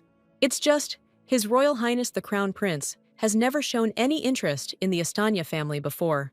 According to Rose, His Majesty is attentive to every family in his kingdom, but he's giving a member of the Estanya family special attention. And from what I hear, Rose is close to the Crown Prince. After their chat, the girl thanked us for the refreshments, and Gerald asked his wife to show her to her room. As far as Cheirin knows, her uncle has never lifted a finger to help Rose, but now he's bending over backwards for some reason. He obviously wants something, since Rose is close to the Crown Prince. Calyx definitely won't even listen to her, and she won't say anything to him anyway. Seems like His Highness, the Crown Prince, really cares about her. They kissed twice, but it doesn't count, since the girl was unconscious. It was just mouth to mouth, so she shouldn't act like a baby about it. Still, even in those moments, it was Calyx's lips. Hard to tell if he's genuinely clueless or playing dumb, but Rosa knows the deal. Her feelings are off the charts, and she doesn't know what she might do. Cheirin doesn't even exist as a person in this world. She's not even alive, and doesn't know if she has the right to get closer to Calyx. But thinking about that is pointless right now. She has more important things to deal with, like the diary. Only after grabbing the dagger did she agree to open that cursed diary. But when she opened it, she was beyond shocked to see the system was working fine. Current user status: obsession due to forced summoning. Solution: detach from body and await the soul. Suddenly, a system window popped up about a measurement control system. It's an AI. Illegal soul transfer detected. Initiating automatic system to protect the soul. The system's been configured to match Earth's current level of development. First-degree offender, Mallory Estanya, identified as the mastermind behind this illegal soul manipulation. He's been working for Mauritius, and as far as we're concerned, he's toast. Rose's head is spinning. There's just too much to process. So Mallory Estanya is Rose's ancestor, trapped in the diary, and he's helping Mauritius break free. 400 years later, Lee Cheirin got contacted by something from another dimension. That's when her soul got zapped into that other dimension, and the AI flagged the illegal soul transfer. Now it clicks. That's where those system messages came from, and why they were in Korean. With Mallory gone, all that's left in the journal is the AI. Assuming Cheirin wasn't seeing things, we gotta figure out who Aaron really is. There's a chance he's a ghost or a mage, and maybe he's the one who offed Mallory. Thinking about him led the guy to Rose's room. She wasn't expecting him there. Aaron was bored, so he just randomly decided to come over and mess around. As soon as he got in her room, he realized her room was way nicer than his. I guess that makes sense, since those people are Rose's relatives. And even though the guy claims he was just bored, the girl figured he came to talk. But Aaron's denying everything. He thinks she's the one with something to say. Since he promised to always tell the truth, Rose decided to find out who he really is. Figuring she'd forgotten his name, the guy introduced himself as Aaron Crimson, grandson of the owner of Crimson's books. But right now, he needs to know everything about Rose, just whether she is Rose. Truth is, she can't answer that. But not because she doesn't want to. She's got her reasons. Basically, it's the same deal with Aaron. He can't spill all the beans either. Last time, he said everyone's fate is already written. But there are things that can mess with it. To change fate, you need a being from another dimension. A soul untethered to this world can even change the destiny of a big shot. Saying that, Aaron got curious about whose fate his friend wanted to change. If she was planning to mess with the Crown Prince's destiny, then the guy asked if he could join her. Rose said it's nothing like that. Besides, only a being from another dimension can do it. She could have just said no. Out of the blue, she throws another question at him, wondering if Aaron even considers her a friend. Of course they're friends, But in the end, she still couldn't bring herself to ask the one thing she really wanted to know. What mattered to her was finding out if he was the one who offed Mallory. Judging by how slippery Aaron's being with his answers, she knew she wouldn't get a straight answer out of him. First things first, Chi-rin needs to dig up the whole truth. If Mallory's family is tied to Estanya, there's gotta be records of it in the library. The book she found doesn't have a title. Maybe it's a journal or something like that. The book talks about how a house, once thought to be eternal, fell. If it weren't for Mallory's little brother, the family would have been wiped off the map by the hero of Chemesis, Raphael Fossman. Raphael Fossman is the first emperor of Phosnia, who ruled about 400 years ago. So, Mallory was telling the truth about waiting 400 years. The great Marias spared the family in exchange for eternal loyalty. His people went to Phosnia to work for Emperor Fossman. Even though other followers saw them as traitors to Marias, they had no idea about the mission they were on. For centuries, the family endured the abuse and criticism, all for Lord Marias. They were planning to repeat the methods that Chemesis used, and forge a vessel from the Estanya family blood, summon their hero, and then Mallory would become the Savior's guide. All this to rebuild Lord Marias's world. So, the real Rose was a scapegoat. They used her body as a vessel for a being from another world. Eventually, Mallory managed to move Cheiron's soul into Rose's body. After learning all of this, the girl told Marias's whole world to go straight to hell. Every day, she lived with the thought of returning home soon, but she realized she wouldn't make it back. So, it's either keep living here under everyone's microscope or ditch the palace altogether. If these rumors about her being tied to Mauritius keep spreading, it could put Calix in real danger. First things first, Chi-rin needs to find the novel's main character. This is enough to drive a person crazy. She should be worrying about other stuff right now, but all she's thinking about is how much she doesn't want to leave the Crown Prince's estate. Even with everything that's going on, she doesn't want to leave Calix's side. In this story, Rose is a bad egg. She's done enough to change Calix's fate already. His story will be different from the original novel, but some parts of destiny just can't be rewritten. Now Calix is gonna meet Serena, and they're gonna fall head over heels for each other. But what Rosa really wants is for them to never cross paths. After everything they've been through together, he'd be a real low-down dog if he ran off with someone else. But she can't stay near Calix while the whole Mauritius thing is still a secret to him. If Calix kicks her out of the estate after he finds out the truth, so be it. Rose can kick the bucket for all she cares. It doesn't matter. But she's sure she won't die by Calix's hand. Turns out the tyrannical despot is actually a sweet and kind guy. The next morning, the weather's practically begging her to go back to the Crown Prince's estate. But the problem is, Uncle Estanya can't spare a carriage for the girl. And the reason is, the weather's awful out there, the wind's howling, and it's getting late. This uncle is getting on Rose's nerves. He still hasn't gotten what he wants from her.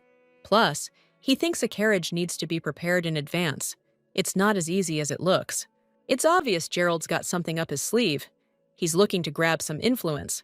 In a backwater like this, trying to influence anything Empire-related is tough, so this is a major opportunity for Rose. She needs her uncle to draw up a list of aristocrats who might be useful to them. If he can pull that off, Rose will definitely put in a good word for him. After all, the faster the rumors spread from the mouths of high-ranking nobles, the better. This is a golden opportunity for Gerald to prove his loyalty to the Emperor. In the end, he promised to get everything done ASAP and get her carriage ready. Either way, Rose is sure this is all for the best. Calix doesn't have nearly as much aristocratic support as his brothers. Plus, the Emperor and Empress aren't exactly fans. The provincial factions are another story. They can be used to build a new power base for Calix. Hearing that Aaron was having a blast in Francis, Rose suggested he go back and stay there longer. She's pissed today and feels guilty about everything that happened with Aaron. At least the kid had fun, even though they almost bit the dust. Aaron chugged the whole bottle, then just chucked it out the carriage window. Rose was shocked at the trashy move. But hey, there was a cheetah involved. A little later, the cheetah girl showed up at the Crown Prince's palace with news about how she messed up big time. She was tailing Aaron Crimson when suddenly the Lich King showed up. The coachman bailed, and the servants vanished. The boss told her to watch Aaron Crimson. Babysitting the staff wasn't part of the deal. Hearing that, Calyx realized she was just a pretty face if she didn't understand she needed to save Rose. They were in the Tahiran forest. No monsters have been seen there in centuries. Calyx screwed up somewhere. He shouldn't have sent that girl as a spy. She takes orders way too literally. Spy says the maid's okay, but it looks like she's been spotted. Seriously, if Rose finds out the Crown Prince sent someone to Taylor, she's gonna hate his guts. Just the thought of that sent Calyx into a tailspin. That's not how it was supposed to go down at all. Just like His Majesty said, Aaron Crimson seemed like a weird dude to the girl. Thing is, he's got this off scent about him, not quite human. So, looks like the Crown Prince of Phosnia's spending spree wasn't a total waste after all. Rose is definitely gonna be pissed, and Calyx has no clue what to tell her when she asks why he was spying on her. A creature that can perfectly mimic a human? Shadow couldn't have been wrong about that. In this situation, the Crown Prince is sweating bullets that she'll either bolt or despise him. And what's he supposed to do now? He doesn't even have a freaking clue. Rose is just a servant, and Calyx has every right to keep an eye on her. She can't tell him what to do. None of that matters, because he hasn't done anything wrong, and he's confident in his choices. Suddenly, there was a knock at the door. A maid timidly entered His Majesty's office, clutching a journal in her hands. The very moment Rose suddenly apologized, Calyx declared he wasn't about to say sorry. It was awkward, so he just blurted out, "Why are you apologizing?" The prince felt his gut clench when she said she intended to resign as a servant. As she started to explain what happened, tears welled up in her eyes, and a lump in her throat stopped her. Like a man possessed, Calyx grabbed the girl, demanding to know what was going on. The truth is, Rose is just worried. She's afraid he won't believe her. Gathering her courage, she confessed, "The truth is, I'm not exactly who you think I am."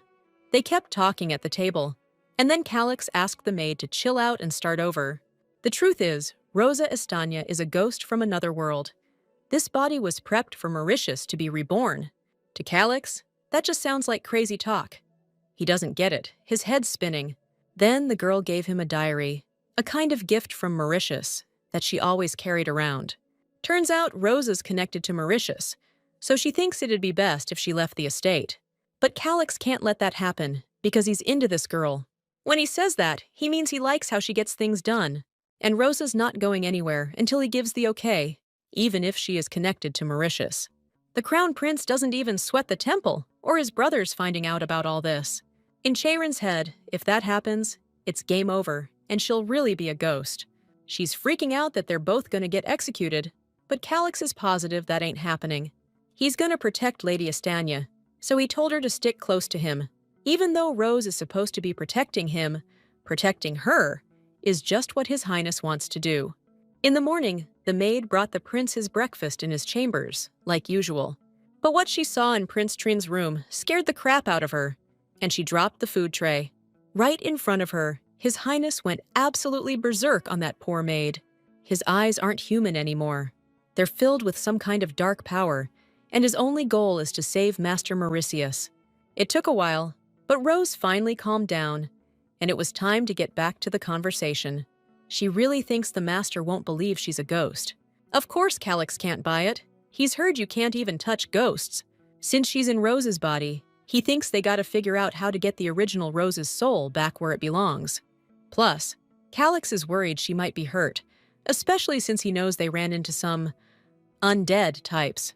And that's all because he had Aaron crimson-tailed. Rose figured out it was a cheetah a while ago, and surprisingly, she didn't even ask why he was spying. Aaron's a bit of a weirdo, and honestly, she would have asked the prince to keep an eye on him herself.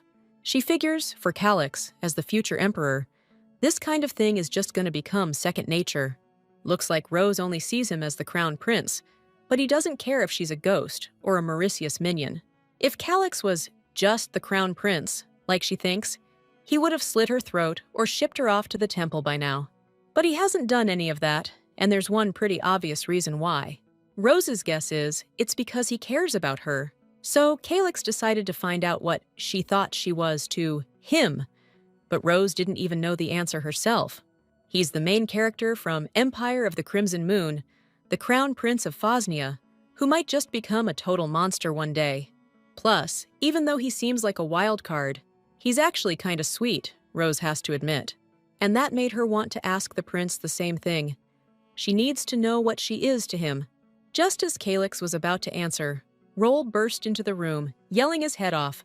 Turns out, there's been a problem. The second in line to the throne has gone completely bonkers.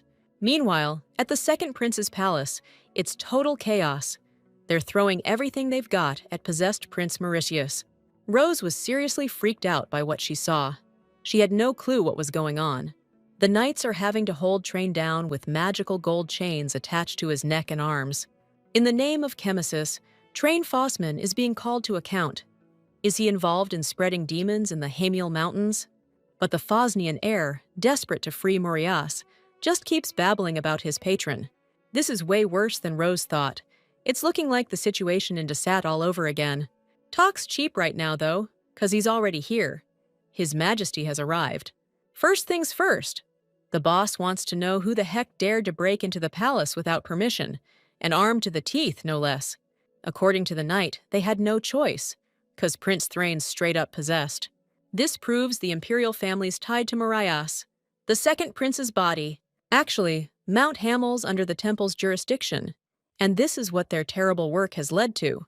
But the captain of the knights is totally against it, thinks it's blasphemy. Then the emperor's aide asked Calyx Fossman to spill the beans on what happened at his birthday festival. According to the crown prince, the demons started going wild right from the start at Mount Hamel, and now it's happening again. As the crown prince, not just as his older brother, Calyx needs to take responsibility for Train. He asked to be put in charge of this, but Rose doesn't even know what to make of it. Things are going smoothly.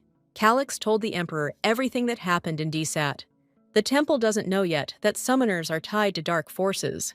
What's more, the summoner's body that was being kept in the palace also vanished at some point. The elves are behind it. This next part is private, so His Highness kicked Roll out. Then, Rose shared her theory, that the second prince's condition is connected to her. In the Tehiran forest, she stumbled into the Temple of Fate. There was a minion of Mauritius there, who originally prepared Rose's body. She stabbed him, and she thinks that's the reason for Train's situation. Her presence is putting Calyx in danger. Looks like the crown prince isn't sweating it. After all, the girl's his servant, not some dark minion.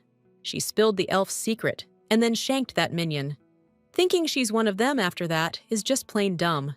Calyx isn't sweating it. Figures ghosts are about as real as fairies. Plus, he's stoked to have a spirit on his side. Rose almost forgot to mention that, back home, she told Baron Estanier to rally the local troops. They've never met Calyx, so he needs to give them the official welcome. Suddenly, the prince had a brainwave, a way to win over his people. Everyone knows demons are a major threat to the Empire and the Church, but they're dragging their feet on doing anything about it. Because of that, the Empire takes a beating from demons every year, mostly hitting the little guy. If we take the lead on solving this problem, we can get the Church and the people on our side, and the Crown Prince will finally get some props from the Emperor. His Majesty would definitely be down with this plan. Since the elves chose Rose, Lord Calyx told her to pack her bags ASAP. Turns out, the Crown Prince wants them to head to Elven territory, but he's already second-guessing himself, thinking maybe he should have left Rose at the estate. Figures, he's taking Rose instead of Sir Roel, even though she's still recovering from the last mission. The Elven territory is locked down by a magical mist inside Mount Hamel. Calyx can't get in there, but the elf-chosen one can. Roel's job is to keep tabs on the first prince. He might be planning something sneaky while this is going on. Relax, though. They're just going to parley, not start a war with the elves. Finally, Calyx ordered his troops to assemble at the palace and be ready to roll. They'll slip out unnoticed. Time to shove off. The prince ordered Roel to defend the estate while he's gone. Unfurling the magic scroll, the crown prince bathed the room in bright light, opening a portal. Instantly, he and Rose vanished and reappeared in a completely different place, deep in a dense forest. They landed perfectly, and Rose immediately recognized that they were in the Hamel Mountains. Something definitely went down in this eerie place. The girl could feel demonic energy everywhere. She regretted even asking Calyx about it, especially when he told her it was, well, let's just say demon remnants. The coordinates were accurate. It's got to be somewhere around here. Calix has no reason to sweat it, unless he and his servant get separated. First things first, he returned her necklace, having tinkered with it and made some adjustments. Compared to the Leviathans, elves are a total joke. Sure, they're magic savvy, but physically they're weak. The spot we need should be around here somewhere, but the heroes will have to walk around and search. Rose has a pretty weird way of searching. She's trying to sniff out the scent of fog. That's when she saw Calix's genuine smile for the first time. His real laugh, the kind that comes from the gut. This is serious business, so she doesn't get what he's so happy about. He's like a puppy. Meanwhile, Ash went digging for answers in the library's restricted section. Year 1 of the Empire. The hidden contents of records from that time were only discovered 400 years later. Most of the books about Revellon were destroyed or lost. Only a few collections survived. The people of Revellon worshipped Mauritius and believed Chemesis was evil incarnate. They believed Chemesis's power of light had turned the king of Revellon into a puppet. History only remembers the victors, but the followers of Chemesis considered Mauritius a universal evil. There's no mention of demons in this book, but the Crown Prince read the whole thing. His brother said he was heading to the Hamel Mountains with that woman. That's why Ash is really hoping Calix Phosman pulls through. Seeing the sheer number of monster corpses, Calix realized things were way worse than they thought. There are so many demon corpses here. It's hard to believe the temple really didn't find anything. Or maybe they did find this place, but couldn't make it back. The heroes didn't just stumble on a glove. That's someone's hand. It's too late to leave now. There are only corpses here, but there should be so many more. Wondering where the others went, Calix figured they were taken alive. Maybe to be sold off, or maybe they're running some kind of twisted experiments. According to the prince, unlike mana, demonic energy can't be controlled. But somehow, Marius's followers managed to poison the second prince with demonic energy. So, they found a way to infect people with it. Can you imagine how many died while they figured it out? When it comes to experimenting on people, elves are like mad scientists in my head. Usually, Rose pictures them as holy beings guarding the forest. They can't let their guard down now, or they'll both get caught.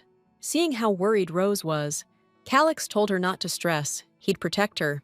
Suddenly, he noticed something fishy and pulled her close for her own safety. Just then, the thick demonic smoke started to clear, revealing the secrets hidden within the forest. An elf stepped out of the fog, greeting the Saint of Marias. Following him, other henchmen bowed their heads before the Saint of Marias. This elf, Luminous Cloel, has met Rose again, the chosen lady of Estan. He's stoked to meet the saint and asked her to come closer, but Calix immediately pulled her away. Rage started bubbling up inside him, seeing what this kid was doing. Right then, the lackeys all yelled that the guy who so brazenly grabbed the saint was beyond redemption. She might be a saint to them, but to him, she's just staff, and Calix is really curious if he's cramping her style. Truth is, being held so tight by the Crown Prince, feeling his solid build, Rose is actually super uncomfortable. She announced that she was currently escorting His Highness the Crown Prince and asked them to be understanding. Now they can finally talk. Calix wants to know what they're plotting. The wisest of the elves, the Elder, decided to answer that question. According to him, Calix was born with a powerful soul, but his destiny is cursed. Marius's temple looms around them, looking pretty damn ominous. Suddenly, the goons start chanting, looking up. They're going on about the fifth moon, two hearts, the mother of darkness. So this whole screwed-up world is just a cult run by some psycho. Suddenly, this demonic power shows up in the air, and the oracle appears before the faithful followers. The emaciated oracle latches onto the Crown Prince, calling him the most powerful soul. And with him as the chosen one, Rose is totally confused by what's going on. The Prince of Phosnia ain't liking these parlor tricks, especially since Chimera's here. Experiments like this are forbidden by the Empire. Looks like the elves broke the law. The Elder doesn't know what he's talking about, insisting she's the only priestess of Marias who can read fate. To prove it, the old guy tells the priest to tell them about the fate of the Crown Prince of Phosnia. Calix's destiny is all about misery, hate, loss, a damn curse, and death. The prince's whole fate was laid bare right there in his palm, and that's when Rose noticed him starting to shake like a leaf. All that stuff hit Calix so hard, he passed right out. But luckily, the girl caught him. The elder says he's just in shock, but all they did was show him what's coming. If the priest's prophecy tells the future, then we're talking about the Blood Moon Empire. Calyx was acting like a jerk to the saint, so the elves just let him know it. The elder is a loyal servant of Marias, who's supposed to be escorting the saint. But Rose doesn't buy that Marias personally asked him to do it. The old guy's saying it's in the prophecy, but he clearly doesn't know you can change that stuff. Okay, so now it's obvious they hate Calyx, but they need Rose. She came in peace, but if they keep acting like this, she's worried things just aren't gonna work out. And now she's ordered the elves to get them and the prince to safety, ASAP. Her mission is to protect Calyx. Betrayed by his lover, the heartbroken crown prince was consumed by revenge. He had to know why she didn't love him, convinced that she'd end up stabbing him in the back too. The second the crown prince decided it was better to just get rid of everyone, he was driven by feelings of betrayal and loneliness. He doesn't need anyone now. But another part of him is screaming that he never wanted this. The pain of those days, the kind that changes a person, leaves a permanent mark on their life. And the hand that once begged for mercy will now clench into a fist, fueled by the cruelty growing inside. Just like Calyx begged for his mother's life, he begged to be set free. It seemed like he wouldn't do it, like he didn't have the strength, but his cruelty grows with every new pain he endures. Now all that's left for him is to see what he's done. Yeah, he's the one who killed them. Trina, Ash, Gerald, his father, all the knights, and the woman he loved. This is the fate of Prince Fosnia. Now he's seeing his true colors. He doesn't want this fate and tries to reject it. But his life is under a dark cloud, destruction and despair. If Calyx wants to change fate, he has to make a choice and turn his back on Fosnia. Darkness must return to this world to free it from the torment of this curse forever. Startled, Calyx woke up to Rose's loud cries. His skin was so pale, like he'd just been brought back from the dead. The girl's ready to help if he's still feeling under the weather, but the master said he's fine. Since he's so pale, the maid decided it would be best to head back. But if Mauritius is really planning on coming back to this world, there's a good chance this could kick off a war. Turns out, Mauritius got in touch with the crown prince and delivered his message. God only appears to a person once, and that was the end of Revellon. Now we need to figure out what the elves are after. There's gotta be a reason Mauritius reached out to Calyx. Just the thought of actually having to find Mauritius is making Rose's head spin. But there's a silver lining here. Rose saved the crown prince of Fosnia again. Luminous's voice came from behind the door. He decided to apologize for what happened. So, Calyx suggested playing along with them at first. That way we can figure out what their goals are. Rose only agreed on the condition that His Highness doesn't wander too far from her.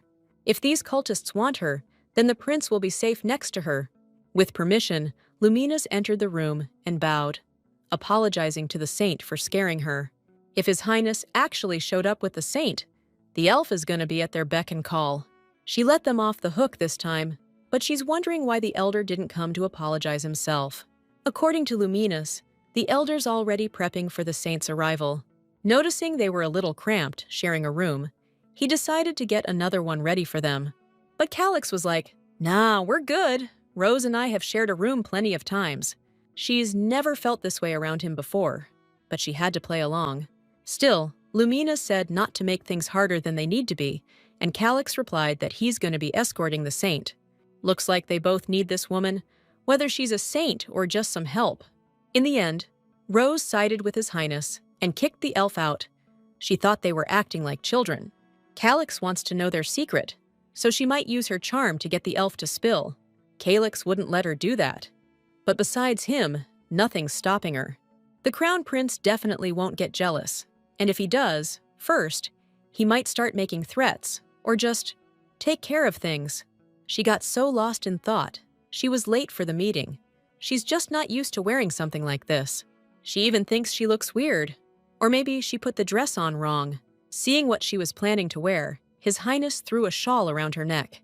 He's sure that elf will be checking her out, and the elder will be looking. All the elves will be staring. Covering up the maid's assets a bit, Calyx ordered her not to show them anything. Nobody but him. Not those skinny elves, not that pumpkinhead. He's totally jealous. Rose seems to have lost it, but she won't show anything to anyone but him. The novel's main character is a real sweetheart. Seeing how beautiful she is, he couldn't resist pulling her close. He doesn't want to lose anyone else. The thought makes him shake like he's terrified. They met with the elder soon after, but Rose's mind was still stuck on what had just happened. She's wondering what the heck that was all about. And Calix still looks like he's seen a ghost. The elder's first move was to compliment her dress, but Rose knows she looks out of place, even without him pointing it out. But she suggested they skip the small talk for now. Suddenly, the saint was offered a glass of red wine. The goons had been prepping for her arrival for ages. They never expected the warrior they sent to meet the game would get snatched up by humans. So, when he first met Luminous, he already knew what Rose was. By some crazy stroke of luck, the saint ran into their warrior. It must be a blessing from Mauritius. Cutting the elder off, Calix reminded him what Rose said and told him to get to the point. The clerk just smiled, saying he knew the saint was at the Temple of Destiny. Just as you'd expect from a saint, Rose received a vision there. Mauritius said darkness would engulf the world. If they keep worshipping her as a saint, she'll use that position to her advantage. Mauritius asked her to help His Highness, the Crown Prince, build an army that will go down in history. Mauritius said Rose was just a tool to change destiny, but the Crown Prince is the one who'll really change things. Speaking of the elves resurrecting Mauritius, all the preparations are complete. His Highness, the strongest soul. That's what the prophecy says. He's the perfect vessel. Soon, the elf elder led the saint to the place where the altar of the great Mauritius's shrine is located. This is the temple, huh? It looks way more ominous than I expected. Feels like ghosts are gonna pop out any second. Suddenly, Calix whispered to the maid to bite the necklace if anything goes sideways. He's got a translocation spell on him. Rose is teleporting to Roel. According to the elder, this is the last temple standing after Revellon was destroyed. This place is like a total hotspot for demonic energy. Now we can see it for ourselves, their sanctuary, the thing they use to talk to their god. As soon as the doors opened, the inside looked exactly like that cave with the moon butterflies. So that's how they managed to stay under the radar for 400 years. It finally clicks for Calix. Behind that gate is the bloated result of some messed up experiments. The elder says it's definitely the result of a failed experiment. He apologized for not giving us a heads up, said we must be pretty freaked out. The elf asked us to hang tight, saying if they screw around with the rules, things will go sideways fast. Calix figures this is just like the Dacet Desert all over again, and it's making the old guy realize the Saintess is way too reliant on him. There's something else the elf didn't warn them about. Remembering the Saintess hasn't actually met Marius yet. Looks like he's got some slightly different plans in mind. Just then, the tomb bursts open, and a devastating devilish power explodes out. This is a party for the minions. The day has come when the Saintess will become a vessel for Marius. Right then, Calix tells the girl to do exactly as he says, and get the hell out of here now. He's telling her to run, but Rosa absolutely does not want to leave without him. Mallory's gone. Even if he was alive, he probably wouldn't lift a finger to help Calix anyway. Suddenly, the heroine remembers the system was created to protect Froth to this soul. Turns out, it wasn't helping Calix at all. It was helping Rosa. Taking a huge risk, the girl pulled out that creepy-ass diary and tossed it, begging the system to protect her. The diary snapped open, instantly sucking up the demonic energy. It worked! Looks like they don't have to run anymore. Calix doesn't even know how to handle Rose's crazy antics. Looks like the elf was trying to lure them into a trap, but he never expected them to be on the same wavelength. Calix decided to see who really walked into a trap. With one swipe, he tore open the dimensional space and let the Imperial Knights into the temple.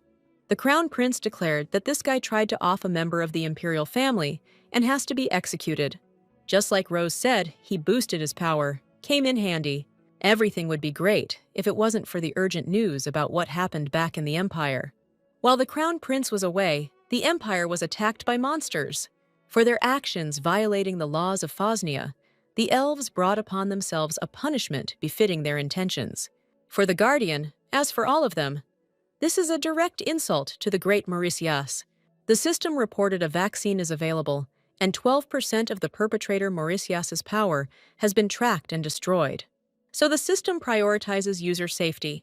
His Majesty is safe, which is a huge relief for Aaron. But there's something far more important right now. Since they left, monsters have appeared in the Empire, and there are already over 100 victims. Seems like there's only more of them, and the temple and the palace are both debating how to deal with them. The Crown Prince doesn't have a moment to rest. He needs to call an emergency meeting. In that case, first and foremost, Calix tasked Roel with protecting Rosa. A lot happened while you and the Master were out of the Empire, like they're trying to bring Mauritius back from the dead. Rose, a spirit summoned into this world by Mauritius, they want to use her to rewrite destiny. Hearing that, Roel looks pissed, even though he doesn't fully get what's going on. He can't believe these goons are trying to use Calix as a vessel, and Rose to change fate itself. Let's say everything this girl's saying is real. But the big question is, why is she telling Roel? Truth is, Rose is hoping that no matter what, he'll stay on the Crown Prince's side, and hers. And she needs to believe that the head of His Highness, the Crown Prince's Night Order, thinks she's right. This unbelievable girl just leaves him no choice but to agree. After the meeting, His Highness totally lost it. Thinking the Emperor, the First Prince, and the Temple, they've all gone bonkers. They decided at the meeting to hold off on doing anything for now. The Imperial Palace is saying the Temple needs to step up and handle the monsters. The Temple's saying the opposite, like they're playing a game of hot potato. But the people of the Empire are in danger. They're not getting any help, so Calix is going to take Rose up on her offer.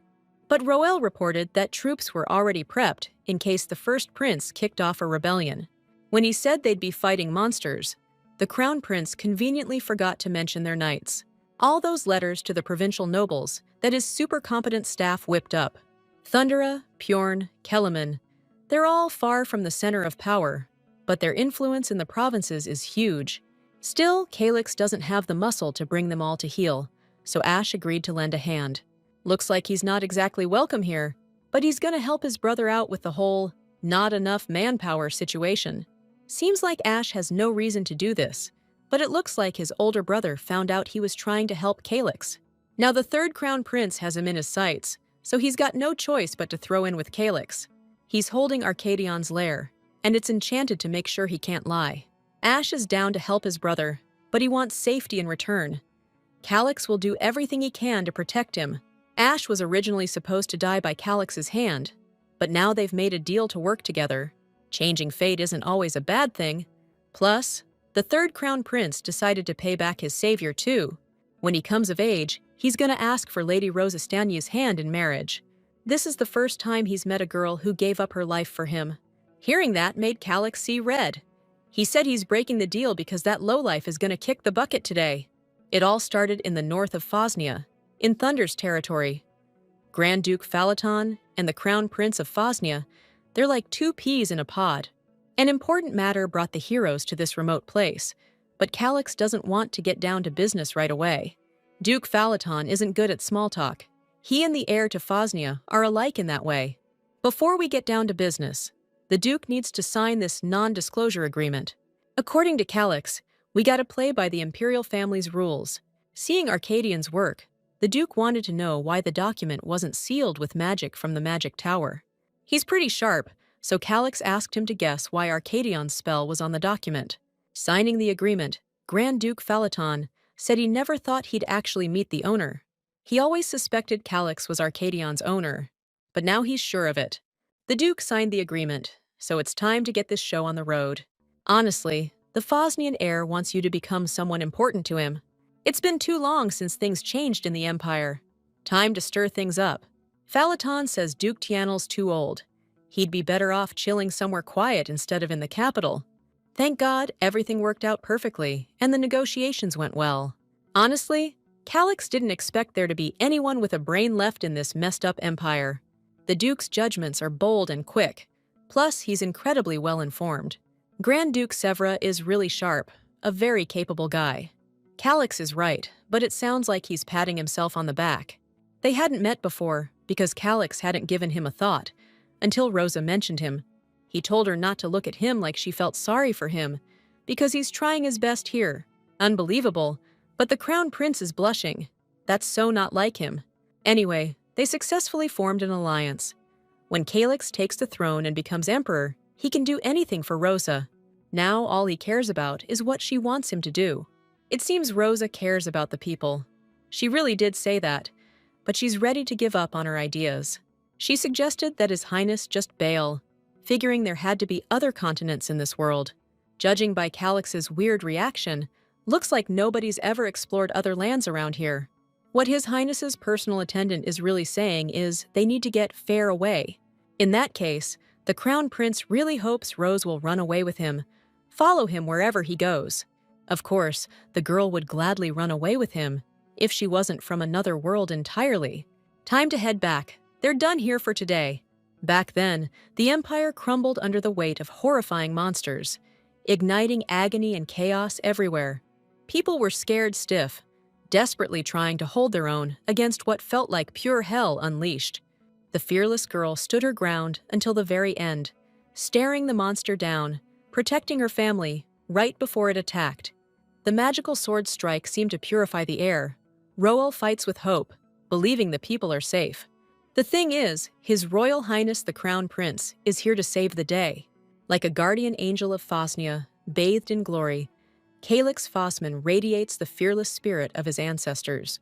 Right then, Rose told him to look extra badass, since her plan was working perfectly, and Roel agreed. Embodying military prowess and resolve, Calix raised his sword to the heavens, symbolizing his oath of loyalty to the people of Phosnia. He's here to bring light to the people and banish the encroaching darkness. All hail the Crown Prince. After that, Calix and the third Prince Ash, along with their troops, got the situation under control. And then, all of a sudden, the diary started absorbing the divine power of Mauritius. Just as planned, Rose proved useful, soaking up Mauritius's divine power. After which, they started calling her a holy book-holding servant, which is a weird way to say she's seen as a saint. The vaccine detected and destroyed a small portion of Mauritius's power, a first-class offender. The journal's still tearing Mauritius apart, but if it keeps absorbing his power, maybe we can take him down. The capital's territory is finally clear of demons. Roel's sending the knights to the surrounding areas. But the demons keep coming. No one knows when these attacks will stop. Calix is sure it's all Mauritius's doing. This is power that's been building for 400 years. When Rosa tried to tell His Highness something, he asked to talk later. He needs to get to the temple ASAP. The Emperor said if he wants to go demon hunting, he should talk to the Pope. Sounds like the Emperor's not happy with Calix's moves. Lady Estania almost let him go, but she stopped him at the last second. She needs to tell him something. The moment Calix asked her to come with him, she started having second thoughts. Her first thought was that Calix could end up in danger because of her. Cheirin didn't think about the career she struggled to build, or her family, or anything she left behind. She was worried about Calix. She can't turn her back on him anymore. She'll be with him till the end. She loves Calix, and she'll follow him to the ends of the earth. Hearing that, the Crown Prince grabbed the girl and held her tight. He'll never let her go again. Rose isn't going anywhere without him anymore. Calix will always be by her side. The Temple of Fate, the guys in the black robes still couldn't find him. So that leaves only one option. Serena has to take Calix Fossman out. Hard to believe, but the current depleted power of Mauritius is almost 14%. Looks like Mauritius' power is weakening with every demon that gets iced. 12% was wiped out when Rose absorbed the magic created by the elves, and about 2% after that. It'd be awesome to take down a bunch of demons at once anyway. The journal should be a huge help with that. Looks like His Majesty's totally tuning out, and he's not even seeing what's in the diary. Speaking of which, he suggested we pick up right where we left off. Remembering what that was, Rose blushed hard and was shocked he'd suggest it here of all places. Then Calix figured she had a place where they could do that. But this wasn't exactly the right setting. But now they've arrived at the temple, so there's really no time for any of that. They need to sort everything out ASAP, so Calix can spend as much time with Rose as possible. At the temple, the Holy Father greeted them. He guessed the Crown Prince was there because of the demon problem. In that case, the Pope asked the girl to step outside, since he needed to talk to His Majesty alone. The Pope is the head of the clergy, wielding the divine power of Chemesis, the founder of Phosnia. The owner of this body is Rose Estagny. Her family prepped her body for Mauritius. Word on the street is this whole mess is just a prelude to Marias's resurrection. Honestly, the same kind of people are behind both Chemisis and Marias. Chemisis, who wiped out the people of Revellon and built an empire. Or Marias, trying to come back to life using the Crown Prince. They're all using people without their permission. And Rose's diary, originally meant to resurrect Marias, it changed after Mallory disappeared. The management system is helping Cheirin, a person from another dimension, destroy Marias's power. If Marias tries anything with Calyx, the diary will probably help stop that wicked god. Suddenly, a magical explosion. The temple's under attack. First thing, Rose charges straight to the Pope's chambers, and what she sees shocks her to the core. Calyx just wasted him. Seeing the girl in the doorway, the Crown Prince tells her to get out of here, when suddenly a magical blast goes off right between them. Rose is freaking out about whether he's hurt, but Calyx is more worried about why she's here. Something crazy's going down. Some huge red-hot rocks are raining down on the temple from above. Those are meteors. You'd have to be like a top-tier mage to break the temple's barrier. Time's running out. It's too dangerous to stay here. So Rosa told His Majesty to get the heck out. Right then, everything went to hell, and a massive, burning meteor smashed right into the Pope's main chamber. When Rosa opened her eyes again, she saw a protective magic dome around them, created by Calyx. He's okay. He can hold out until they can shut it down. Calyx's power is draining fast. The magic shield is starting to crack. This is insane. That giant meteor is a real sight to behold, and it's strong enough to take down the whole temple. Exhausted, Calyx collapses into the arms of his personal attendant, saying he's fine, but it's clear he's bleeding out. This meteor, bigger than a dude, hauling ass through space, and the prince just straight up blocked it. His wounds ain't healing, so Rose decided to give him her pendant and told him to get the heck out of here.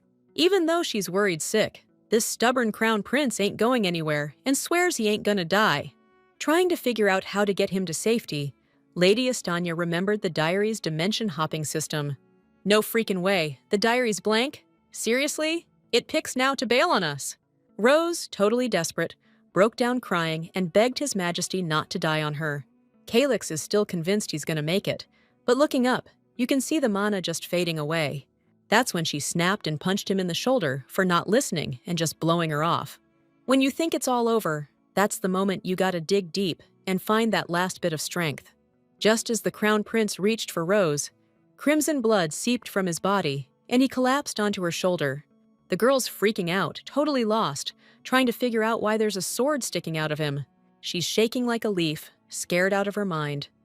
Rose needs a potion, so she bolts to grab it. Before running off, she tells the prince not to, you dare pass out on her, but he's losing so much blood. Lucky for them, the potion was right there, so Rose snags it quick. As soon as she gets the magic potion down the Crown Prince's throat, it kicks in. Looks like that wound's gonna close up soon. Just then, a voice behind her makes her heart pound, sending chills down her spine. This chick, hiding her face under a black hood, tells her to leave Calyx alone, saying he's better off not being saved. Seeing this psycho nutjob, Rose jumps on her right away, accusing her of being behind all this. She's yelling in Korean, asking the stranger how she dared stick a sword in His Highness. Suddenly, the hooded girl tells her to stop and pulls her hand back, answering her in Korean too. The truth is, she had no choice. She's convinced Rose would have ended up just like her. This is the girl from the vision, the one who said Rose would have done the same thing she did. So this is Serena TNL, and she's convinced this guy wanted her dead. Seeing the Crown Prince open his eyes, Rose panicked and rushed to help him. Serena's assistant was shocked to learn His Highness didn't die. They even threw a meteor at him, but nothing worked. That's when Serena decided enough was enough and told Kyle to bail. She's not giving up that easy. They'll meet again, and they'll have a real talk. Thank God His Highness's wounds healed up. It's all thanks to the potion Rose gave him. It's really gone. There's not even a scar. Calyx is really okay. That guy from yesterday, His Highness remembers his name is Calyx. This guy's the head of the magic tower, 'cause there ain't many mages who can sling a meteor like that.